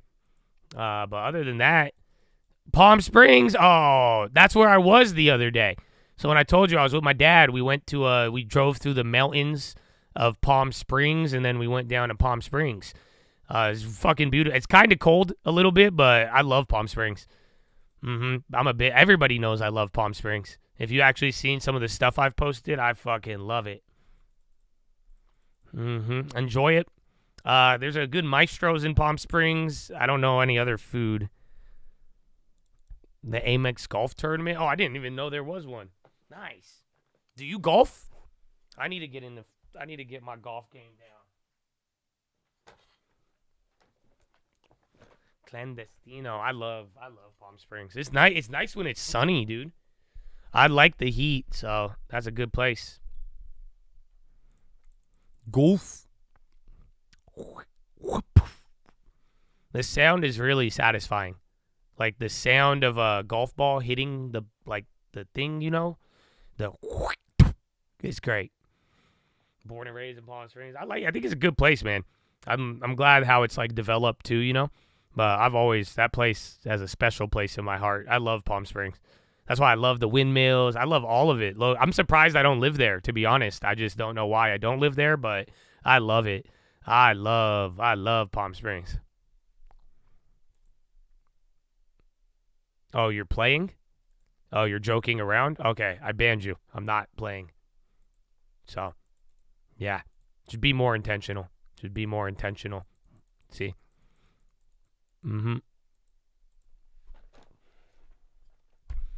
Hey, Josh, you will? You will what? And her name is Victoria? Are you just trying to get me in trouble? That's it?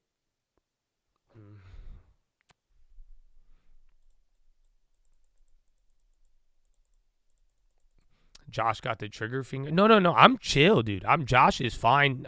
Yash, on the other hand, he don't got time for none of this bullshit, and he ain't gonna waste his time with y'all. But I'm fine. I'm down to help y'all with cover calls. I could help you run through you have any serious questions. I would love to help out. But Yash he's not about it. Oh, my sister just texted me. She just woke up. Nice. Good work, San Francisco. Fucking 9:50. Oh, okay, yeah, wait. That's fucking Pacific time, man. Oh, man. If she could have handled the criticism, I would tell her that's not acceptable, but I'll just ignore it. So, I'm pinned to it. I like them. I like any of the China plays. I prefer Baba and Baidu, but any China plays, though, I think they have a lot of room for recovery and upside, but they are going to have to, you need Xi Jinping to run it through, but I think we're going to get more China developments at the other one. After we know what Trump is going to do, then China's going to start announcing stuff.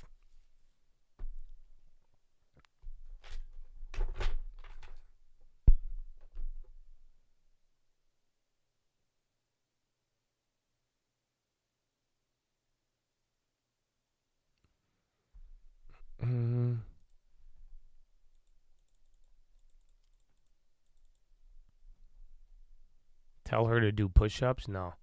I don't tell my sister anything anymore. This was part of the liberal thing. Because every time I try to help her, she just tries to argue with me. So I just stopped giving her any suggestion. I just do her long-term for her because I love her and I don't want to deal with it. That's it. That's all. I don't know if you've had similar experiences, but with enough people, once I start to realize that every conversation turns into an argument, I proceed to give up. And I will just do what is the right thing, and I will try to limit my interactions as much as possible.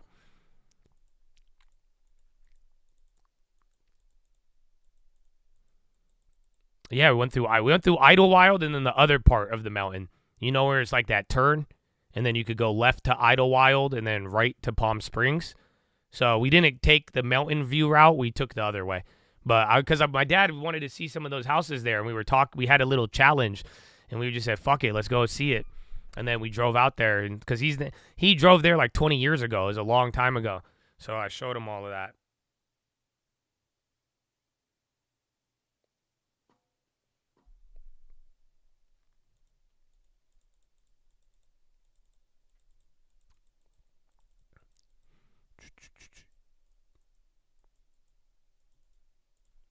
All right. Yeah, I can't believe UMC. It's funny, though. I didn't think we'd get a real estate pump today. Yeah, and all the big tech is still down. You're doing a little better on the SPY. The bonds are looking a little worrisome, which is kind of surprising given the data.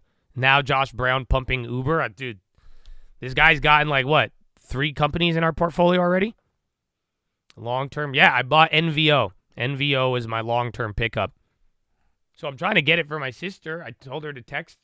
She won't text me even though she woke up.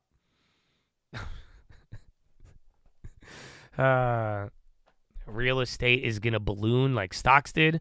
I mean, it's possible, but I highly doubt it. I think some areas will. It's going to be geographic. Some areas will do very, very good in real estate, but most places I think it's going to be very average, if not lower. In Europe, oh, hell no. Europe's real estate is very different. And Europe is doing very bad right now. But then again, I don't own any European property, so I can't say, but their culture and pricing of real estate is much, much different than ours.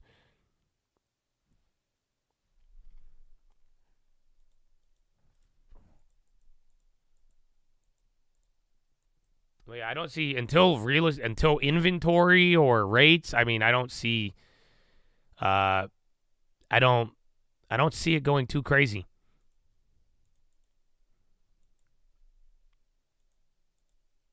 No, UK, they just have it's a different culture. You guys got to realize there's different supply demand in these places, but Europeans, they don't buy houses like we do. And the house prices don't go up like that. Some places did when inflation started to go crazy, but usually they're not it's not the same thing. People don't buy houses in Europe and then fix them up and sell them for 50% more. You know, it's a different culture of living and purchasing homes. And then, yeah, bonds, TLT, new low. That's not a good sign. That's actually very surprising for me, considering everything I told you what I think would happen with bonds. So we'll see, but this is kind of wild. Move the yield curve. Not just Powell, policy, inflation, or not, and then the bonds, but based on some of the data and then the idea we get there, I'm sure the bonds, once they start going for 5, I mean, that's it. Powell's either going to lean into that or he's going to reverse it. If he leans into it, higher for longer, there's your setup. If not, then little panic, and then we chill.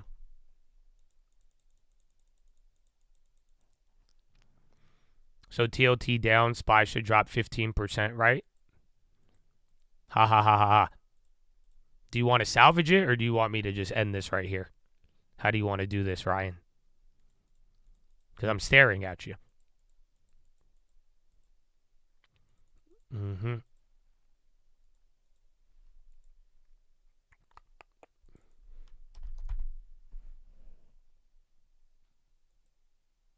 All right. And look at the time.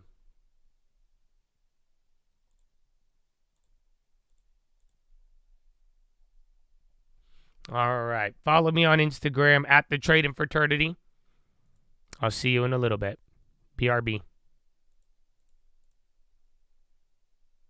Oh, never mind. I won't. I lied. I didn't mean to lie, but I thought. This is Blinken starting soon. Is Pete Hegseth? They're still grilling this dude?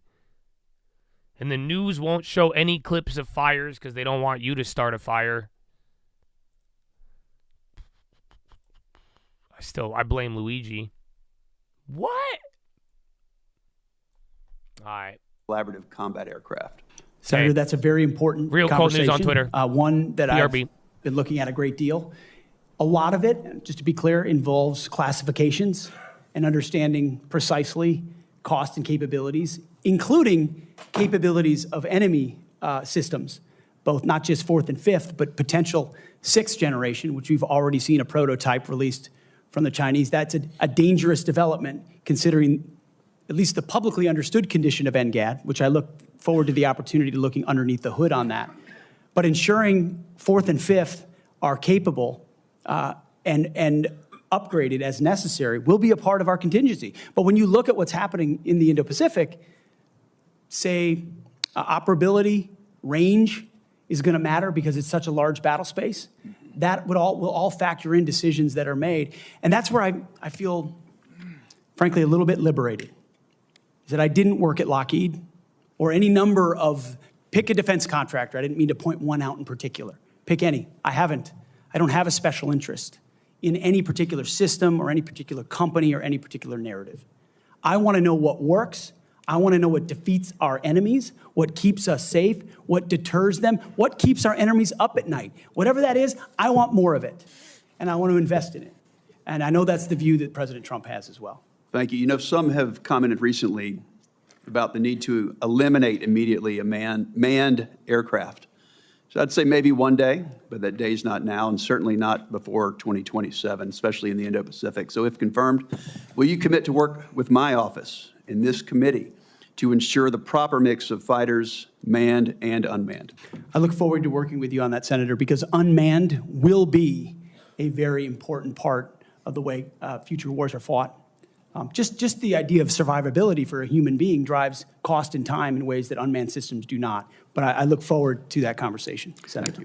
Thank you, Senator Budd. I now recognize Senator Reid for a unanimous consent request. Mr. Chairman, I would ask unanimous consent that 2 letters be submitted for the record. One letter is signed by numerous organizations, including the Government Accountability Project, the other signed by several organizations, including the Truman National Security Project. Without objection, so ordered. Now, Senator Kelly, Senator Rosen got here after the gavel went down. Do you really want to go ahead of her? I am going to defer to my good friend and colleague, Senator Rosen, that from is the a really great good, state of Nevada. Really good decision. Senator Rosen, you are recognized. And thank you, Senator Kelly. I owe you one. Thank you, Chairman Wicker, Ranking Member Reid, for holding this hearing. And Mr. Hegseth, I appreciate your service and your willingness to serve again. However, I am deeply disappointed that you would not agree to meet with me, as other members have said on this committee prior to this hearing, as is the precedent for this committee and others. So let me tell you a little bit about what I would have talked about had you made yourself available prior to the hearing. Nevada is home to the premier aviation training ranges for both the Air Force and the Navy, the largest ammunition depot in the world, and the only place in the country where we are able to verify the reliability of our nuclear stockpile without the need for explosive testing. The Nevada... All right, bonds dying. Bro, it keeps going. I'm very surprised with the data there, but now you're going to have to factor it in for tomorrow, but we still got 3 hours. So I still have hopes for a slight break even, but dude, TLT is going lower. That's it. I mean, so even though the data worked out today and Trump has not denied the rumor, you are still, once again, adding to that pressure. The dollar is lower. That's it. That's the only thing today. The dollar is lower, but once again, the bonds are continuing down. So that's pretty wild. But that, again, it's more so, I hope you could see how to respond. It's like, we can't predict it. I have an idea, even if it's wrong, but you know, the ending result, if those bonds break, remember 83, like I'm saying, the lower this is till tomorrow, that means tomorrow's CPI, that will either be the save it or kill it. No, stocks, they could do it. We've watched it for years, bro, where like once that bond correlation broke and the bonds started dying, you know, 2022 was the year of like, holy crap, rates are up. Why won't the market react? And then NVIDIA came in and all these other things, but eventually it will. But once if we get like a cascading and a aggressive reprice, then stocks will react. Until then, everybody's just we're just holding on, trying to keep it up until data or inauguration. So that's why this is going to be interesting with the CPI tomorrow. But again, if CPI is not bad tomorrow, who cares if it's like, you get what I'm saying? Because if the CPI is not bad, then that could at least take a little bit of pressure off the table. I don't know if Trump is set to talk today. I thought he would have denied the rumor, but nothing on that, and that's why the dollar's still down. Well, the inauguration isn't like, this is what I was saying on the watch list, it's not like the inauguration causes anything. Like, it's just a ceremony. But what happens afterwards, that kicks off the first 100 days. And then watch, right after that inauguration, you're going to see Trump more, you're going to get bills signed, you're going to hear about all of these different things, and then little by little, one day at a time, we're going to start getting updates, spending updates, and kind of get a better idea of where things are going, and then see where inflation expectations are at, and then the data, and then week after that, you get Powell. So, should be exciting.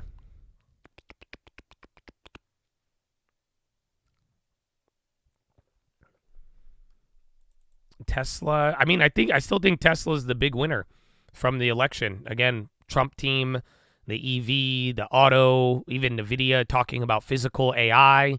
So I don't know. I wouldn't buy Tesla at the price, but I think Tesla's generally going to do better than not. I think they still have the makings of the ultimate winner because of the election, but, we'll see if that deteriorates depending on what actually happens. All right, well, SPY's coming up. That's good. That's what you had already. Bonds hit a new low.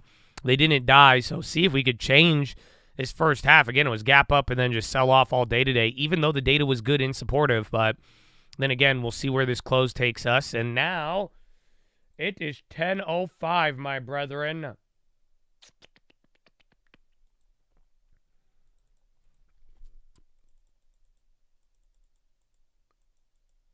AMD for the short term. That could be. I like short term on that. Honest, I think it's a little risky. I don't know the next chip catalyst, but I like it for the short term more than the long term.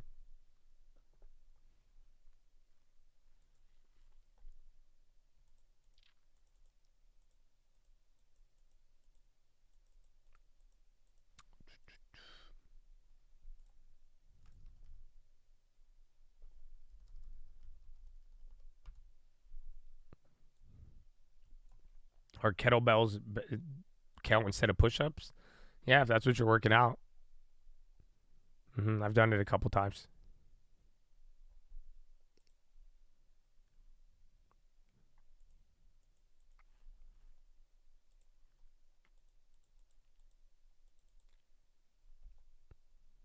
You think it's crazy the rumors selling TikTok to Elon? A little bit.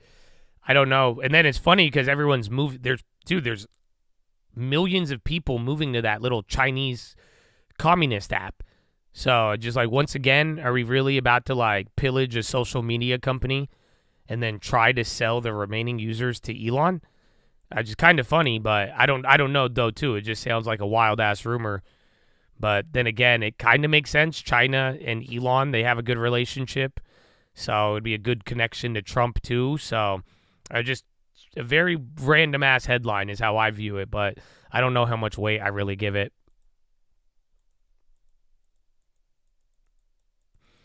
Been on your years, you hop on a trade. It's good. You got a long term? That's the money, man. You need the long term. From the long term to the options to the day trades filled with pre.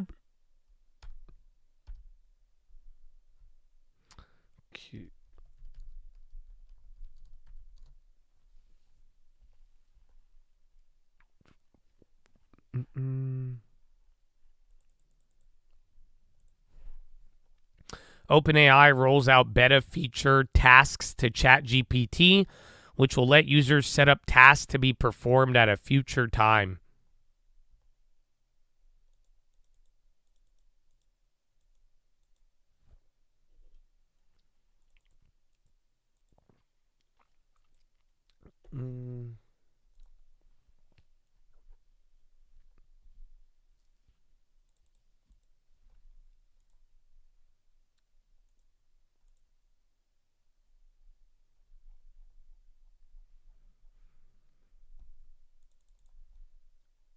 I got two testies. I think NVIDIA and Meta, if they bounce by end of the day, that'll lift you up more.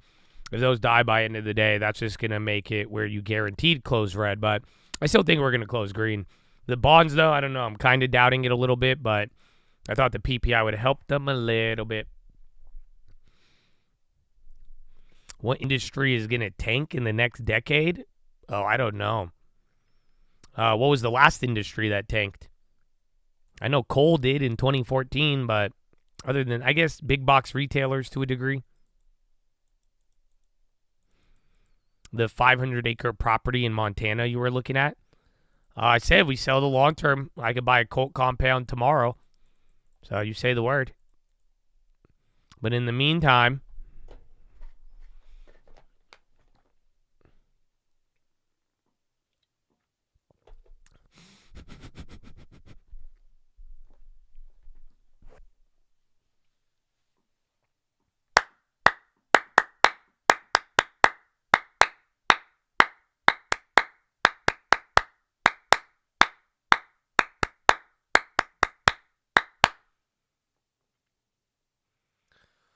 oh,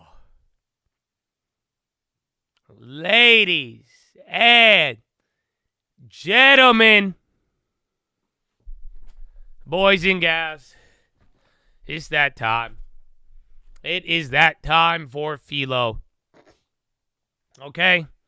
I'm excited. This is a dangerous Philo today. It's really just the intro. But if you don't know, we've gone through everything in the market. We told you about a Trump rumor before it even happened. And now we're getting ready for CPI and the rest of the day. But we've covered so much of the market. I think now is a good time for us to talk about life. This is what we call Philo. So I like to share a couple of things with you. We do this on a daily basis, and it's very simple. I think this could supplement a lot. I really think there's some gems you could take out of it, but really, I'm just sharing with you my personal experience and thoughts that I have wrote down, and I'm going to read from a book for you. If you don't like it, that's cool. If you're a little hoe and you got to complain and make a lot of noise, that's fine. I'm just going to ban you. The point is, man, if you want it, take it. If you don't, that's fine. But really, it's simple. A lot of people leave during this moment. A lot of people stay. Some people view this as worthless. Some people, they say this moment right here has changed everything for them. So make up your mind, bro. It's your life. You do what you want to do. And I really believe, though, that emotional stability, control, plans, mindset, I think these are the things that help make a great life and that will help you. And honestly, whatever you choose to do, hear me out, like literally. I hope you do good. You know what I'm saying? I wish you blessings. For real. I don't care even if you hate me, even if you think I banned you. Nah, for real. Just like, that's why I do this. That's why we have Philo, man. I really hope you get encouraged. I hope you get hope. I hope you get excited. And I truly believe and I hope and wish that you live up to your full potential. That's it. I believe we all have an amazing amount of potential that we can live up to. But, you know, this life is so wild that if you never really make it a conscious effort to, like, maximize it, I mean, it's very easy to not do that. So I wish you the best of luck. God bless you all, man. And I hope you're ready for today. And I'm going to just start from left field. I'm going to warn you, honestly, right now. This is going to be an extremely harsh intro to Philo. Okay? Because something came up, man, and I got really sad. I got mad, bro. I got fucking pissed. Excuse me. I got pissed the other day. You know that? I got pissed. Right? My year's been starting off so great, dude. You have no idea, bro. I've been loving a lot of things, bro. I've been vibing. I've been in my Philo. I got my little break in. I ignored everything, bro. It was a beautiful time, bro. And I'm very excited for this year still. But something ended up happening, unfortunately, and it didn't even happen to me. It did not happen to me, but it bothered me so much, man. And there's two things about it. So I'm going to tell you guys something right now, and it's going to be aggressive, okay? If you don't want to hear this, if you don't want to get slapped in the face, if you don't want to hear a reality of life right now, go home. I don't care. Like, you know what I'm saying? And like, but what I'm about to tell you, I don't know if you want to hear it or not, but I think it needs to be said, okay? And what I want to talk about is being naive. No, we're going to talk about your parents. I'll show you that, but no, I want to talk about naivety and being a naive mother effer. Chad, how many of you are naive? Honestly, some of you may be naive and you may not even know it. And that's okay.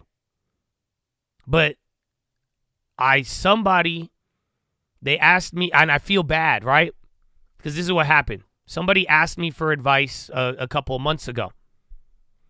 And I gave them very good advice.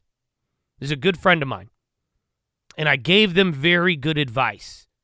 And I remember telling them, I said, don't be naive, though. And I remember I reminded them what to watch out for. And there was something else I was worried about, but given the situation, I kind of let it slide, right? And I was like, nah, I think it'll be good. And I'm like, just watch out for this. Don't be naive with this topic. It had to do with money. And then, fast forward a couple of months, what do you think happened? The one thing that was obvious, but then, again, we let slide with the benefit of the doubt, ended up to bite this dude in the ass. And I felt terrible. And then I had to have a talk with him because I was like, damn, we're really playing ball then. Because I had to let him know. I'm like, damn, bro, I expected it from other people, but I didn't expect it from the people closest to you. That's what happened. There was a situation, and long story short, the people really close to him actually ended being the one putting the fucking dagger in. Excuse my language. I got so pissed. I got very pissed.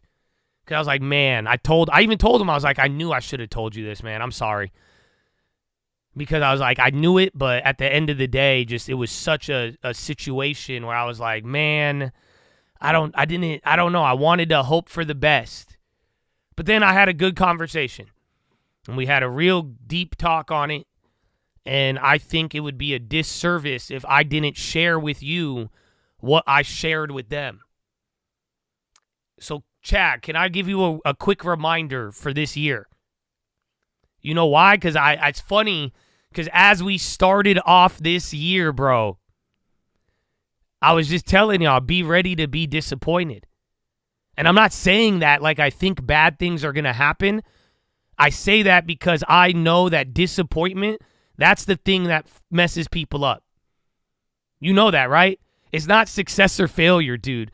You didn't start doing drugs. You didn't get into a bad relationship. You didn't blow all your money. You didn't ruin your life because you started something. You did all of that because you got disappointed and you turned to something in the midst of your disappointment. Yes or no? Disappointment is real, and how it motivates you is another big thing that is wild. And the ones who don't know how to handle disappointment, you are going to be more vulnerable to disappointment messing you up. Are you following? So I think this goes hand in hand. So please, right now, I need to remind all of you of something. And I need you to understand this in the most literal sense. And do not make any variation from what I am going to tell you. Are you ready? Do not be naive when it comes to people and money. What I am trying to tell you is that money will literally ruin people. And you think that's your best friend. You think that this is your whatever. And not all people. That's the part that makes this suck, bro.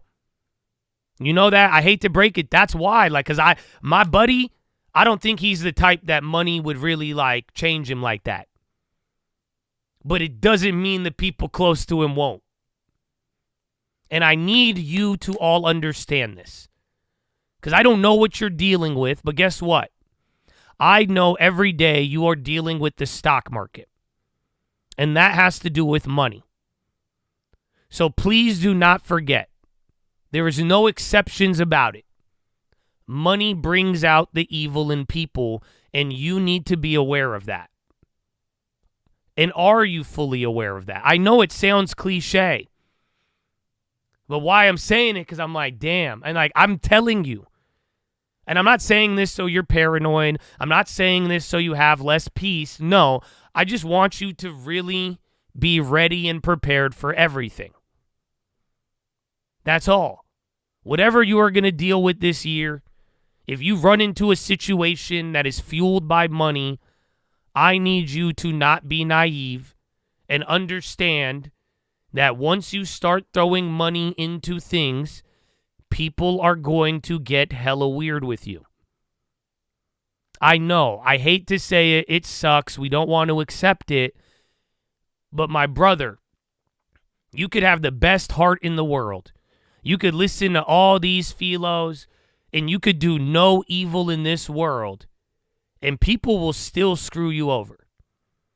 So I say this to you because your job isn't to be good in this world and provide good and get scammed. I don't believe that. You know that, right? I don't. I really don't. Someone posted the verse. You are supposed to be as gentle as a sheep, but as shrewd as a snake. Do you guys understand that? I think all of you are expected to do the right thing. I do. Especially you're going to say, you Colt, I listen to philo. Great. Your standard, you should follow the law of the land and the law of the Most High. You should love your neighbor as you love yourself. You should try to be as gentle as possible. But at the same time, gentle does not mean naive. You still need to move like a snake, even if you're not going to hurt like a snake. I know, it's odd. You don't move in a straight line. You could be straight line with everybody. They gonna move like a snake. The point is, do not be naive. What you learn in your heart and the goodness you have, my brother, that's good. But the world will try to rob you of it. Again, go deal with enough people like this. You'll see what I'm talking about. They'll rip that shit from you. Because you're like, oh, I treated everybody nice. All they did was down. You see what that's what's going to happen. I hate to break it to you. I know people's experiences. I know my experience. But it doesn't matter. The point is, you need to do you. You need to be who you are. Do the right thing. But at the same time, if you are going to walk through this world of money and business thinking you are going to be naive and ignoring all of the warnings of humans, it's not going to work. And I don't want any of you to. I'm not saying this to bring anybody down. You know what I'm saying? I'm saying this because I'm like, holy shit. I'm mad at myself that I even had this happen to somebody close to me. Because I'm looking at it, I'm like, man, I knew it. I knew it, but I didn't know it. You know what I'm saying? I doubted it, but when it happened, I'm like, fuck, that didn't surprise me. Of course, somebody switched up because of money. Somebody, you know what I'm saying? Of course, being naive about what dollars will do to people, like, it's crazy.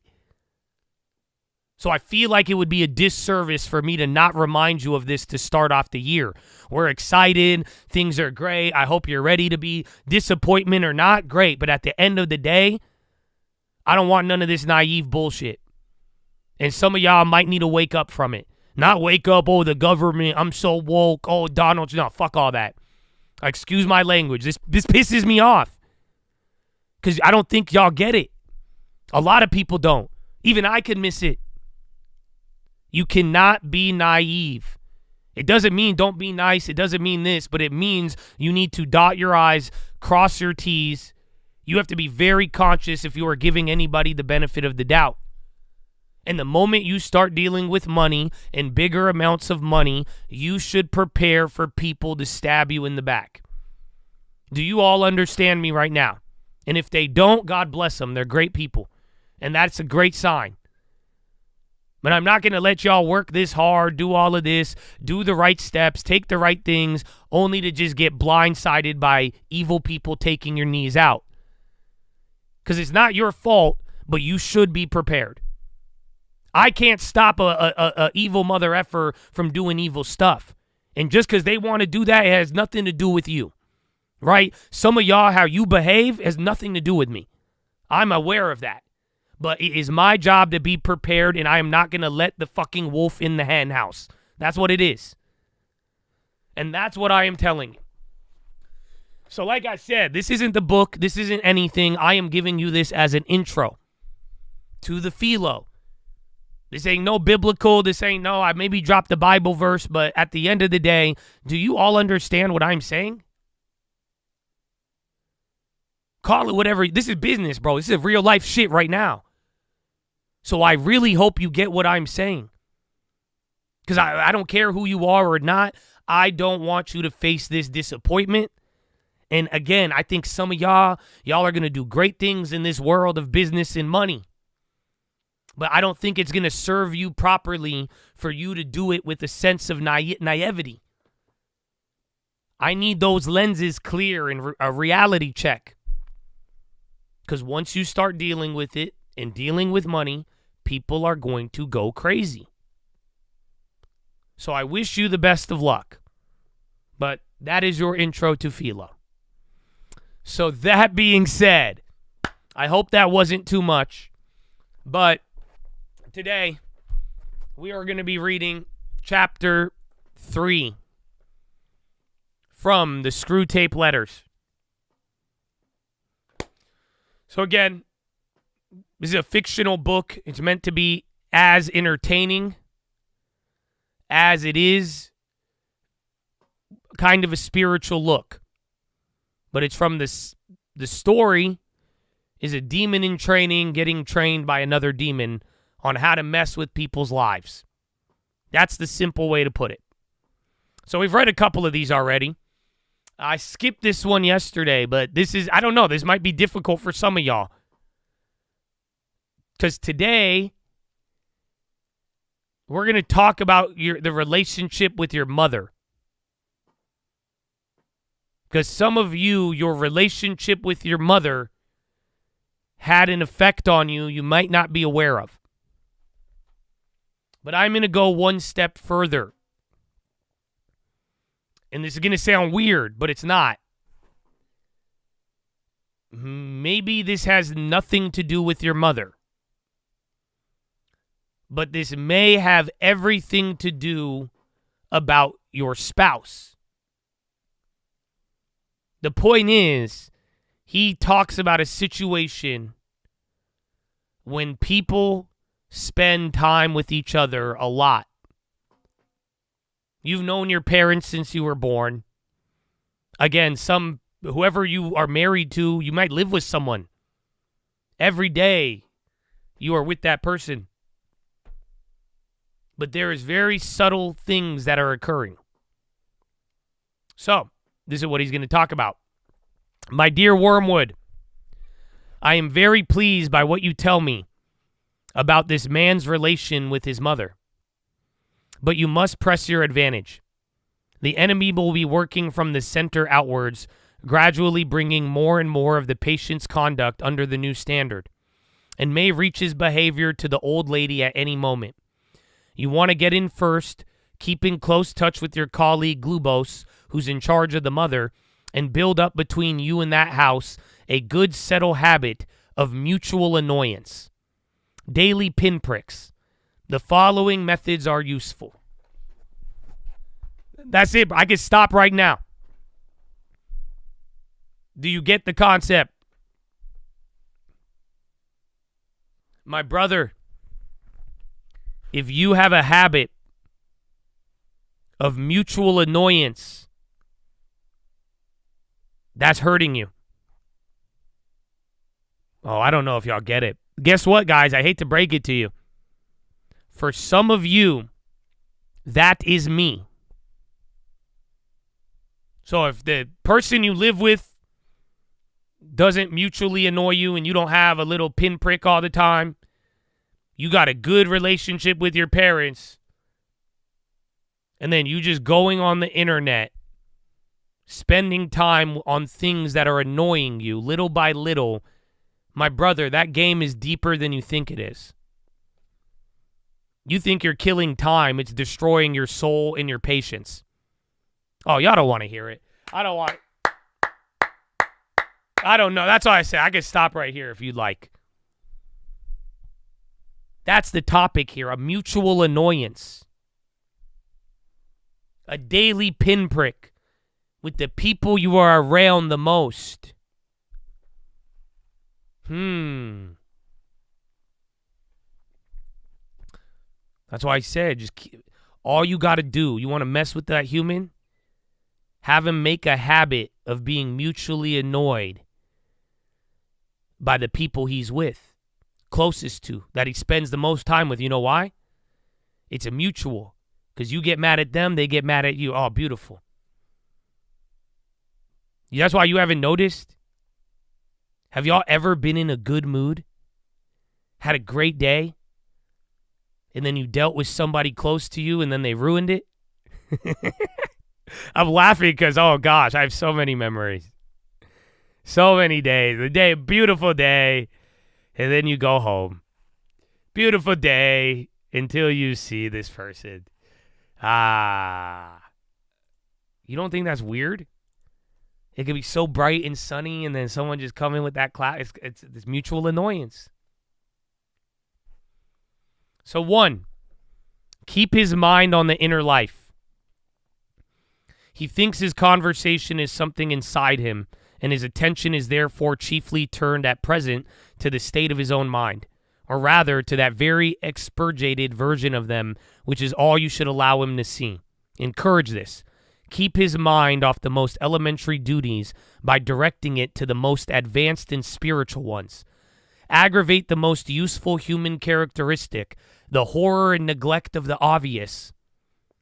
Oh, that's deep. You must bring him to a condition in which he could practice self-examination for an hour without discovering any of the facts about himself, which are perfectly clear to anyone who has ever lived in the same house with him or worked in the same office.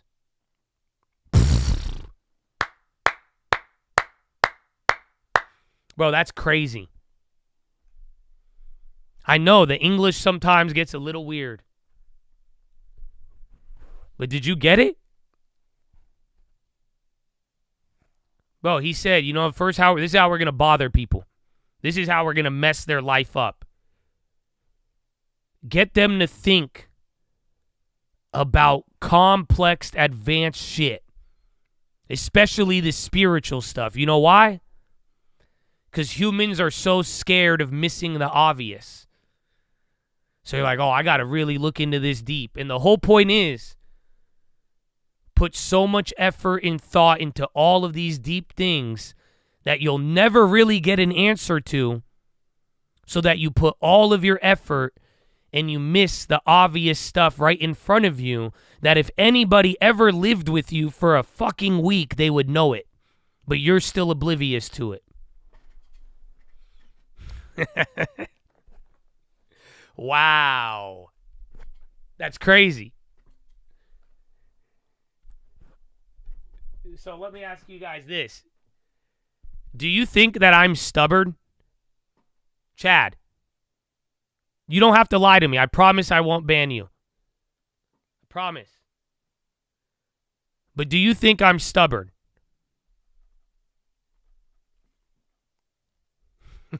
Good. So you want to know what the funniest part is? Is because, like, a couple years ago, I'm sure at another point in my life, if you told me I was stubborn, I'd be like, no, I'm not. But, bro, I spend 7 hours with you guys every single day. I think it's pretty obvious I'm stubborn in many areas. That would be a shame if I couldn't notice imagine if I couldn't notice what you notice about me. Think about it. Do you get the point?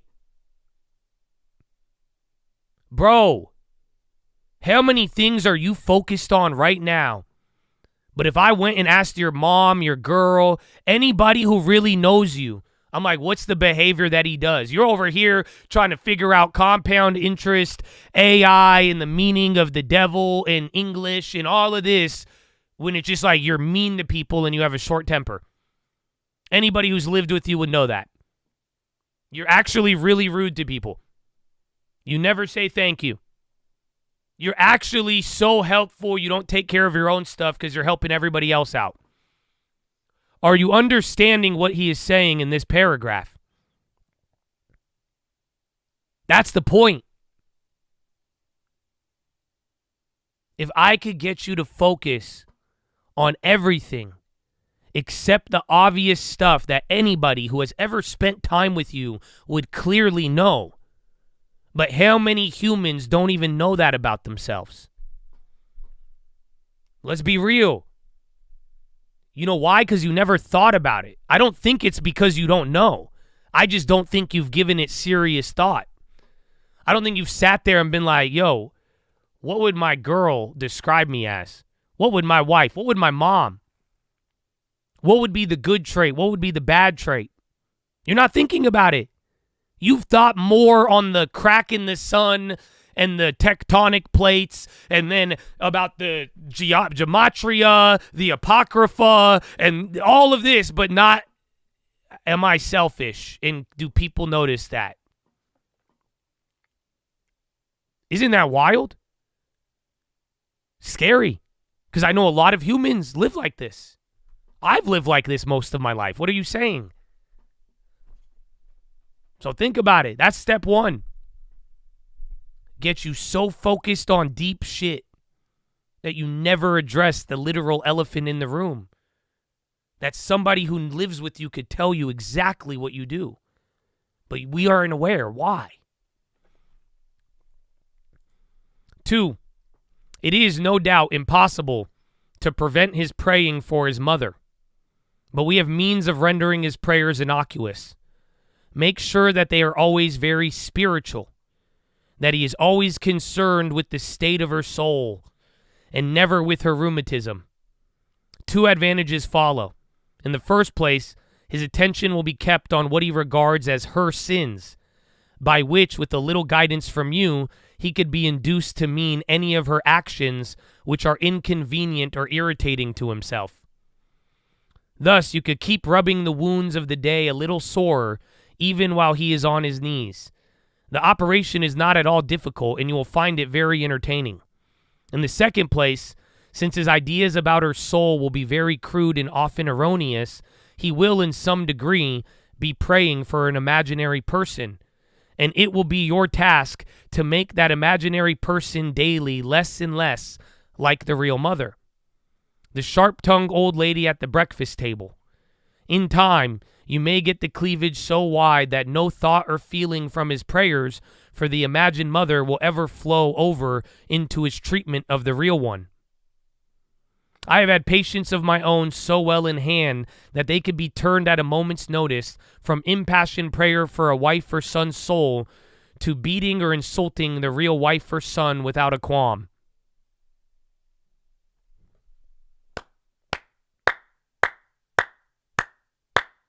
That's deep, bro. It makes me sad. I did this with my mom most of my life, bro. You know that? My mom disciplined me, all of that.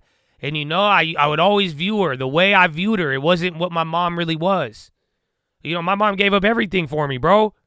What are you talking about? They came here to this country. They worked so damn hard. All this stuff I didn't understand, right? Think about the image I had of my Arab-ass mom. That's why I left.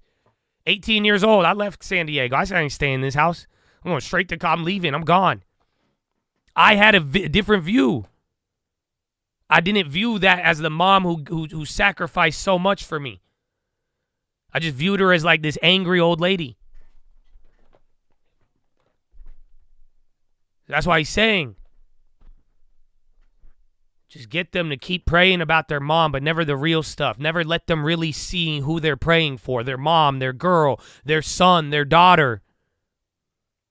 Little by little, your thoughts, you're not praying for what they need. You're like, man, I hate how annoying they are. I pray that they are less annoying. Oh, I pray for their soul because I'm so much better than them. I pray they'll see the truth because I know the truth and they don't. That type of prayer, before you know it, you just created a whole new invisible person. You're not even praying for them. It's just going to make it so that you treat the real person different than the one you're praying for. Damn. I know it's deep. But think about it. I'm sorry if you can't see where you've done this, that God bless you, because I can easily. Like I'm telling you, I did this to my own mother. That's why I say this so y'all don't get it, bro. Y'all don't think I grew up like I was 1, 2, 3, 4. I was 15, 16, 17, 18. I don't know if I sound young at times, but I'm old as shit now. But when it's all said, like 10 years ago, 15, 20 years ago, I'm like, I did this all, bro. So you have to think about this. I don't know, man. If you've been praying for somebody and you don't treat them good, you probably are victim to this. Yikes. Can I say that again? If you are praying for someone and you're not treating them how you were even praying for, bro, you're probably a victim to this. Right? You're like, oh, man, I pray for this person. And then you see them and you yell at them. Oh, I pray for this, and then you ignore them. You're like, oh, this idiot. Sir, I don't know what you're praying for or who, but that's not matching up. It seems like you're doing the opposite. 3, when two humans have lived together for many years, it usually happens that each has a tone of voice and expressions of face which are almost undurably irritating to the other. Work on that. Bring fully into the consciousness of your patient that particular lift of his mother's eyebrows, which he learned to dislike in the nursery. And let him think about how much he dislikes it. Let him assume that she knows how annoying it is and that she does it to annoy. If you know your job, he will not notice the immense improbability of his assumption. Again, I love that. Because if the demon does its job correctly, you will not realize how improbable what you are thinking really is. I hate this one, bro. Because that happens to me a lot. Have you ever believed a fear that was so improbable that once the light came back on, you realized how dumb it was? That's something you got to think about. Oh, they looked at me and they did this because they hate me and they want to end all. It's like, what is the probability that they actually did that?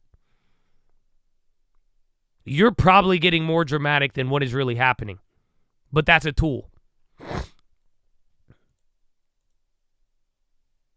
And of course, never let him suspect that he has tones and looks which similarly annoy her. As he cannot see or hear himself, this is easily managed. So there's one more, but do you get it? That's why I said, man, it talks about mothers, but some of you, man, I don't know who you live with, but this should have spoke to you. Because on it, let me ask you this. Does your wife or your husband make a face that pisses you off sometimes? Yes or no? Can't believe I'm asking you this. Voices, yeah, no, it's ingrained in your eyelids. This applies to everyone. Yeah, well, that's the thing. Depending on who this applies to, you know, that'll tell you about your relationship with them. You're more susceptible if you're with these people on the daily, because then you get distracted by it and you don't notice it as easy. But this can necessarily apply to anybody. But do you get it? But now let me ask you this. If you're like, wow, yeah, they have a face that pisses me off sometimes, or they do this little thing, this little voice, you know, great. What about you? So does that mean you have a face or a tone of voice that the other person is like, oh my gosh, dude.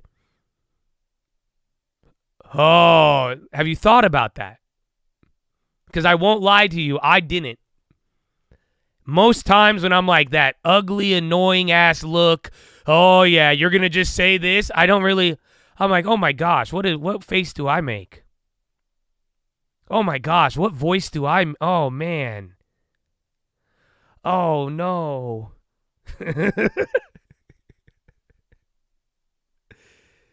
Yeah. So, that's what I'm saying. It's easily managed because we don't see or hear ourselves. We only see it in them. Isn't that the funny part? Because we can't see it on ourselves unless we look in a mirror. We have treated people just based off of that. That's crazy. 4. In civilized life, domestic hatred usually expresses itself by saying things which would appear quite harmless on paper. The words are not offensive, but in such a voice or at such a moment that they are not far short of a blow in the face. To keep this game up, you and Glubos must see to it that each of these two fools has sort of a double standard. Your patient must demand that all of his own utterances are to be taken at their face value and judged simply on the actual words, while at the same time judging all of his mother's utterances with the fullest and most oversensitive interpretation of the tone and context and the suspected intention. She must be encouraged to do the same. Hence, from every quarrel, they could both go away convinced, or nearly convinced, that they are quite innocent. You know, the kind of thing. I simply ask her what time dinner will be, and she flies into a temper. Once this habit is well established, you have the delightful situation of a human saying things with the express purpose of offending and yet having a grievance when offense is taken. That one's crazy, you guys. I'm sorry. That one's crazy. You know why? Do you not know what I'm going to say? I'll tell you in a little bit, but do you not hear it? It's simple. He's saying in civilized domestic life, you live with someone. This is the game of the demon. You say things that are harmless on paper. If you read them on paper, it wouldn't be offensive. But in a voice or at the right moment, let me ask you this. Hey, are you having a good day?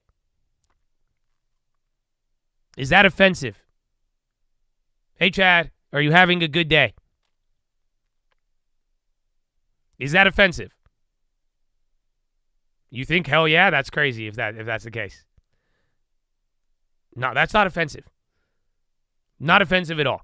Assuming I know nothing about you and we're here and I'm like, hey, bro, are you having a nice day? I'm asking a simple question. Are you having a nice day? Great. That's not offensive. Now, I just saw you get into a car accident, get cheated on by your girlfriend, lose all your money, and go through something terrible. And then I ask you, hey, how's your day?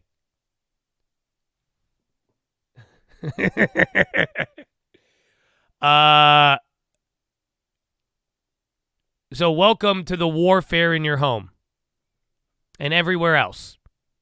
Because it's very simple. Some things, they are on paper, they're innocent. But if you say it in the wrong voice, or some people, they wait for the right time or the wrong time, it comes off a certain way.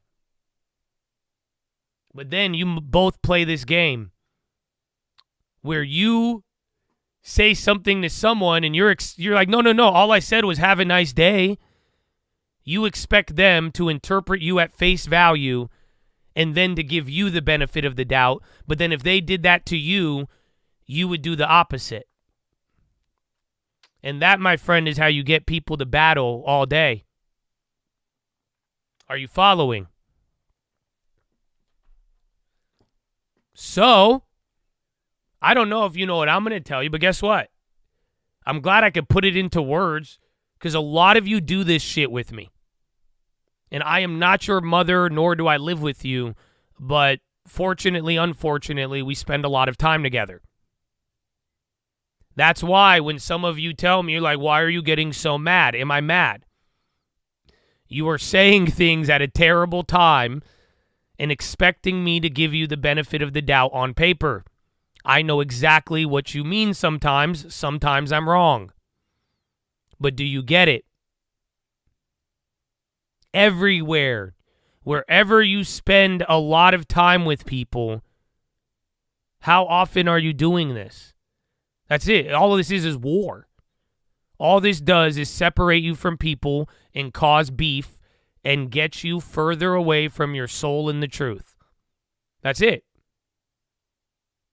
So that, you know why? Because every interaction, that's why. Think about it.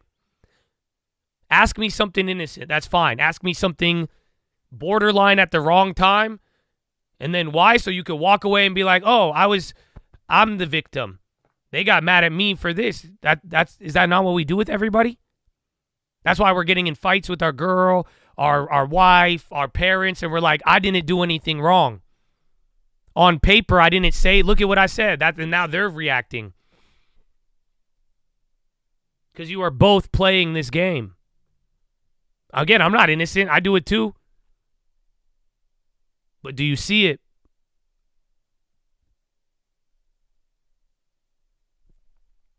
Finally, tell me something about the old lady's religious position.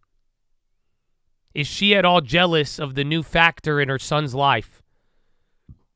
At all piqued that he should have learned from others and so late what she considers she gave him such a good opportunity of learning in the childhood?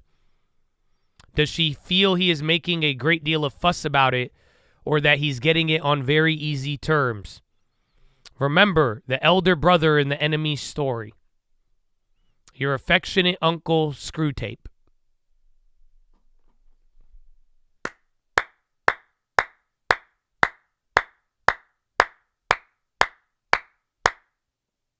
Yeah, market ripped on Philo, bro. But yeah, that's good, though. Now it looks back to what I expected. So all we needed was a Philo. But Chattadonia, I like this Philo a lot. That's why I saved it.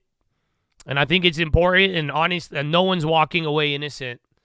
You know that. Listen, if you think you're walking away from this Philo and it doesn't apply to something you're doing right now, that means whatever those demons are doing is very effective on you. Because like I'm telling you, I can't read that to you and walk in like, I can't even act with you like I am a perfect example. Do you understand? Because I know damn well I do this shit too. We all do. That's the whole point. It is a strategy. It is war. It gets in our way. But, bro, remember, the longer you could get past this stuff, the harder it's going to be to take you out. But at the end of the day, bro, this is very important. Because I think it's important how much time you spend here in our community and our relationship. But guess what? The other thing I think is really important is with people that you're close with. So in a weird way, whatever dynamic, it's going to cross over. And why are we fighting with the people that are close to us like this? The point is it's avoidable. Bro, go fight with the world. You know that? Go ahead. Don't fight with the people close to you. Your wife, your girl, like, you know what I'm saying? Your mom, your dad. What are you doing? Seriously, some of y'all who have my back, forgive me for ever being rude with you. You know what I'm saying? Because it's ridiculous. It's like, why? What are you doing? Why would you do that? I don't know if y'all feel me on this. You're going to have a lot of challenges this year. You're going to deal with a lot of things. The last thing you need is to turn on this stream and have an enemy you're fighting with every day, and then turn it off and go home and then fight with whoever's at your home, your parents, your spouse, or wait, what? Go ahead, fight the rest of the world, bro. But are you feeling me on this? Because this is one of those strategies that's it. All it's using is the proximity against you. The fact that you're with somebody so much and the fact that you can't look at yourself or hear yourself is being used against you if you're not thinking about it. If you don't control your pride, if you're like, oh, these trashy people, oh man, my sister, my brother, my mom, oh, they don't know. It's like, no, dude, not really. That's the demon trying to get you to make an enemy in your own home because they can't touch you there unless you make the enemy there. You know that, right?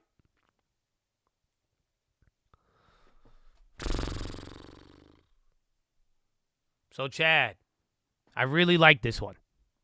I think it's a very, very big one. And I don't think you're going to figure it out right away. But you have to care about it. My brother, if you care about this and you're like, you know what, this hits, actually. I need to try. And you put a real effort, watch. You'll see. I God bless you. I think you're going to see a lot of cool things. And I think a lot of peace will come to you. And a lot of doors are open. You know, and then again, be ready for disappointment. But at the end, this is hard stuff, bro. This is stuff, some of you, your whole lives. Like I told you, bro, most of my life, how I treated my mom was paragraph 2. So all I'm saying, though, you just got to think about it. And why? Because, like I'm telling you, this is damage. If you don't think this is hurting you and holding you back, then you're foolish. Your pride is so in the way that you think in your home base, having people draw you down is going to help you. That's crazy. Get rid of those people. Get rid of anything that doesn't help you. But I'm telling you, your spouse, the people in your home, your mom, your dad, your son, your daughter. What are you saying? Don't let these little tricks of not looking at yourself and being so familiar with these people that you're creating an enemy for no reason.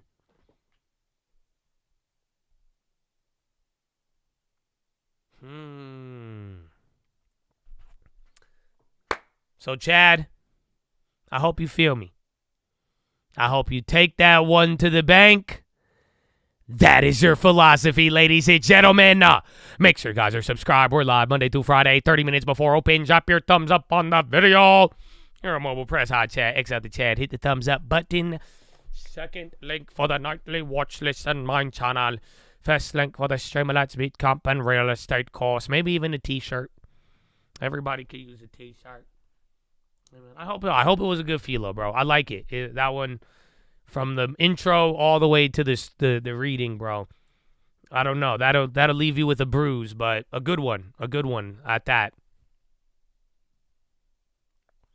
All right. Let's get him a track.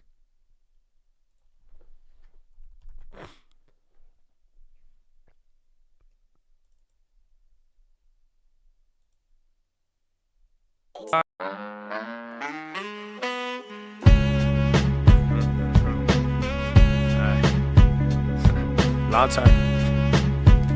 Share me. Yeah. $1 for the tacos, $1 for the chicken. Used to think life rough then, but now I'm reminiscing. Dream is feeling distant. Supposed to have her, shoulda had her, but now I have her. So frustrating, so irate. So I'm just saying, why the fuck we so patient? If this was 68, we would've had a riot. Now you speaking for the people and they tell you be quiet. I ain't buying it. Little guy defend the MNC, anoint him at the DNC. Why your social movement always benefit the S&P? The first place to look for enemies. It's not your fucking family, nor your core beliefs. I hope you see the war beneath. Forget about the future, they say only grab what's in your reach. They ain't smiling at you, it's a battle and they showing teeth. Taught you how to criticize, so wisdom stay beneath your feet. Man, I'm feeling overlooked. They ain't even hungry, but they telling us that we cook. Hard to read the room if you can't even read a book. Yeah, hard to fake a smile when they sewn our mouths shut. Fuck, you won't even hear this. You won't even feel this. Jealousy override empathy and realness. A corporation steal this, repackage it and reel it. Evil so fearless, so shameless, saying I'm blameless. The generation filming in the moment won't say shit. Why we call it brain dead when it felt like our soul dead? Or maybe we just sold it. Oh shit. Oh shit. Know your core beliefs, I hope you see the war beneath. Forget about the future, they say only grab what's in your reach. They ain't smiling at you, it's a battle and they showing teeth. Taught you how to criticize, so wisdom stay beneath your feet. Grab what's in your reach, they ain't smiling. Forget about the future. They say only grab what's in your reach. They ain't smiling at you, it's a battle and they showing teeth. Taught you how to criticize, so wisdom stays beneath your feet. Man! That's crazy. What happened in 2K terms? So if you ever played 2K, and by the first half you're up like 30 points, and then the game is like rigged to make them come back, and then they come back and it's a close game, but you still know you're going to win. That's what happened with this SPY today. Because like I'm saying, I was looking wrong right before Philo, and then the bonds kind of chilled out, but now we're right back to green. So, yeah, I don't know. But that's it. Again, no other data. Budget balance just came out, negative 86 billion versus minus 366.8 billion. But not bad, and we are back, baby. What's going on? And pen on the high. Everything the past 2-3 weeks, you smiling more than ever. Bro, it's good. I don't know. I see it on you. That's it. You starting strong. You working out. You moving around. I see you living, bro. That's it. Run it.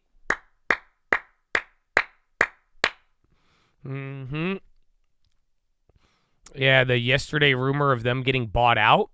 Oh, I didn't hear that one. Penn again. I mean, yeah, they have been moving even on the year. So they are riding up there. Good call on that. Let's see.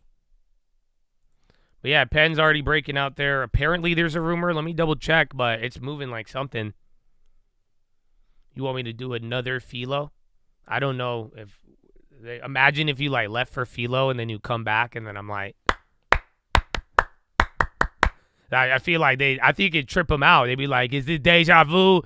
Did I do too many mushrooms? I'm going back in time. What's happening? So yeah. We'll see. Pen.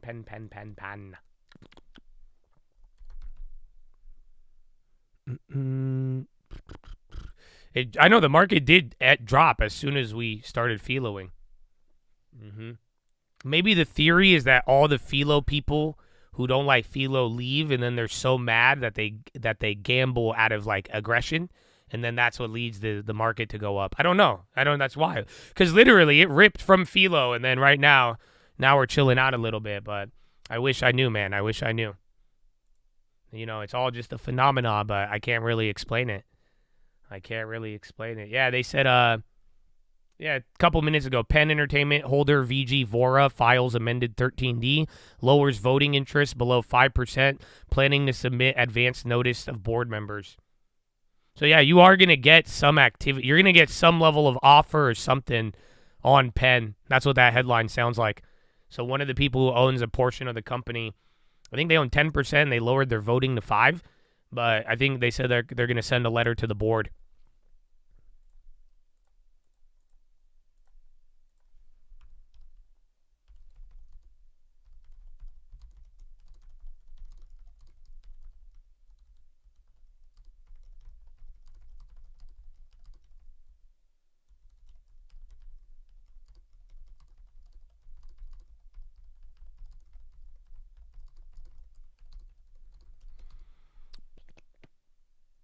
Activist.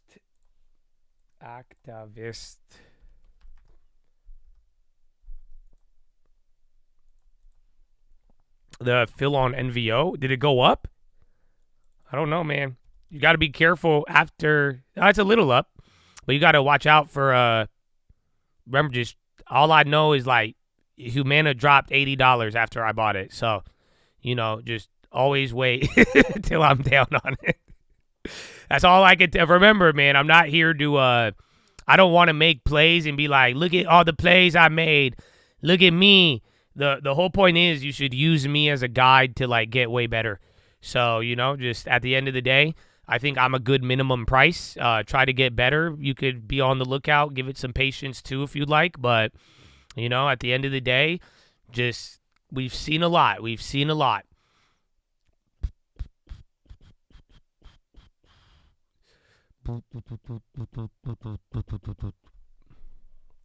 New year, new bottom tick. Yeah, we got some. I know. Just everything, bro. Everything you need. Long term, short term, options, futures. Anything. That's it. We've had bottom ticks, top ticks, made a lot, lost everything, all of it. What you want, baby. That's so. I don't just get it how you fit in, but you know we got a lot. We got a lot of everything. A lot of diversification. I love that. It's a good thing. NFT. I got a fucking NFT. I do got an NFT. I got crypto in the wallet, but we bought it 10 years ago. Put it in the videos. Put it in the lyrics, bro. Oh, man. Top BlackRock executive Mark Weidman to exit. And then they added BlackRock guy to OpenAI. Crazy. NMHI has been dying all day. It's actually green, but giving up that green. SPY's just right back to the opening candle low key, man. So, again, bonds, I'm still holding on that this thing should be a little higher, bro. But at the end of the day, it looked really ugly right before Philo. But now the market doesn't look as bad. Everything's back to green now, so not too bad. Range level, I mean, sorry, guys. I wish it was more Again, I came back to tell you how boring the stock market was, but I don't know if y'all listen. But, don't worry. Tomorrow will be exciting, but this reminds me just like the non-farms. You guys remember the non-farms? I think you kind of had a similar day. This one you just went down, but you barely moved in that 3-day range. Then you had the non-farms, and then you carried off from there. So keep that in mind. And tomorrow morning we'll be live early. That's when the data comes out. Ionic breaking out.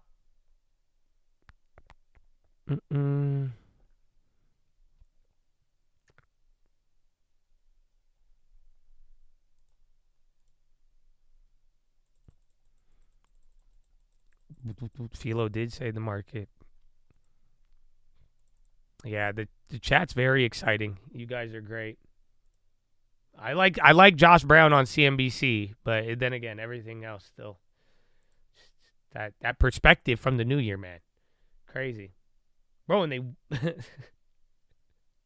they won't show any of these videos, bro, of the fire. They won't show the fire anymore.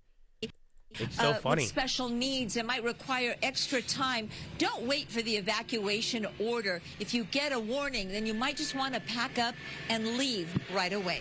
Reporting live in Santa Clarita, look, bro. Gigi Gracia, back to you. They haven't showed a clip of the fire. I guess this. Statements. Investigators No, look. tell us they are confident what the ATF Bro, team I'm telling you, will it's very, very wild. Any of these The news same channels, group that was like they were documenting the live clips, but with our community. oh, there you go. Gabriel, Like you'll click see on like it a house, again there's 1 week damage, ago but today. they It is stopped now. like showing the actual.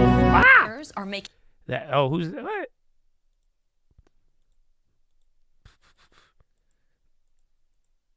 Yeah, man, that's crazy.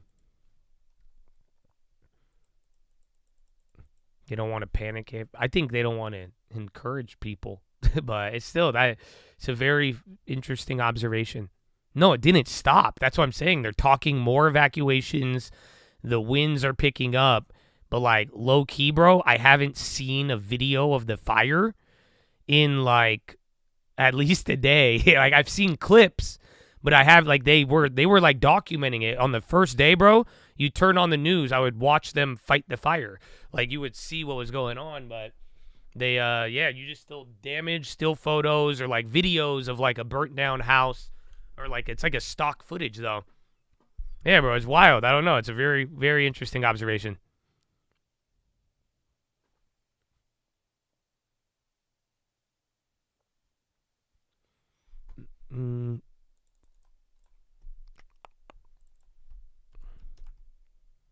Fire tornado? I've seen those back in the day. I didn't see a new one. Yeah, it's wild. Have you guys ever been next to a fire? I did that before. So back when there was fires, I have a video of it. It's fascinating. It's terrifying. Have you ever stood next to a wildfire?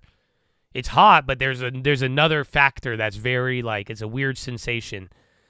It's not. My thing was how it sounds. It literally sounds like a river.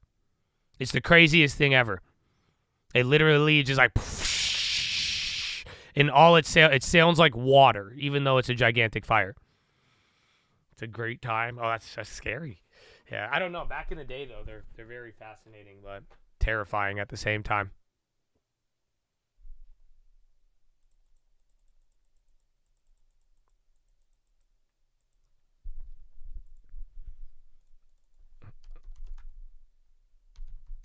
Oh, man, what came up here? Let me get a checkup.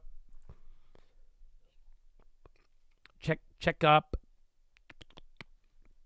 Quantum. Again, Rigetti, they announced something with Microsoft earlier. So you kind of had an update there. That was a little shot. After they came back to that same price. What's your okay Eli Lilly? What does that mean, sir? Costco shopping? I like Eli Lilly, but it's more overvalued or just higher. So I think NVO similar. I mean, but Eli Lilly also has a more diverse pipeline of drugs and drugs that they're already making money on, let alone American history. Again, this is one of the longest paying dividend companies in the world. They've been paying a dividend since the 1800s, and they've never missed it. If you didn't know that, that's a fun fact about Eli Lilly. So they're a great company. I actually love Eli Lilly, but I just don't think they're discounted enough to take them here. That's why I went with Eli Lilly. Or excuse me, NVO. So that's why I didn't go at Eli Lilly and got Eli Lilly. No, I meant NVO. See? Because Eli Lilly's like right here, but NVO, I like it. I still think it has some of it.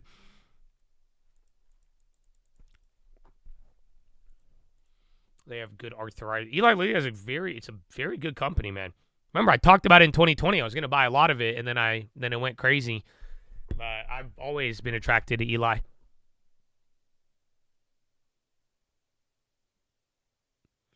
If I email you, would you be able to go into depth to my question? You've been self-educating without direction for 2 years. Yeah, depending on what it is. If it pertains to like financial markets and self-education, yeah.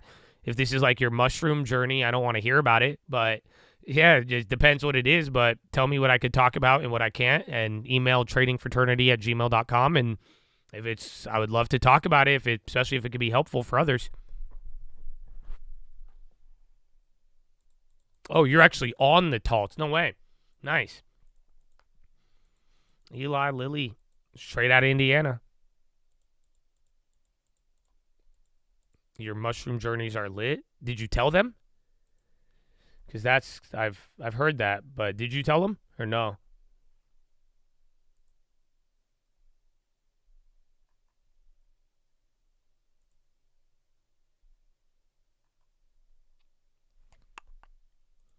Oh, I didn't call Intel today, no.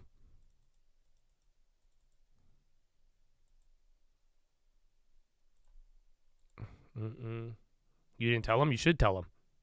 You should tell them. The people who care. Thank you. Thank you. See you later.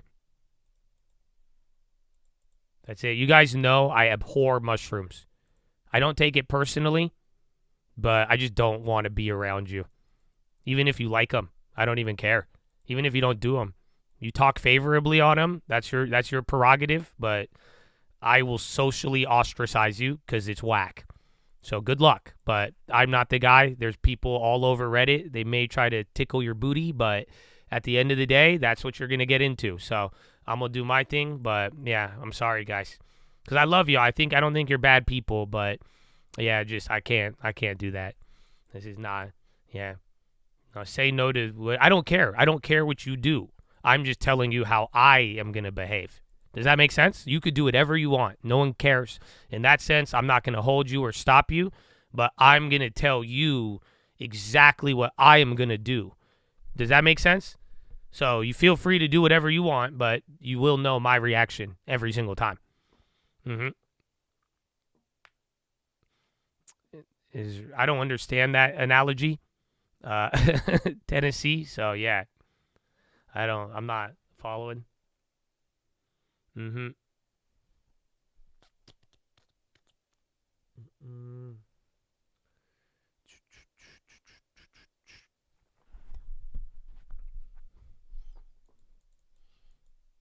philo, yeah. No, I think it's a philo in the sense of like, I'm telling you, any community I've seen mushrooms around, terrible. I don't think it's good for you to be around and talk around it. That's it. I just don't think it's good for people. I've never seen a bunch of mushroom people do anything good. That's why I'm saying, I'm like, if you're going to spend 7 hours a day with people, I hope they're not twisting your mind and throwing in weird thoughts about why you should even entertain certain aspects. So, that's why, in a weird way, I just think all of that negative culture backfires. So like I'm saying, I don't view me as better than you or anything, but that one's going to be a hard pass every time.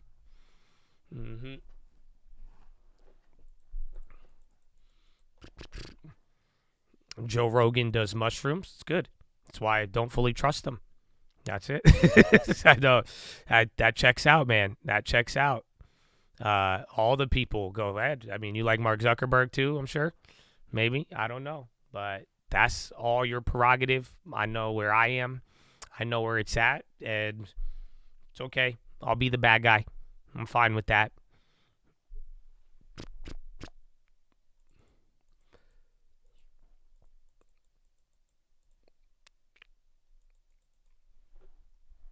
Imagine Trump. Oh, no. Well, I dare it.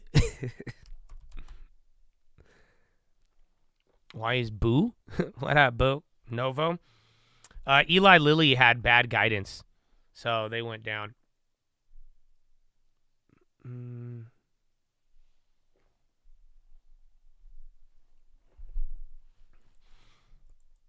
Have I ever done them? I have. I've done them. I've done it multiple times. And I promise you, 64 ounces of water, 8 hours a day of sleep, and a schedule has changed and benefited my life, my anxiety, and every negative habit in my life more than said shrooms. So give it a shot. If you've never tried that consistently for a year, I've tried shrooms, so you should try 64 ounces of water, 8 to 9 hours a day of sleep, physical activity, and a strict schedule for a year, and tell me if you don't see any of the same benefits that they offer. Yeah. Got to see both sides. Compare Uncle H2O. Mama shit. Is NVO. I bought NVO for the long term today. I bought it at 80.20, 80.26. So that was me right here. You guys are like hyping me up and telling me that I like bottom ticked it, but like I don't feel as safe as you. Do you understand? So like I appreciate it maybe, but I don't know if I bottom ticked it yet, but I got it here and I'm like, it's up by like 50 cents, bro. So I'm like, for now, we'll see, but maybe. But I did buy some. I did use my deposit in my first long-term purchase of the year. And yeah. And then VKTX sell it off. That's another, again, a lot of those Empic drugs sold off. So we'll see. It'll help out. Again, I think 70 to like 77 to like 72 are like the next levels. And then if it really gets bad, you're going to 60. But again, that would mean another 30% after dropping about 50. Yeah, I bought NVO. I bought it. I don't know if somebody asked me if I bought anything for the long term, and I said no. And then like an hour later, I bought. So yeah, but I added NVO to the long term today.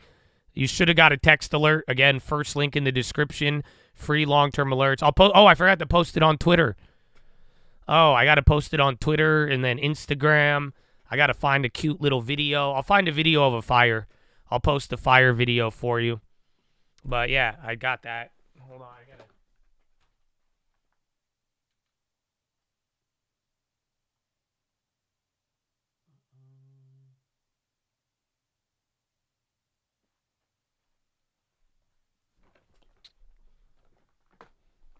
I bought 40 shares on the big account, 4 on the other one. Forget to buy your t-shirt. Yeah, we're still short of it. We went up another 20% though. I can't believe it. So God bless y'all, man. It kind of blows my mind still, but we're still selling them. I just don't think we're going to be able to get to the 1,000. But that is there in the link if you would like it. You always get the text. You didn't get it? Check now. Yeah, it was earlier. It was around... time was it? Bank earnings, I think they'll be decent, but I'm more concerned with inflation, bonds, dollar, and the first 100 days. Yeah, it was at 8:53 a.m. NVO does pay a dividend. It's small, but it actually does, yeah.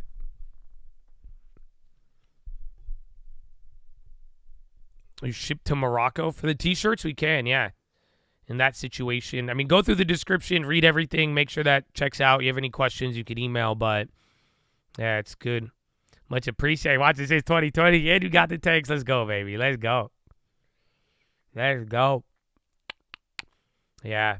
I mean, I didn't want to buy it, but I was thinking about it at like 2-3%, but I'm like, all right, might as well start with it because I like my dollar, man. I do think cash and having a little bit of cash isn't bad, but Like, again, I mean, this should meet the criteria. The only problem is just like, this is still a gigantic company. You think China is better than NVO?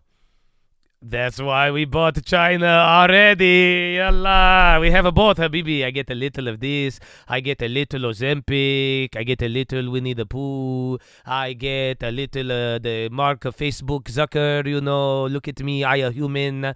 Oh, I do MMA, boxing now. You know, a little like a Botox, a little weight loss, everything, Habibi. A little of all. Go to the first link in the description. We have free long-term alerts. You could get a text message. And I'm going to post it on my social media. I might do it now. I usually go to Real Cult News. That's why I posted the last one. But yeah, I just got to get... I have it. Cult Sister hasn't bought it, bro. You know what happened? So tell me this. I'm like, what's the code? Like, are you going to go buy it or not? Because, again, I asked her for the thing. She's like, I just woke up. Right when she texts me, I text her back for her to get NVO, right? And then she just ghosts me. She definitely fell back asleep, right? Because that has to be the only situation that makes sense. That she was ashamed that it was already 9:50 and she's like, oh, I just woke up. Well, I'm like, okay, perfect. Can we do this? And then she just, that's it. I haven't heard from her. You want to bet against real estate? Where would you look? I have a hot take. I got a hot take for you. I said this years ago, and it worked out very well. So if you really want to short real estate, you are not going to touch real estate. If you want to bet against real estate, I would short the bonds. Not a recommendation. But that technically would be the play. That's... If you remember, I did tell you this a while ago.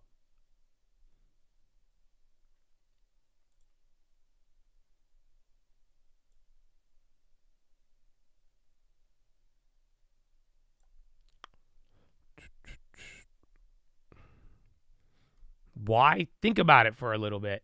Let me get my screenshots and you could think about it and maybe ask some questions beyond just why, but that's a good question. So think about it. Why would that be the case?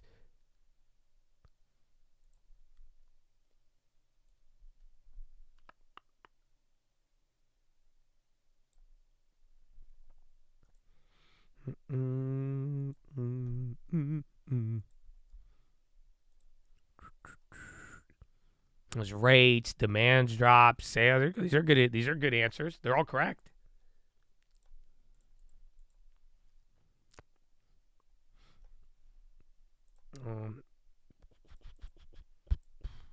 Mortgages are tied to bonds. And another, you can't really short real estate, right? You could short like a real estate stock. You could bet against the builders and the inputs, but there's no way to like run around and like the average price of homes are going to drop, so I'm going to make money on it. But usually the correlation with real estate and then like, especially with like commercial real estate and all that, it's like if you really think real estate will do bad, then the way to monetize it is shorting bonds. So that's what I said from a couple years ago. And even then, when last time we were going through the high rate thing and everyone's like, real estate, oh, it's going to, right when they started raising rates, they're like, real estate. I'm like, if that's the case, short the bonds. That's how you could at least monetize the element. Even if real estate doesn't crash, bonds could still go down. But in a weird way, if real estate is going to do bad, I am going to assume you have a bad bond market until they fix that.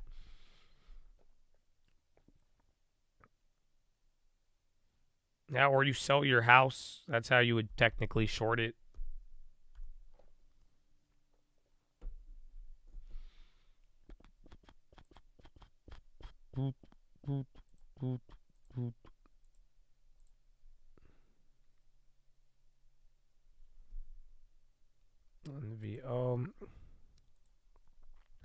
I'm getting all the, what's it called? I'm getting the screenshots ready so I could post it on the tweet. You know, for the tweet for you guys.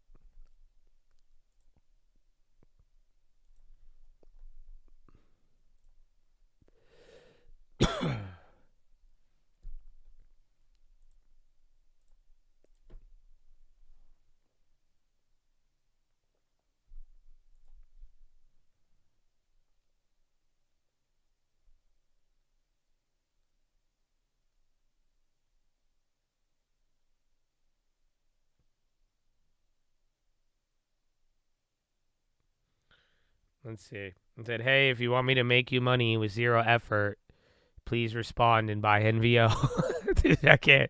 How do I, does anybody know how to speak liberal? What do I do? Oh, I should start it off with tariffs. Hold on. Never mind. Let me try this again. I'm going to just be like, tariffs, you have to go right now. The tariffs are going to mess everything up. And then I think I could get a immediate reaction. Man. Dude, I'm not going to lie to you. I love crumble cookies.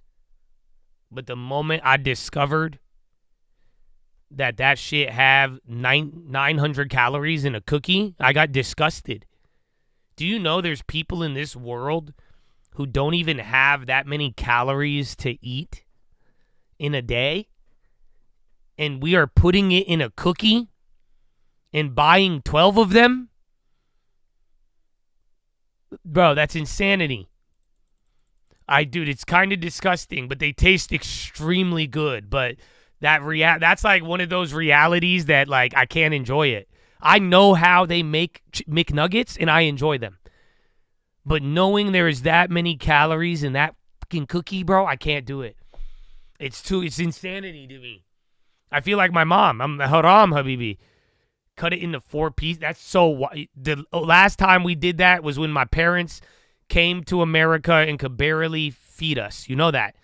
My mom used to go to Burger King, would buy a Whopper, and cut it into 4 pieces to feed all of our little Arab asses running around. So, I'm not cutting up a cookie to get 300 calories. That's terrible. You'd be like, I get 1 bite of the cookie, and I gain 2 pounds. Even the Costco cookie. Costco's terrible. I can't believe Costco did that. You know that? The Costco cookie is 700 calories. That's insane. This is the crumble cookie, though. The crumbles are nuts. But yeah, I like them, though. They're really good. They taste really, really good. Did I call Michael from Intel today? I did not. I don't know what to say. What should I say? I'll call, but let's strategize a little bit. Does anybody have any good ideas? I like you guys for ideas. How can we get through this gatekeeper? Clearly, he said, if I don't have the extension, like he kind of knows. Should I try to be Biden? Should I, hey, say you have the keys? That's what you think is going to work? I'll call every day until I find him. You want me to, should I threaten that? Or should I say I want to talk to HR? Extension 420. Okay. That's good. So creative, man. I feel like. All right. Give him the price. You got the keys. You got the plays. I don't think that's going to work. Say you're someone's secretary. I told him I was running for the CEO. He said no. The guy, he ain't going to buy it. We should look up the extension. If stalkers can do it, I'm sure we can too. All right. Anybody? Come on. I heard he voted for Trump. Go get his info. Go quickly. Go. Tell him I am the CEO. Here, connect me to my phone right now. Say I'm his kid's school. That's diabolical. That's crossing the line. I would never do homie like that. That's why it'll work, but that's terrible. See, my friend, that is what we call morality. That is where some of us we draw the line there. We draw that's fine. I'm not judging you. I'm not gonna fuck with that. Tell him I could lift more than him. Should I challenge him to a competition? Maybe. Squid Games is popular right now. I got an idea. Let's try it. I got an idea. I have an idea. I hope it works. All right. Give me a second. That's it. Why not? Let's play a game for it. That's it. Let's see if I'll ask you. You want to gamble for it? Why not? Let's see what we could get. That's it. Let's play a game.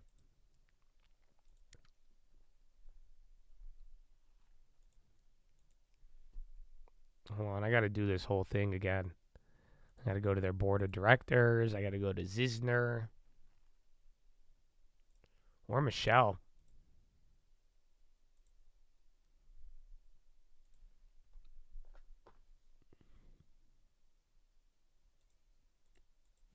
Tell him he won't connect the call. Let's see.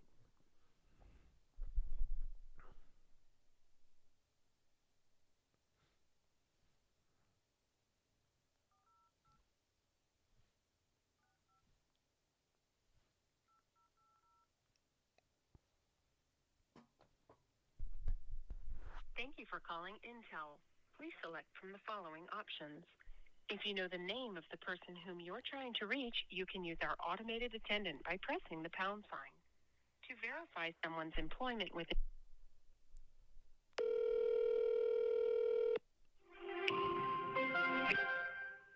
Thank you for calling Intel Automated Attendant. I am sorry, but name recognition with speech is not currently possible. Please use your keypad instead. Oh. Thank you for calling Intel Automated Attendant. I am sorry, but name recognition with speech is not currently possible. Please use your keypad instead.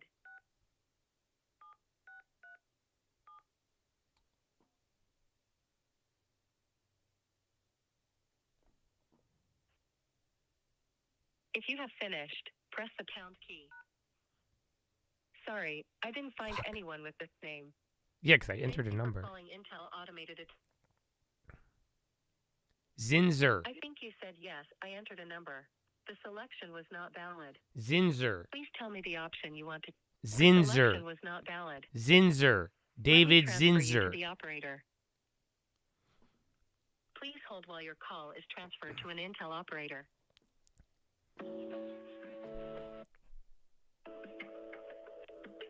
This guy's gonna hate me. Intel operator. Hi, Intel operator. Did I speak to you yesterday? Probably. I was calling about the CEO position. Do you remember me? Yes, I remember you. Oh, nice. Well, I remember you too. That's why I was like, oh, I love it. I am calling again today, again in pursuit of the CEO job. But I am looking to get a hold of David. It keeps coming me back to you, man. I think we're going to become new best friends. No, because I can't help you. I told you that yesterday. Oh, I think you can. I don't give yourself more credit. I think you can. I No, I cannot, sir. Would you want to? What if we played a game for it? Would you? Have you ever? Do you know red light, green light? I'm going to leave the line, sir. But you already hung up on me before. I mean, is there anybody else? No, sir, there is not. Okay, how about if I could guess the number in your head, and if I'm wrong, I'll give you $1,000.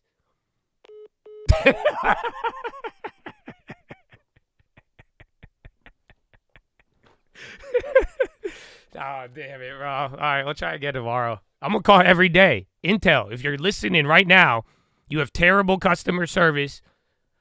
I will increase your market cap by 30%, doing nothing. If we pull this off, Intel. Okay, Intel? But I'm going to call every day, Intel. I'm not trolling. This isn't a troll. I am more than qualified to run this company. I represent the shareholders even in this damn chat right now. This is not even a joke. I am telling you, I legitimately believe that I can bring them back to the position they belong in. I'm not... They don't feel me, bro. They don't feel me. Oh, man. That's it. All right. Well, we'll get back to him tomorrow. We need an idea. Some of y'all... I need one of y'all thinking about how to get around Gatekeeper, okay? So tomorrow when we get to this moment again and we call, I want some fresh ideas, okay? We need something. Clearly, this guy does not play around, bro. I try to be friends with him a little bit. I tried. Next time, I'm going to do Joe Biden. Have my girl call. Why don't I? Hey, what's up? It's David there? Oh, that's so weird. I thought I entered in his extension. Is his extension 420? Oh, no, it's not. Oh, okay. So I don't know. Dude trying to keep his job. I'm going to help him. You don't think they're going to thank him? He's going to get promoted for putting me on the because they're going to be like, wow, where did you find this Josh guy?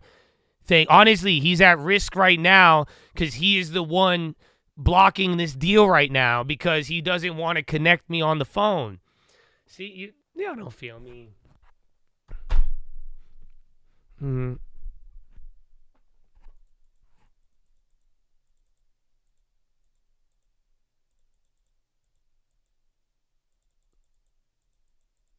Your identity will be exposed if you became the CEO. That doesn't matter. What matters is return to shareholders, and I'm committed to provide that. So I don't care, anything. You'll know I'm fine with that.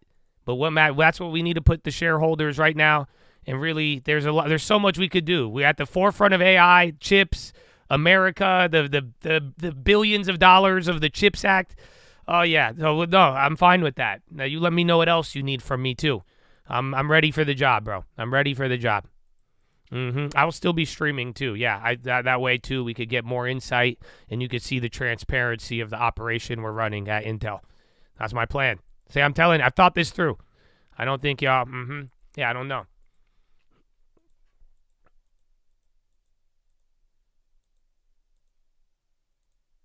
Try to get a hold of investor relations. Maybe they would be next. But I feel like that guy on the phone has the number. You know what I'm saying? Like, I feel like he has it, or he's flexing on me and he don't got shit. But I don't know. I feel like operator might be holding on to the keys.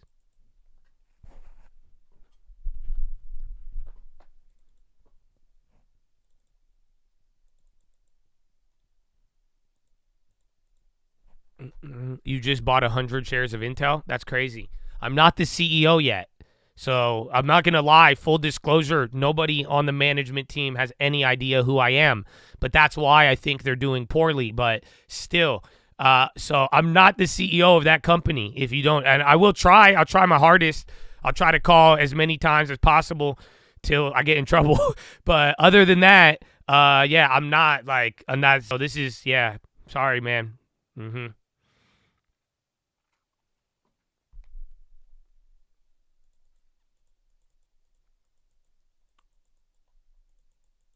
Did we just prank call Intel? No.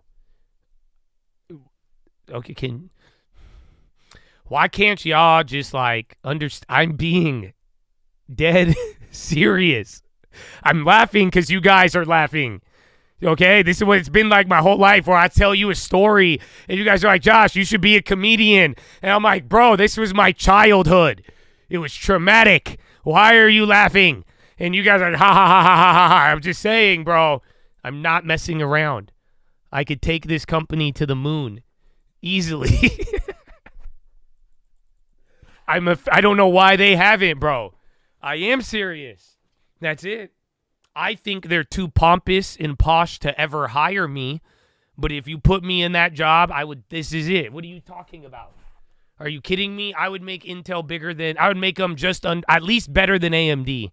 I would restore the order of the first gaming world we all grew up in, where Intel dominated AMD, bro, and where NVIDIA made graphics cards. That's it. You know what? I would restore the natural order, PC master race. I understand this. They don't get it, guys. They don't get it. There's a vision. You see, they don't. I know. You're like, Josh, are you a computer Nazi? No. PC master. No, if you don't. Okay, maybe, I guess, a lot of political ideology.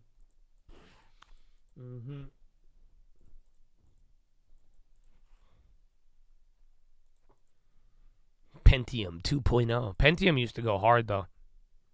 Sad, bro. Sad.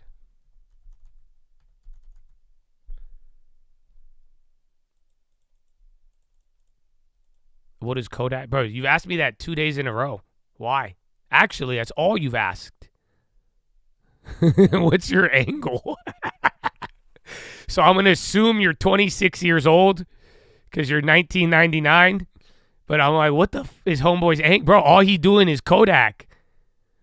Right? Kodak. Oh, I guess Naveen and Kodak. What's up with you and Kodak, dog? What's the angle here? Are you the CEO of Kodak? That's crazy. I don't even is he listening? Because he just responded with fire emoji, but then mother effers like that, where they respond when you say something, but it's like a loose response, but the same response, but with an emoji. I'm like, what the? Are you human, dog? Hey, yo. Communicate with me if you can, bro. Come on, say hello. Anybody? Is he there? Come on, Kodak. 1999, I'm alive. Yeah, I don't know what the angle is. I remember answering this yesterday, but he was 24 hours later. He's like, something might have changed with Kodak.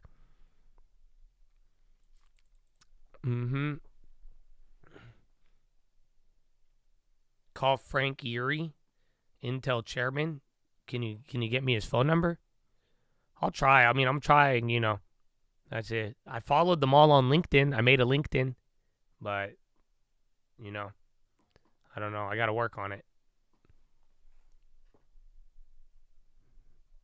Kodak promoter. That's not like what a 26-year-old would be doing. You know what I'm saying? Because that's a very old company. That's why I'm like, how did a 26-year-old get so caught up in Kodak? You know what I'm saying? That's nuts. But I guess it kind of makes sense.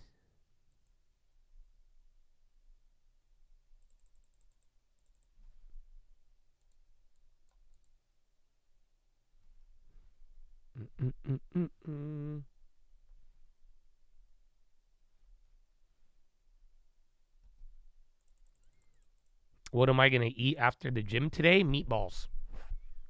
Meatballs and green peas. Tina Gregory is talent acquisition for Intel. So if you guys just start hitting them up, I don't know. If you're single, try to make a Tinder, see if you can match with them. But other than that, I'll try at least once a day. I think it's a good goal to chip away at. At least I know I tried, and every day I reached out to. So if you would like to help, I'd love that. But we'll see, just one day at a time.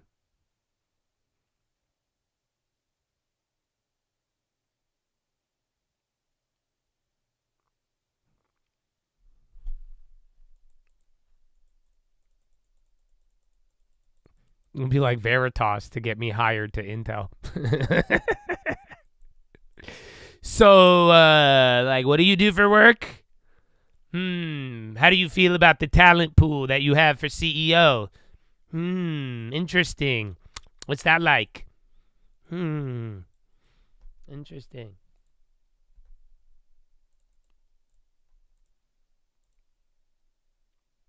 South Korean investigators at president official's residence to execute arrest warrant.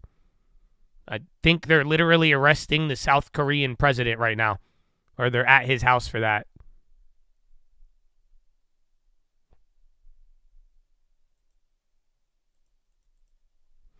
You're surprised he didn't hang up as soon as he heard it was me? Wait till tomorrow.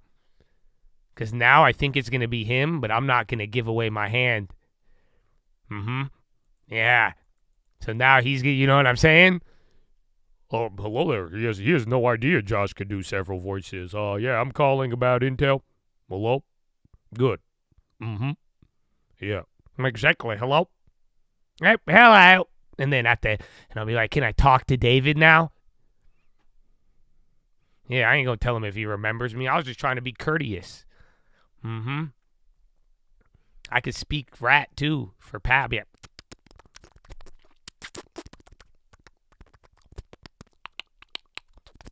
And then Pat will come up and boom. But he left, so I can't. That's why it doesn't work. I learned rat for no reason, Ratanese, and then now he left the company, and now I can't even weasel my way in there, You'll be traveling. Do I know what time I'll be calling? No, I don't have this on my schedule, man. This is I just went with the flow. Chad asked me about it today. It's a serious goal of mine, so We used the opportunity. It's about to be power hour, though, so maybe around here is a good time.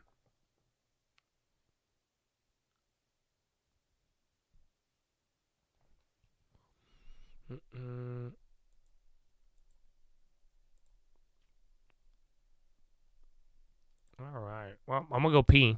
Follow me on Instagram at the Trading Fraternity. I love you. See you a little bit. North County, yeah. It's not, some of them might be fake, but if the winds actually spread, North County is in the path of the winds. So, like, I think, where is it? Hemet, Long Beach, or no, not Long Beach, not Newport, like, I think a little bit Irvine. That's in the zone.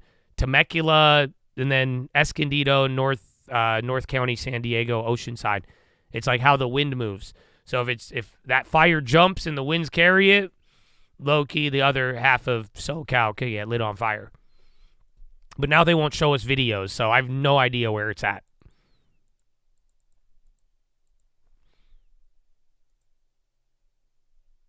In order to get along, I got to see. Look, bro, nobody's. I got to. I haven't seen a fire. Cal Fire. It looks like it's not even on Here's fire. a little bit of what we saw driving up to the site. Okay, I'm gonna go to the bathroom. So these are all the engines that are staging for this community here in case a fire were to reignite or ignite somewhere here along this fire line. There's a lot of houses in this area, and we don't want to have that reaction time that it takes for these engines to come from base camp. And those winds were something like I had never seen. They were catching houses on fire that were many blocks over from where the firefight even was. What we've been seeing out here is the firefighters going through and looking for hot spots using pickaxes and shovels.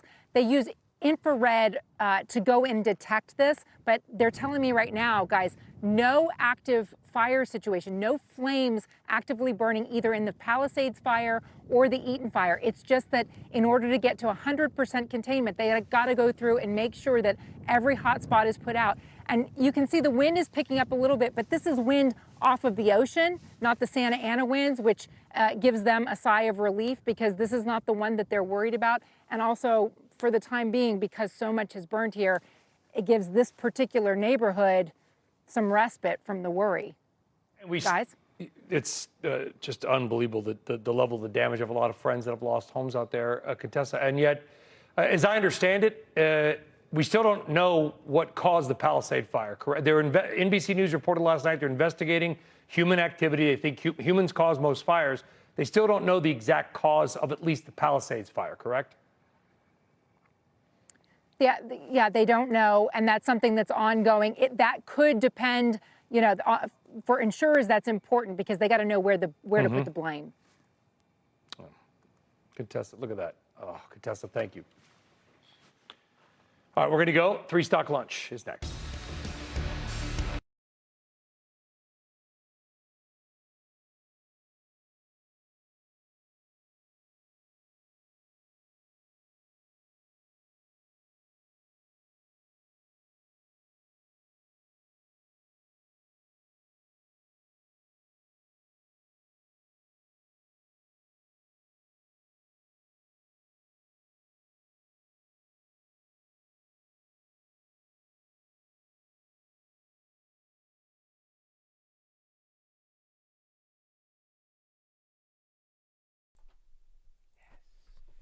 Yes. It's good. It's good. A little peace and quiet. I didn't even get a protein, damn it. There isn't a fire. I mean, I haven't seen it. I haven't seen it in a couple days, as odd as that may sound.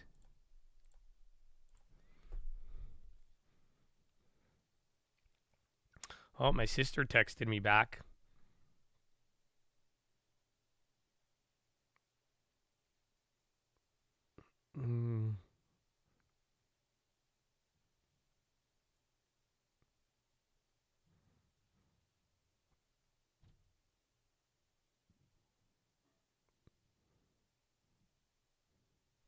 Oh my gosh. I think it is. I don't know. Arsonist or not, man. It's just weird. But I pray that it doesn't spread. That would be so terrible. If it actually spread to like SoCal, that's it. Fire total mystery. I don't know. How do you track a fire without like looking at it? Like, I don't know. Like, is there like a fire tracker? Isn't there some on Twitter?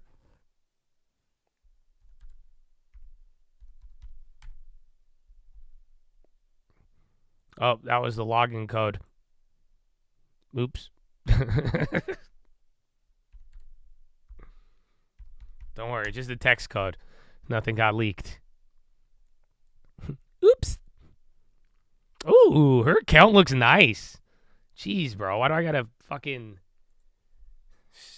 You gotta beg her to go and do something with it? That's crazy. Fire.ca.gov.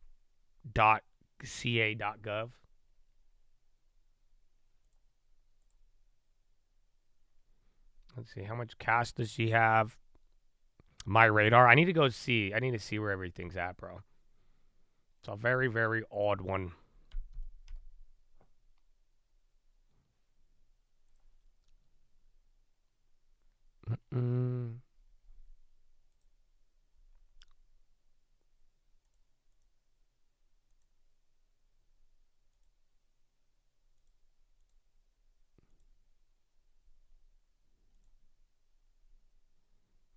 All right. A lift below 13. Where's my, I think like $9 or something. And then you guys know City still gives you 10 times points on lift rides. So, fun fact. I saw that promotion the other day. No, I want, yeah, like $7, I think. Low 8, 7. I like it for parts.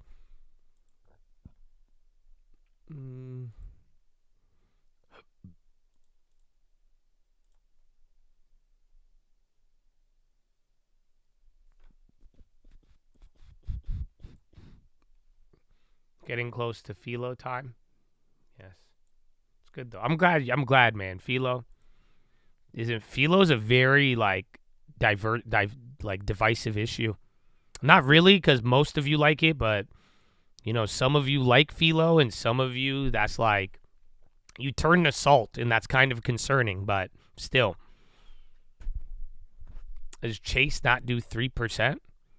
Oh, I don't know. All I know is if you use a Chase Sapphire, if you use like whatever, like if you spend $20 on Lyft, you get 2,000 points. And then like, so pretty much if you spend $20 on a Lyft with Chase Sapphire, it essentially turns into like $40 or $50 of travel credit, which is kind of crazy. So it works out very well. So if you use the Chase points and then go through Chase Travel, pretty much every $20 you spend on Lyft is like 40 points, $40 worth of travel.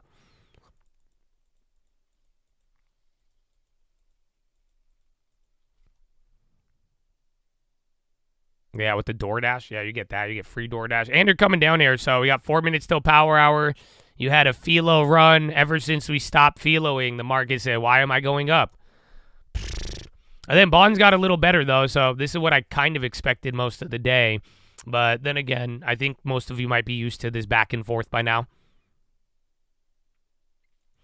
If I'm not using credit cards this whole year and seeing if I subconsciously save money, is this stupid? I'm just not getting it. What do you mean? So, like, you're just not using your credit card because you want to save money? But then what about, like, I guess, what do you use for your daily expenses? Yeah, don't borrow is a great idea. But essentially, like, with me and credit cards, I use credit cards. I just pay them off at the end of the month. So, in a weird, like, you could get points still and use it for expenses. But if you have a spending problem, that makes a lot of sense. You know what I'm saying? Like, if you're going and, oh, shit. Like, if you're going and, like, spending more than you have and running up debt and then paying 20% interest on it, then, yeah, I would cut up the credit cards and just not use them. Don't cancel them. But other than that, if it's just, like, there's no reason to and it's, like, a weird, like, you're like, oh, This will stop me from spending money. I don't know if it's the credit card as much as it is just a decision.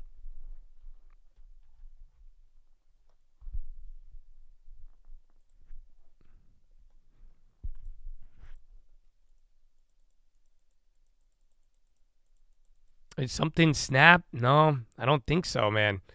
Again, the bonds are better this time. I think it's probably just giving you room. Like I said, I think bonds had a chance to get up around here, or at least maybe a little green, but nothing's changing. There's no events. The latest update was that South Korea shit. They're about to arrest the president, dude, but yeah, nothing else.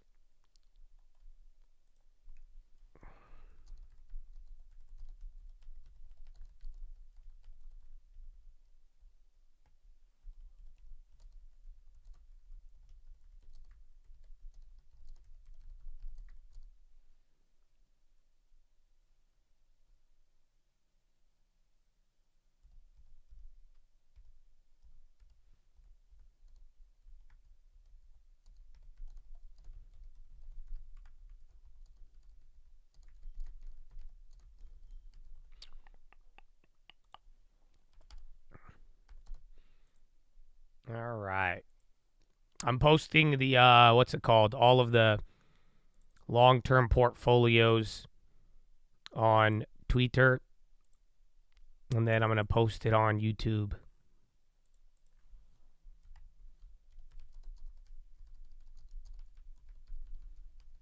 Oh, you're coming down pretty quick, but sadly, I just think it's the natural movement of how, because again, that Philo run-up was violent for no reason, but you've just given up now half of that off of no headlines while the bonds are doing better. So again, you're just doing the back and forth with it all. But yeah, you are dropping a little bit quicker here.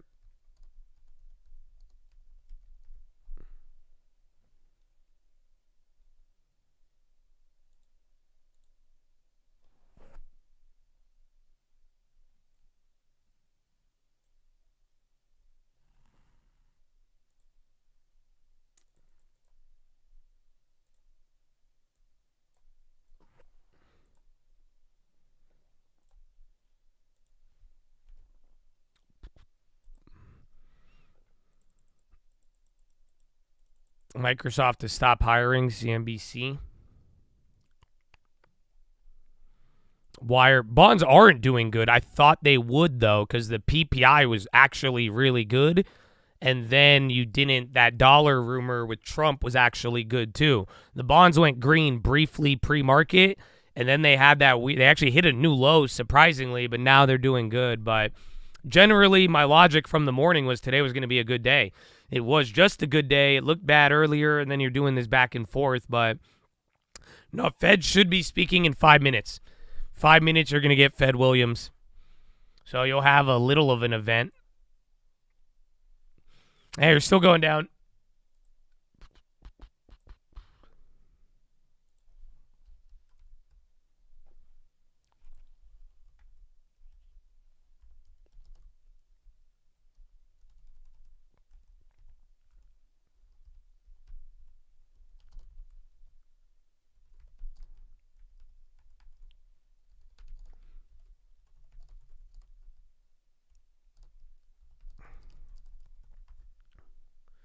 All right. What happened? Nothing, unfortunately. But look, now bonds are running. Tesla's starting to dump now. Actually, Tesla just really sold off. I'll take a look here at the NASDAQ and a couple of others. Fed Williams comments are coming in, but he does not comment on monetary policy. Boo. So, yeah, you're not even going to get to hear from it. He said something about housing. Yeah, but Williams does not comment on rate outlook in speech text. So there you go. That's going to be a dud. You have 3 more Fed speakers tomorrow, though.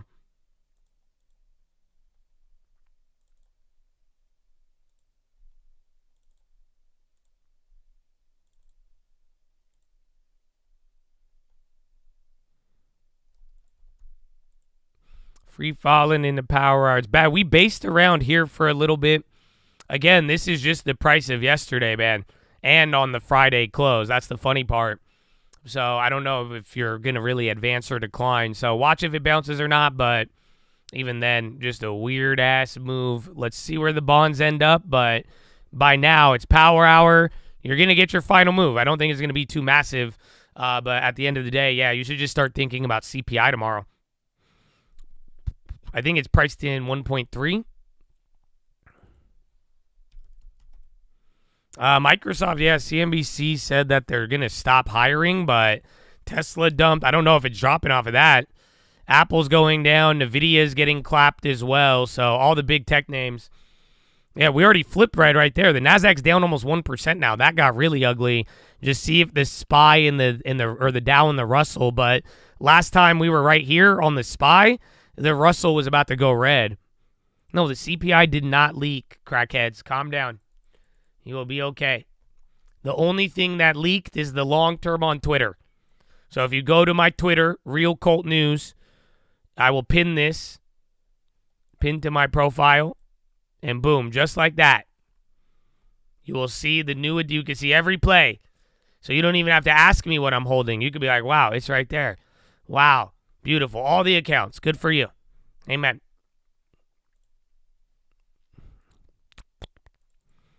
The CPI, there has been one instance where it kind of leaked. It's because they improperly posted it on the BLS website, and then millions of bond trade futures came in a couple of minutes before. So technically, under the Biden administration, I actually think there was 2 times that it has happened. So that's why people get mad at the BLS. So, yeah. Why do we got to be crackheads? Because if something happens and you instantly jump to like the worst possible scenario, you might be on crack. You know what I'm saying? That's like turning on a rap song and then you hear police sirens and then you start hiding your drugs because you think you're going to get arrested. It's just a song, crackhead. Calm down. You know, I get it. The market's moving and it's like there, but it's not instantly a red candle means that the CPI has been leaked. I don't know if we jump to that conclusion. The Twitter is Real Cult News. And then, all right, man, you're getting back to the lows. Just a wild philo run up. No more philo. You come down, but this isn't off anything. Again, Microsoft, NVIDIA, and a couple big tech names had a pretty big sell-off. But then, ironically, as you start to do this little reversal here, the bonds are now doing better almost than they have been. So we'll see. Where's the checkup? Very odd breakdown. So NASDAQ, 50-50 now. It was 70-30, then 60-40. So NASDAQ is doing substantially worse than any time in the morning. So you have way more tech names just getting rocked right now comparatively. The Dow Jones is staying the same. Barely any Dow names are flip-flopping, but Dow might go negative here soon. And they're right at the cusp. And then NASDAQ 100, we did that. SPY.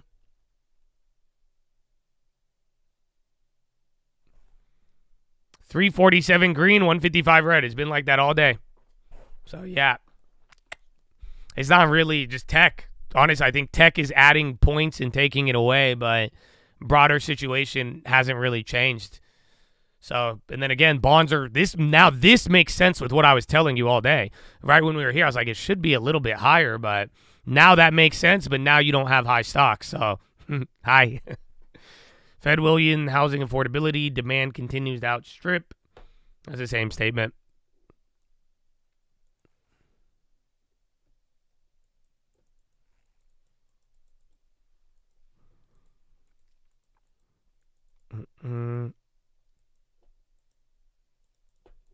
Why the sell-off? No, here's the deal. If you didn't ask why the run-up, you're not allowed to ask why the sell-off, because I truly believe they're the same answer for no damn reason. But, yeah, that's it. I've just been eye on the bonds, man. I know I may be boring and I may not be as exciting, but this has been more fascinating than this whole move in a weird way. But literally, it's the same. We ran up for no reason. You went down. I do think big tech is dry. Like I'm saying, it's adding and taking away points right now. The NASDAQ's not doing too well, but we have a data move tomorrow, and the bonds, whether they're breaking or doing a little better, I think that's the only thing that's going to matter coming into it. Oh, yeah, just a little bit of volatility. You're not going to advance or decline. Like we barely moved out of any range, but if you're hitting these point for point, there's money to be made, but it's just different than like it's actually advancing or not. You're just bouncing back and forth in a oddly low volume, volatile way.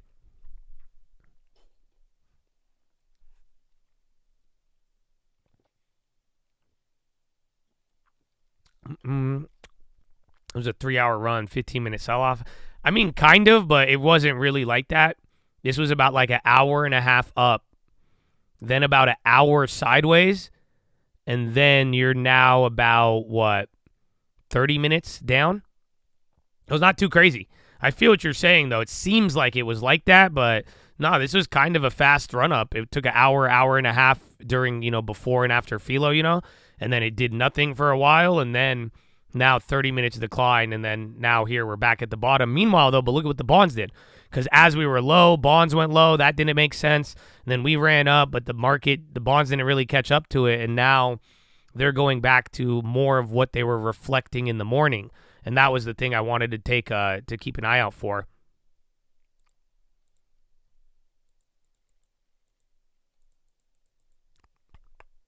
Where is let's see it. No earnings plays. I need to get you guys those previews though, actually.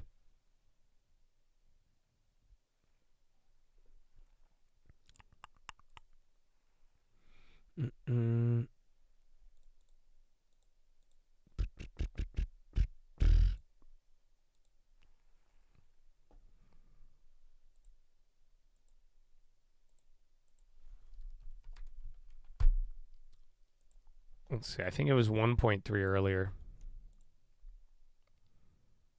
Got 400 at Nike. Good work, baby. Way to post the play.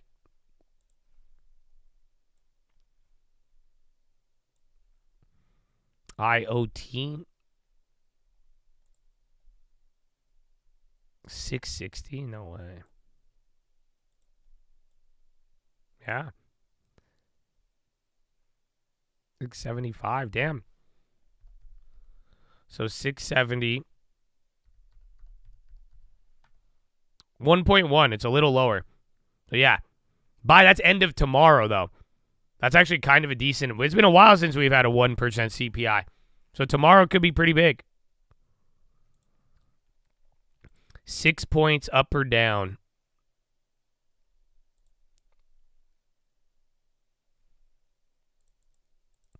What is the expected move? 1.1.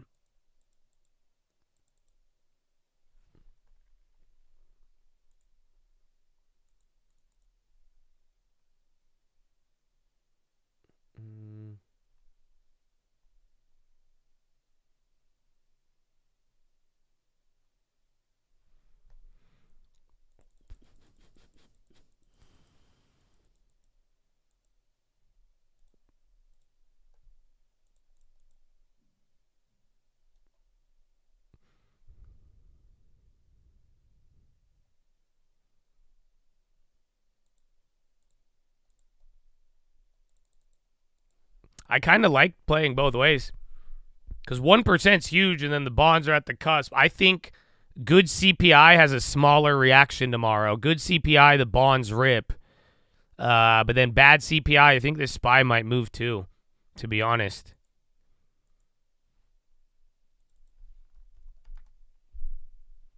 Oh, the VIX could be another play. I didn't really think about that. Again, VIX seasonality does pick up from here. But actually, VIX did kind of move up a little bit. Not a bad idea, but remember we talked about it. I haven't played the VIX in a while.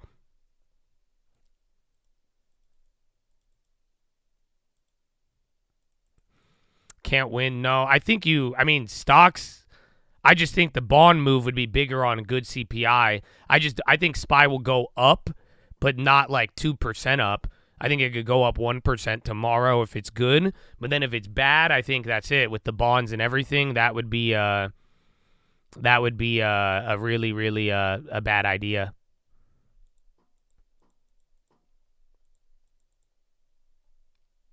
You remembered why you stopped trading later? Goodbye. Again, I think I only made one trade today, but this whole year I've only made 2 trades beyond just the long term. So this is a weird market right now. I think you should be patient, long term, and amen. You could buy the panic. I think in the morning you'll get a move, or maybe we play some MES. I like it though, but I waited on the non-farms, and I'm kind of glad I did. But like I'm saying, I think 1.1, let me put it this way, it's been a very long time since we have priced in 1% for a CPI. It's just been really low lately, so there is a lot of juice coming into this.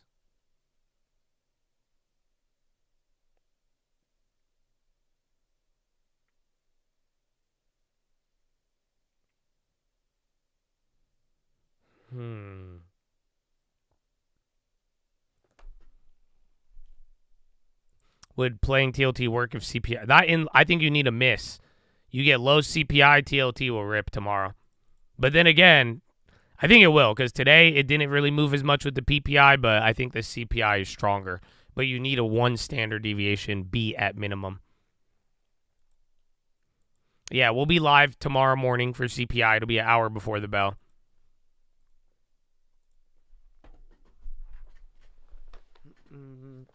All right. And then let me go get a protein real quick. Please, what just happened? Post-philo effect in a weird way, but not much. Lower taxes. We're pricing in 1.1 for tomorrow. Sat to the so I'd start thinking about those CPI plays. At this point, really, we've gotten past the election. We know who's going to be in office, but we have not yet gotten to Inauguration Day. So really, markets are trying to price in what was spoken of in the campaign trail, not what has actually happened. So I think that's what a lot of the markets are waiting for.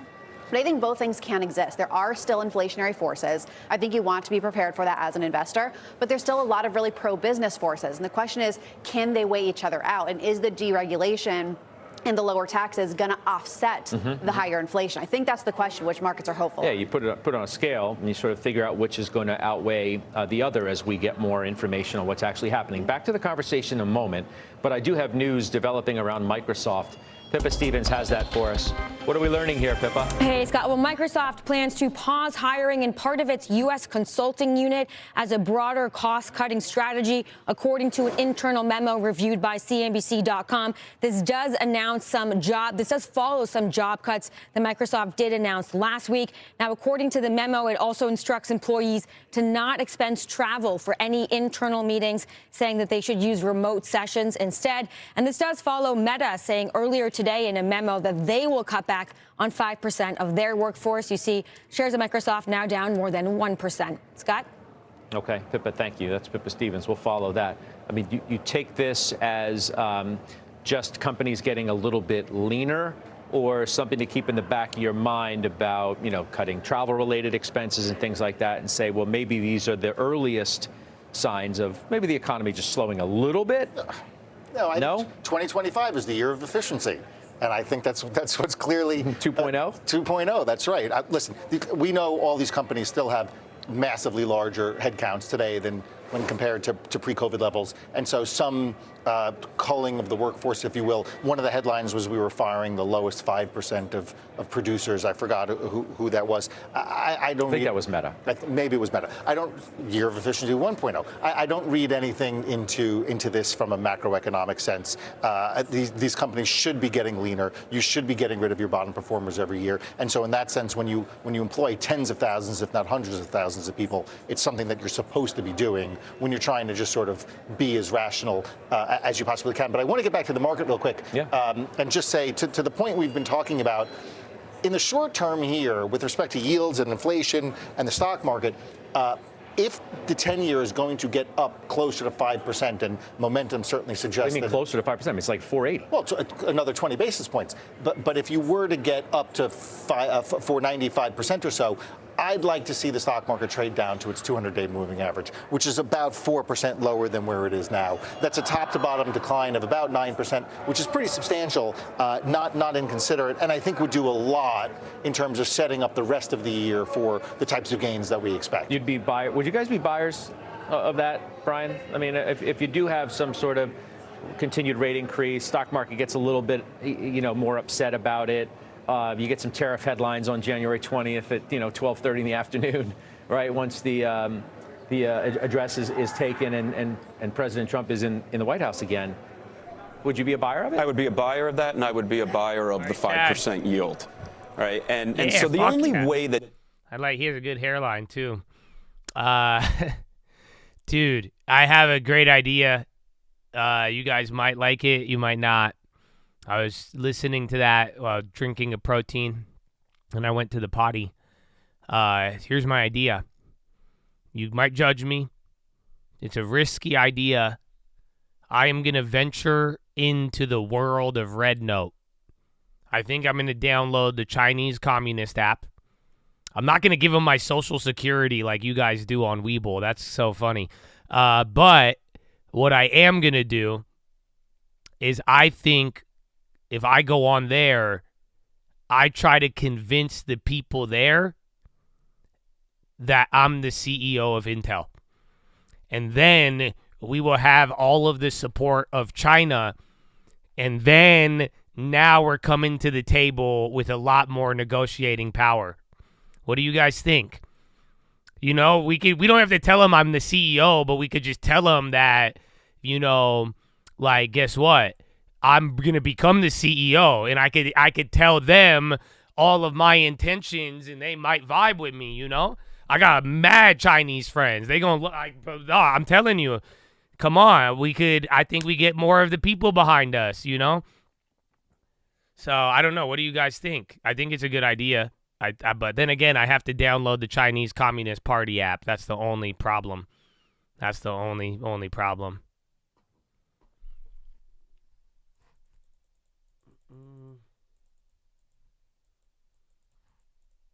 I think they could look up news too. I'm not saying they can't, but I just want them aware that I'm a candidate. Because clearly some of y'all are just figuring out I'm a candidate. So I need to do more like legwork to get the word out there, apparently. So, yeah, I'm working on it.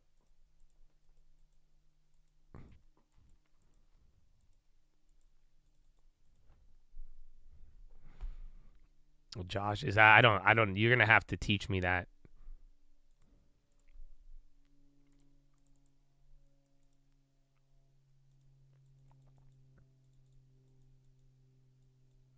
How come the speakers, you can't see them live? It just depends what event they're doing. Sometimes they have events that are live streamed, some don't. But other than that, they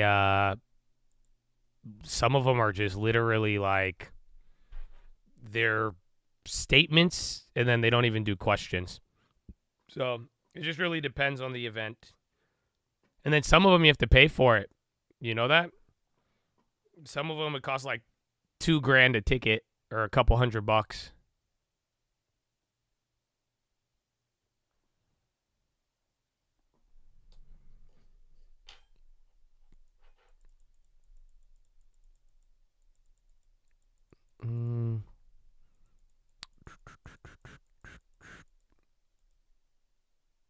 Where do they get held if they aren't live?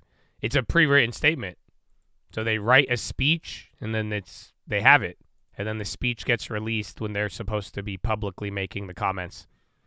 So that's what happened with Williams.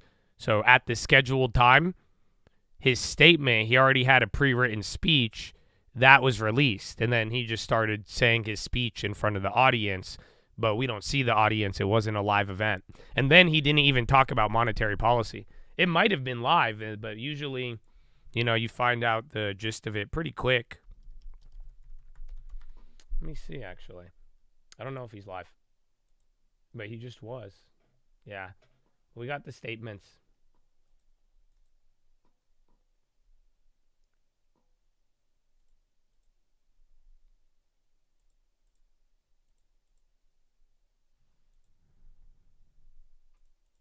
CPI will come out good.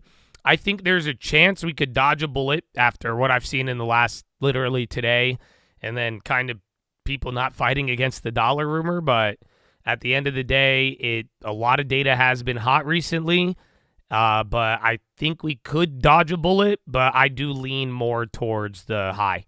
I think it'll be in line or higher, but I think it's probably like a 35% chance it comes in lower. I think. I don't know how well that mathematically checks out, but that's kind of where I would place the odds in my own opinion. But I'm leaning towards inline or hot, and then I think there's a small chance, not like a minuscule chance, but like definitely it's not more than half, but it's a small chance that maybe we get a report like the PPI was today. PPI feeds into PCE. PPI does not feed into CPI. So that's why it might not necessarily, just because PPI was low doesn't really mean CPI will be.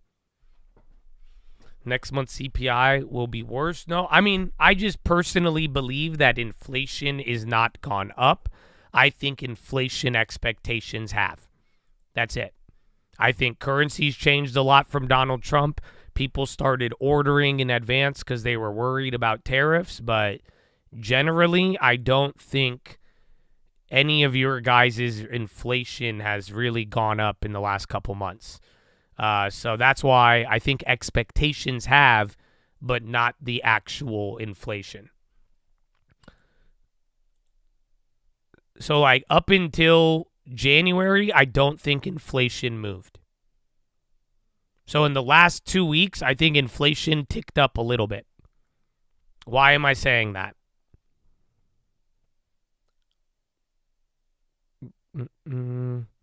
Tell that to your grocery bills. I don't think you paid more money from October to December buying similar or the same things. I don't think there was a noticeable difference. Maybe from last year, maybe from 2 years, maybe from 3 years. Not even insurance. As weird as that may sound, they were already high. I think everything was already high. So why I'm saying that, look at energy. Just look at oil. Go look at any of the other kind of commodities, but it's just like if we really were getting real inflation, I think you would have saw it materialize, but oil hasn't even ticked up till this last 2 weeks, till the beginning of the year. And so at this point, I mean, I would just say expectations have gone up, but I don't think that inflation has. This chart looks like the Fed's PCE gauge. The Fed is over here, but where we're at is like still right around here. So I don't think you had to the level that people are worried in the bonds, and literally bond rates went up 150 basis points. I don't think you had an equivalency of inflation in that 3 months. Expectations went up, but I don't think literal inflation has gone up. So I hope you guys get that, because I think that is the whole story. That's why I want to wait till we get more reality. It'd be nice to see. So that's it. I saw it the first time when you said that's not true. So when you disagree and then you say that, you're supposed to follow it up with your evidence. So like I'm saying, I'm looking at commodities and all the other data gauges, which 0.1, 0.2 a month is what your official gauges say. But yeah, feel free to follow it up with your counter if you would like.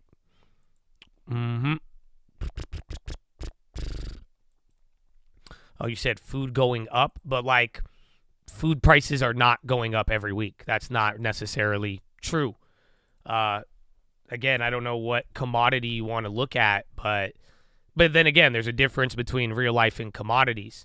So like I'm just saying though, like maybe people are charging you more, but real inflation is not really gone up. I could break out anything from CPI to not. You could break out every commodity.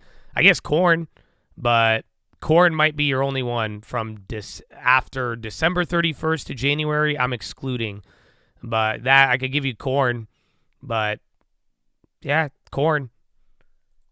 What's the other one? Yeah, soybeans, cap. That just popped up recently. This shit's not moving at all. What else?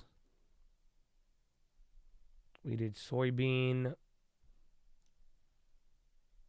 What other commodity am I thinking? What's cotton ticker? You can't eat that, but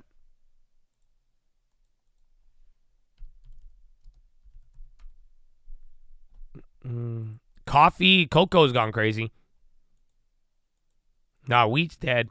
Wheat didn't go up. I think cattle futures, didn't they run up? But again, a lot of them were in the last 2 weeks. Again, like I'm saying, from October till now. Here. I mean, I don't believe this, but So I'm not even like the biggest believer of this, but like I'm saying, like there's not really any metric that this isn't what you were used to. I'm just telling you, the last time you worried about inflation going up, you really were watching prices fucking. Some of you are more outraged now over smaller price moves than when houses were doubling in front of your eyes. Do you get what I'm saying? People are worried more about expecting inflation, like when we saw houses and rents double, even though their gasoline and a lot of other things are barely moving right now. So I don't know. I mean, this is my evidence for it. You feel free to disagree, but I genuinely think across the board, real inflation has not gone up, but expectations have. People are worried and they're anticipating it, but that doesn't mean you paid substantially more in the last 3 months. Everything leading up to that, you've been fucked. I agree with that. I'm not defending that, but I think everything was very marginal in the last 3 months, but that's why I said the Fed, it's kind of weird that people are so expectations are so high, but the action behind it has been such a minimal move. Your rent went down. Well, that's a different anecdote. Dump and then rip. Well, market's still barely up. 2 out of 4 indexes are in the green right now. See where the bonds go, and remember, even pre-market, you'll get a little bit of action.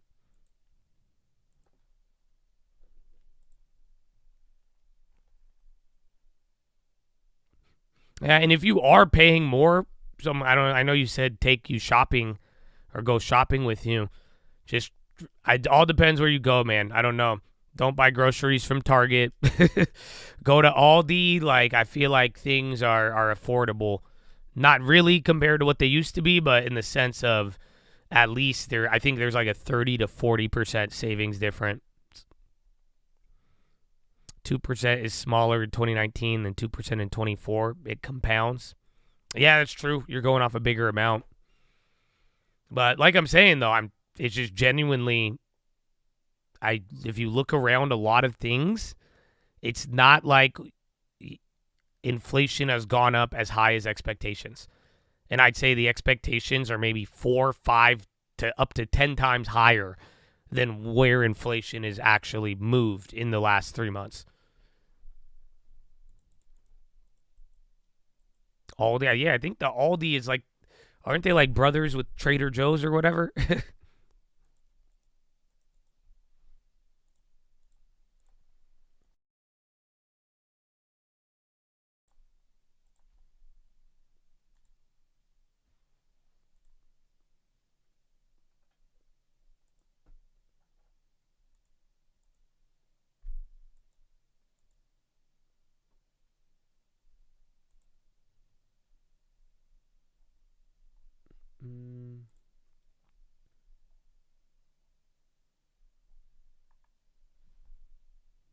Yeah, the same owner, right?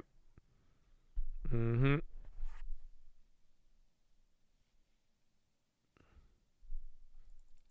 .1 change, less traumatic. Yeah, but no, I think oil shows you, because all of a sudden oil just started like this is how inflation really feels. Anytime you guys were going through inflation, your oil was checking out right with you. Do you know what I'm saying? Like you felt it in many other ways. Everything kind of all at once. You were watching them go up. This time it has been an expectation. It's in your head. I'm not saying prices are low by any means, but they are increasing way slower than to the fear of people. And like people are like, wow, it's going up. I'm like, no, not if oil just moved. That means in the last 3 months, oil did jack shit. And we're worried about inflation. I get it. You're worried about policy and other stuff. But if inflation really starts surging, I mean, we wouldn't be having this conversation. You would know it, feel it, see it. And we wouldn't have to pick apart anything. Everything would be going up. And it would have been massive moves. But now, like I'm saying, like everything's tiny. Again, oil recently, this right here recently, that's why I could acknowledge. I'm like, yeah, from the beginning of the year, that 10% move on oil, that says more about inflation than anything I've seen in the last 3 months when it was all said and done. So that's where I'm like, expectations are still high, and that's why we'll see what tomorrow does to that with CPI, and then your boy Trump, and then we go from there.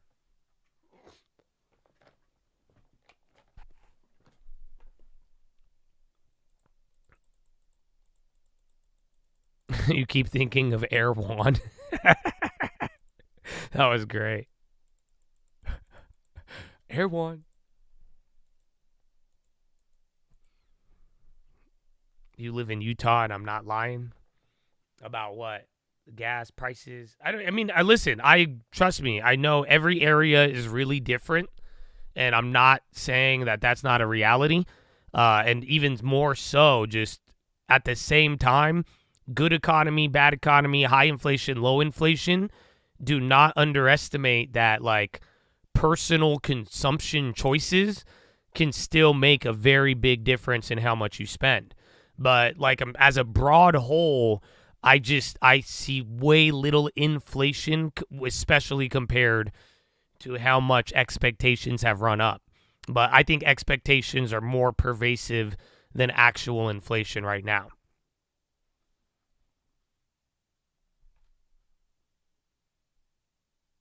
Will we watch the Trump inauguration together? I could be down if the market's closed. What time is it going to be at? The meme altcoin, do you believe it'll happen when Trump? Oh, I don't know. That just depends on crypto. Meme altcoin, you need Bitcoin, just Bitcoining away.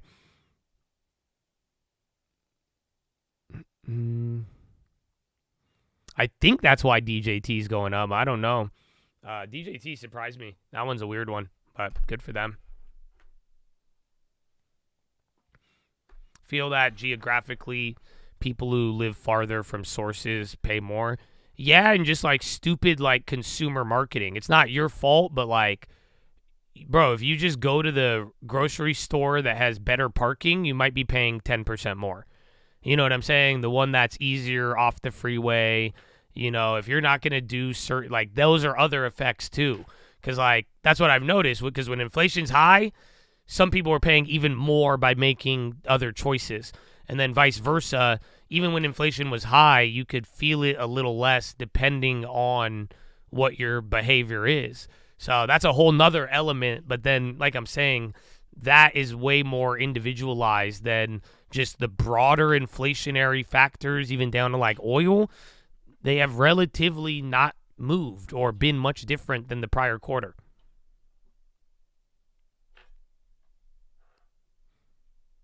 XLV, well, XLV, I think you're going to need that after RFK. And then first 100 days, I'm sure he'll have a healthcare bill that will pump it or not.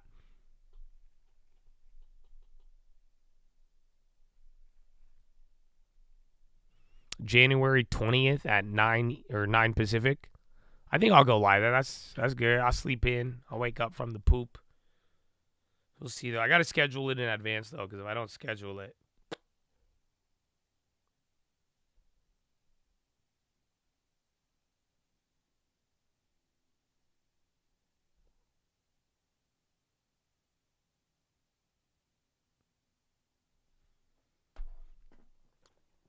Everyone waiting for CPI. Kind of. I mean, you got a little bit today. It's funny. Trump didn't deny the rumor. Trump said he's making the External Revenue Service. Did you guys see that? That was in the morning. So there's going to be the IRS, the Internal Revenue Service, and then the ERS, the External Revenue Service, to collect money from other countries for tariffs and everything. I kind of like it. External revenue, son. So tomorrow, 1 hour before the bell, you're going to get the CPI. We will be live. Zen. High ticker's kind of gassing a little bit. Not bad. 3:30. Got 24 minutes left.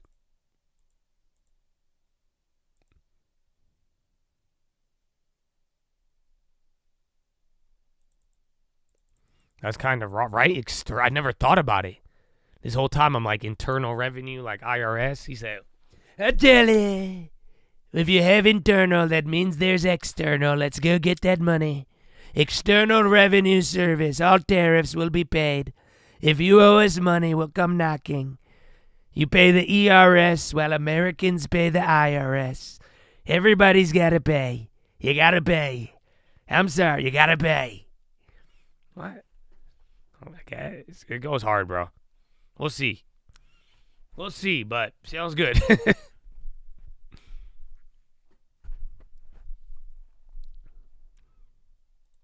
The news tomorrow, CPI, your favorite.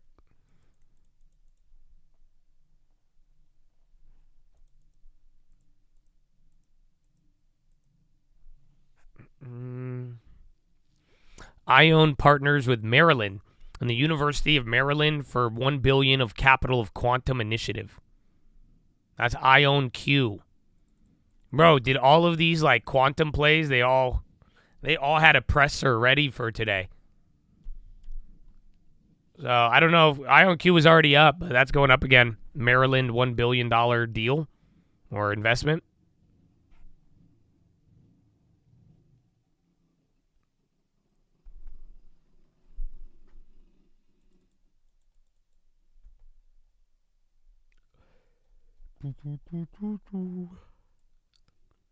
Biden has discussed Cuba actions with Trump team. Biden to suspend the ability of individuals to bring claims in U.S. courts on potentially expropriated Cuban property. Biden expects Cuba to release significant number of political prisoners following U.S. steps. And then remove Cuba from state sponsor of terrorism list. Biden admin. To rescind Trump national security memo targeting Cuba that has restricted financial transactions. Yeah, Rigetti. Bro, what was it? Ignas posted that Microsoft headline. And then it was right here. Right before the Philo.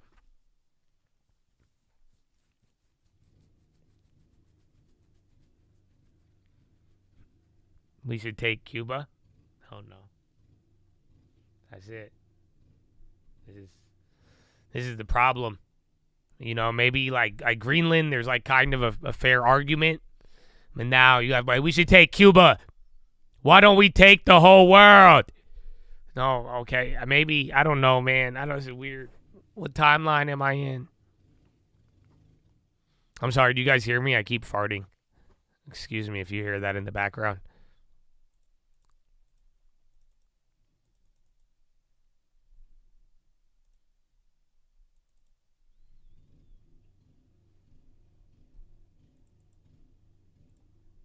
Humana.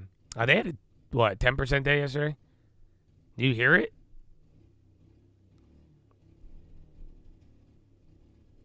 Sorry.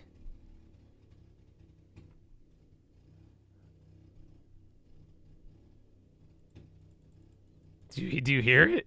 I don't know if you guys could hear it or not.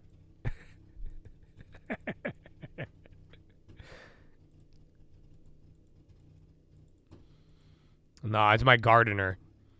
So he's like revving the engine. So I figured you would hear it as a fart, but it's just me sitting in a room quietly asking you if you hear things. So I guess if you hear my farts, so I guess I'm a weird one. Mm-hmm.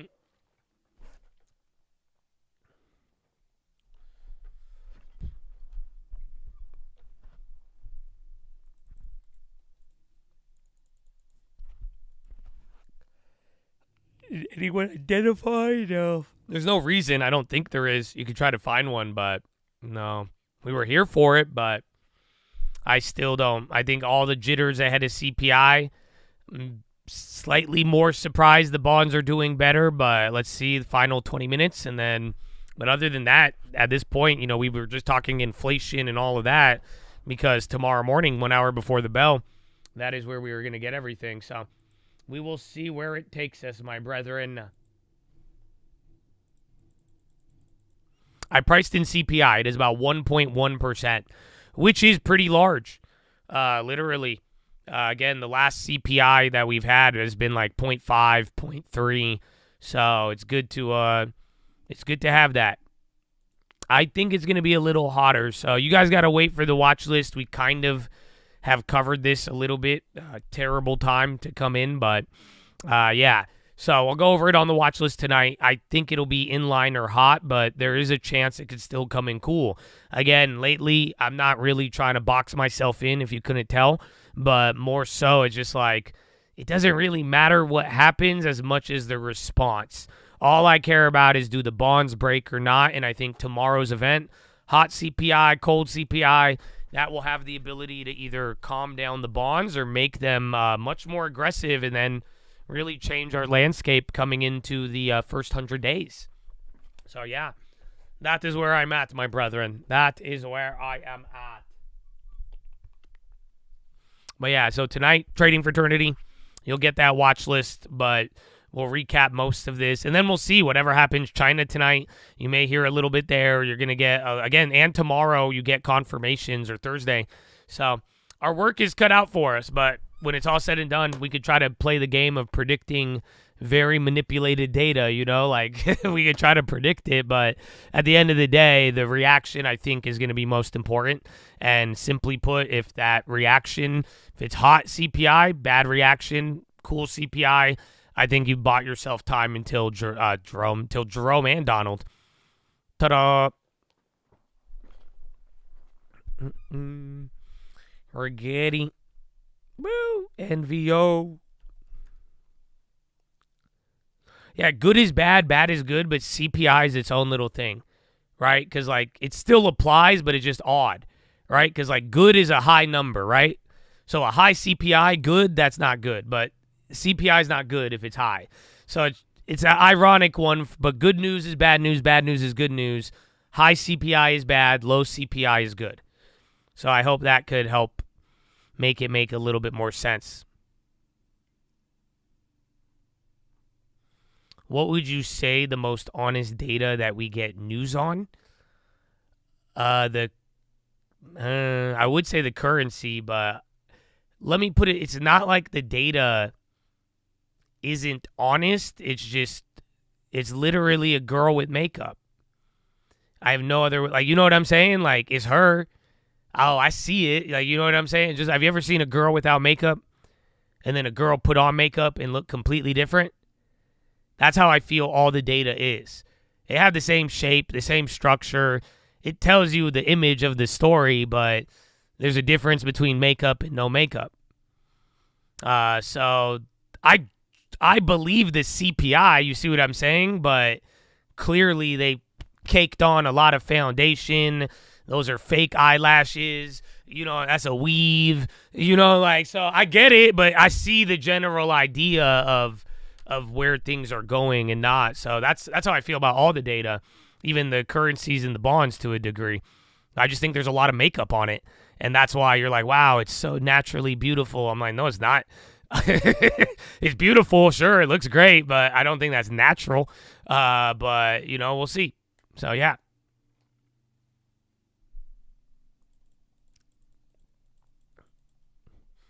And on that note, 15 minutes. There's a lot of just that protein potty. Please hold. Yeah, Joe, I don't think you know what that means, Joel. And then you want to hand it back for something better? Well, I'll be right back. I've seen this story. Real Cold News on Twitter at the Trading Fraternity. Fraternity. Handed out at the Paris Olympics over the summer. Apparently now some of them are already kind of fading a little El bit. Coyote, that's so. And I don't quite understand. That's called the chicken head. I mean, I'm confused because I always thought that it was pretty much. I mean, does gold like? Originally I thought they were gold medals too, and just gold of gold, right? But in this case, it was a piece of the Eiffel Tower that came, that right, took apart. But still, I mean, this is like a keepsake. I mean, someone who wins these medals, I mean, this is something they're going to keep for a lifetime, probably passed down to their children and their descendants here, and this can last. I mean, how many months has it been? It's only been a few months, but it's been like 6-7 months. What happens to pieces of iron and corrugated iron, right? I mean, if you had a piece of the Berlin Wall from 1989, it wouldn't be in great shape either, would it? That is Romain, the Rizzler. Coming up more and more. Yeah.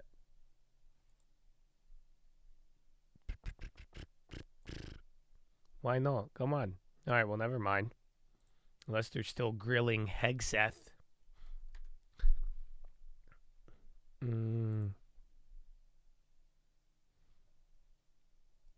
Bro, they still won't show the you fire. can see there's probably It's literally miles They'll show the damage, of but they won't homes show that the have been fucking destroyed fire. along the coastline. Okay, hold on. Starting all the way up here, this would be the most northern part. This would be up in the Malibu area, and it's on both sides of Pacific Coast Highway. Now, the highway is still closed, and if you are seeing some vehicles down there, going to be a little bit of a tight shot there.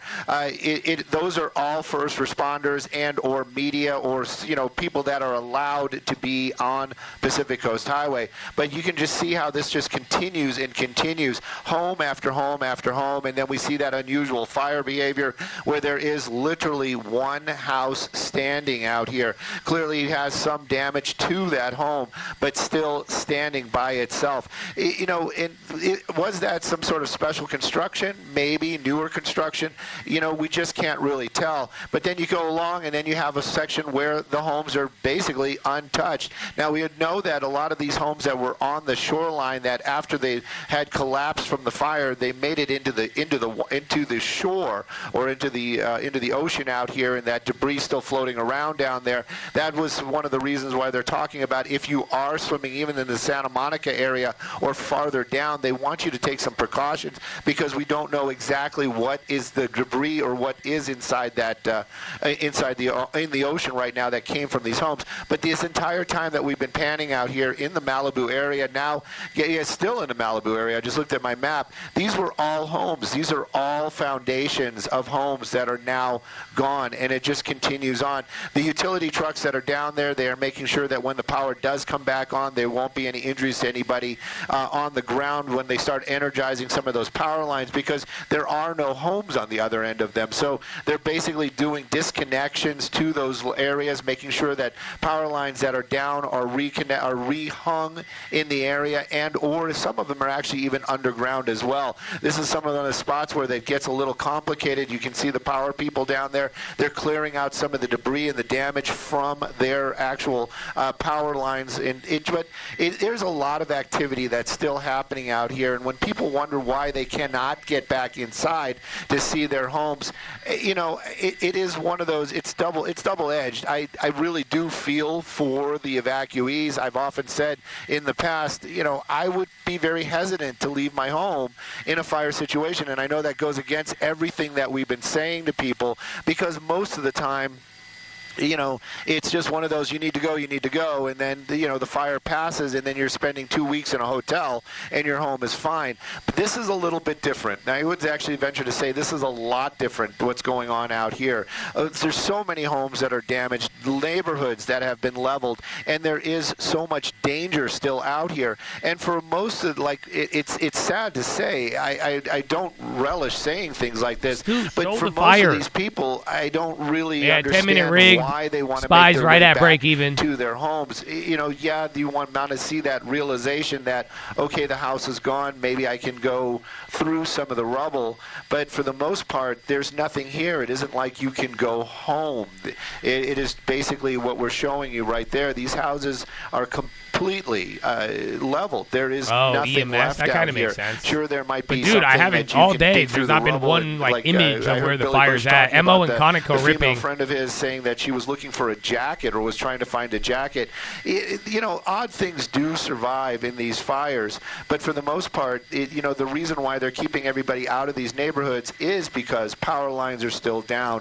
Walking through that rubble still is dangerous. Sometimes there are some walls that are still standing, but just because they're standing right now, a lot of doesn't mean that 10-minute if you rig lean moves. against it, Watch it's some of the not value gonna names. collapse. And injury, that is No, really JP what, Moore. I forgot to post it. It's safety. But they don't want you to let me come go get back those into right these now. neighborhoods because they want everybody to be safe. They don't want to see anybody get injured, and heaven forbid something even worse than an injury happen to you. So heed the warnings for everybody out there, and if you are watching right now and your house is gone, definitely you have my condolences, and I feel for you and anybody else, family members that are involved as well.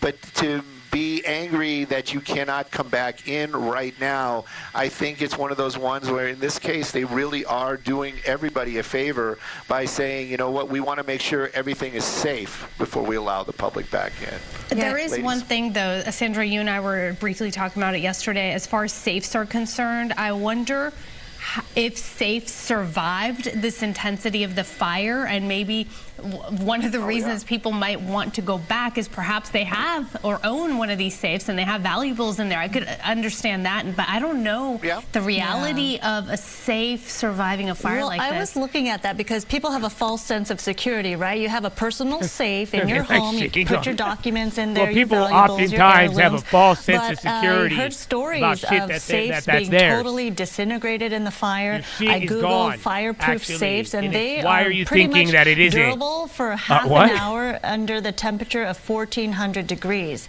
but for half an hour. Given the fact that these fires were raging for hours all throughout the night, I'm not sure that a lot of these fireproof safes actually made it through.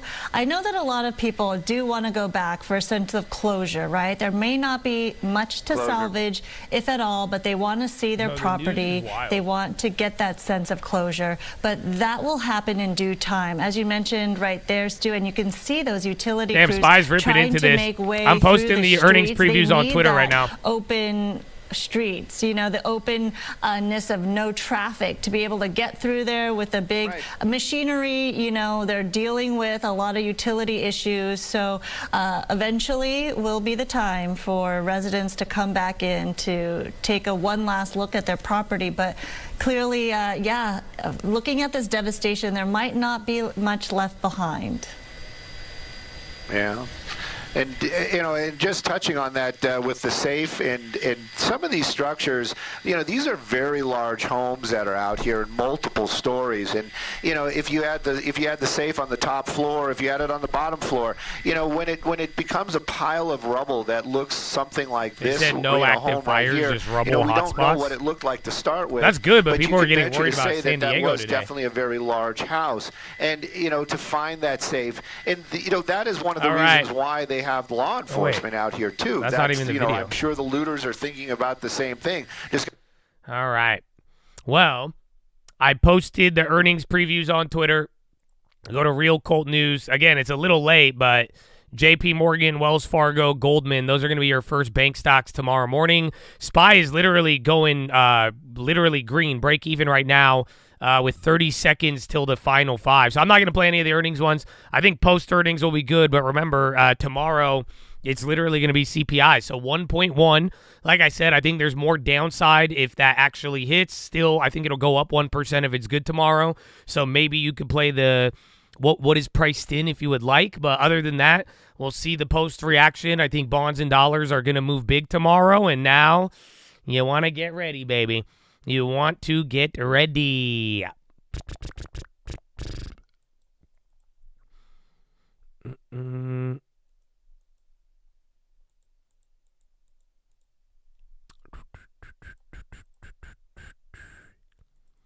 Where do you see how much is priced in? Just the same option strategy.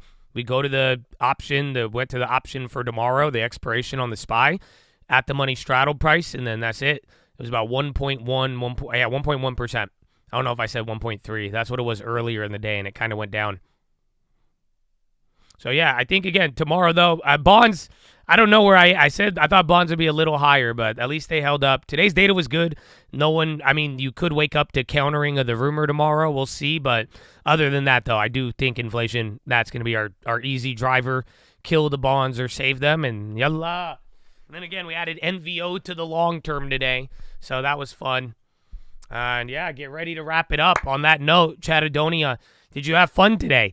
I hope you had fun. I hope you didn't cry because of Philo. I hope you were inspired. I hope you lived your life, baby. But now we got to bring today to a close.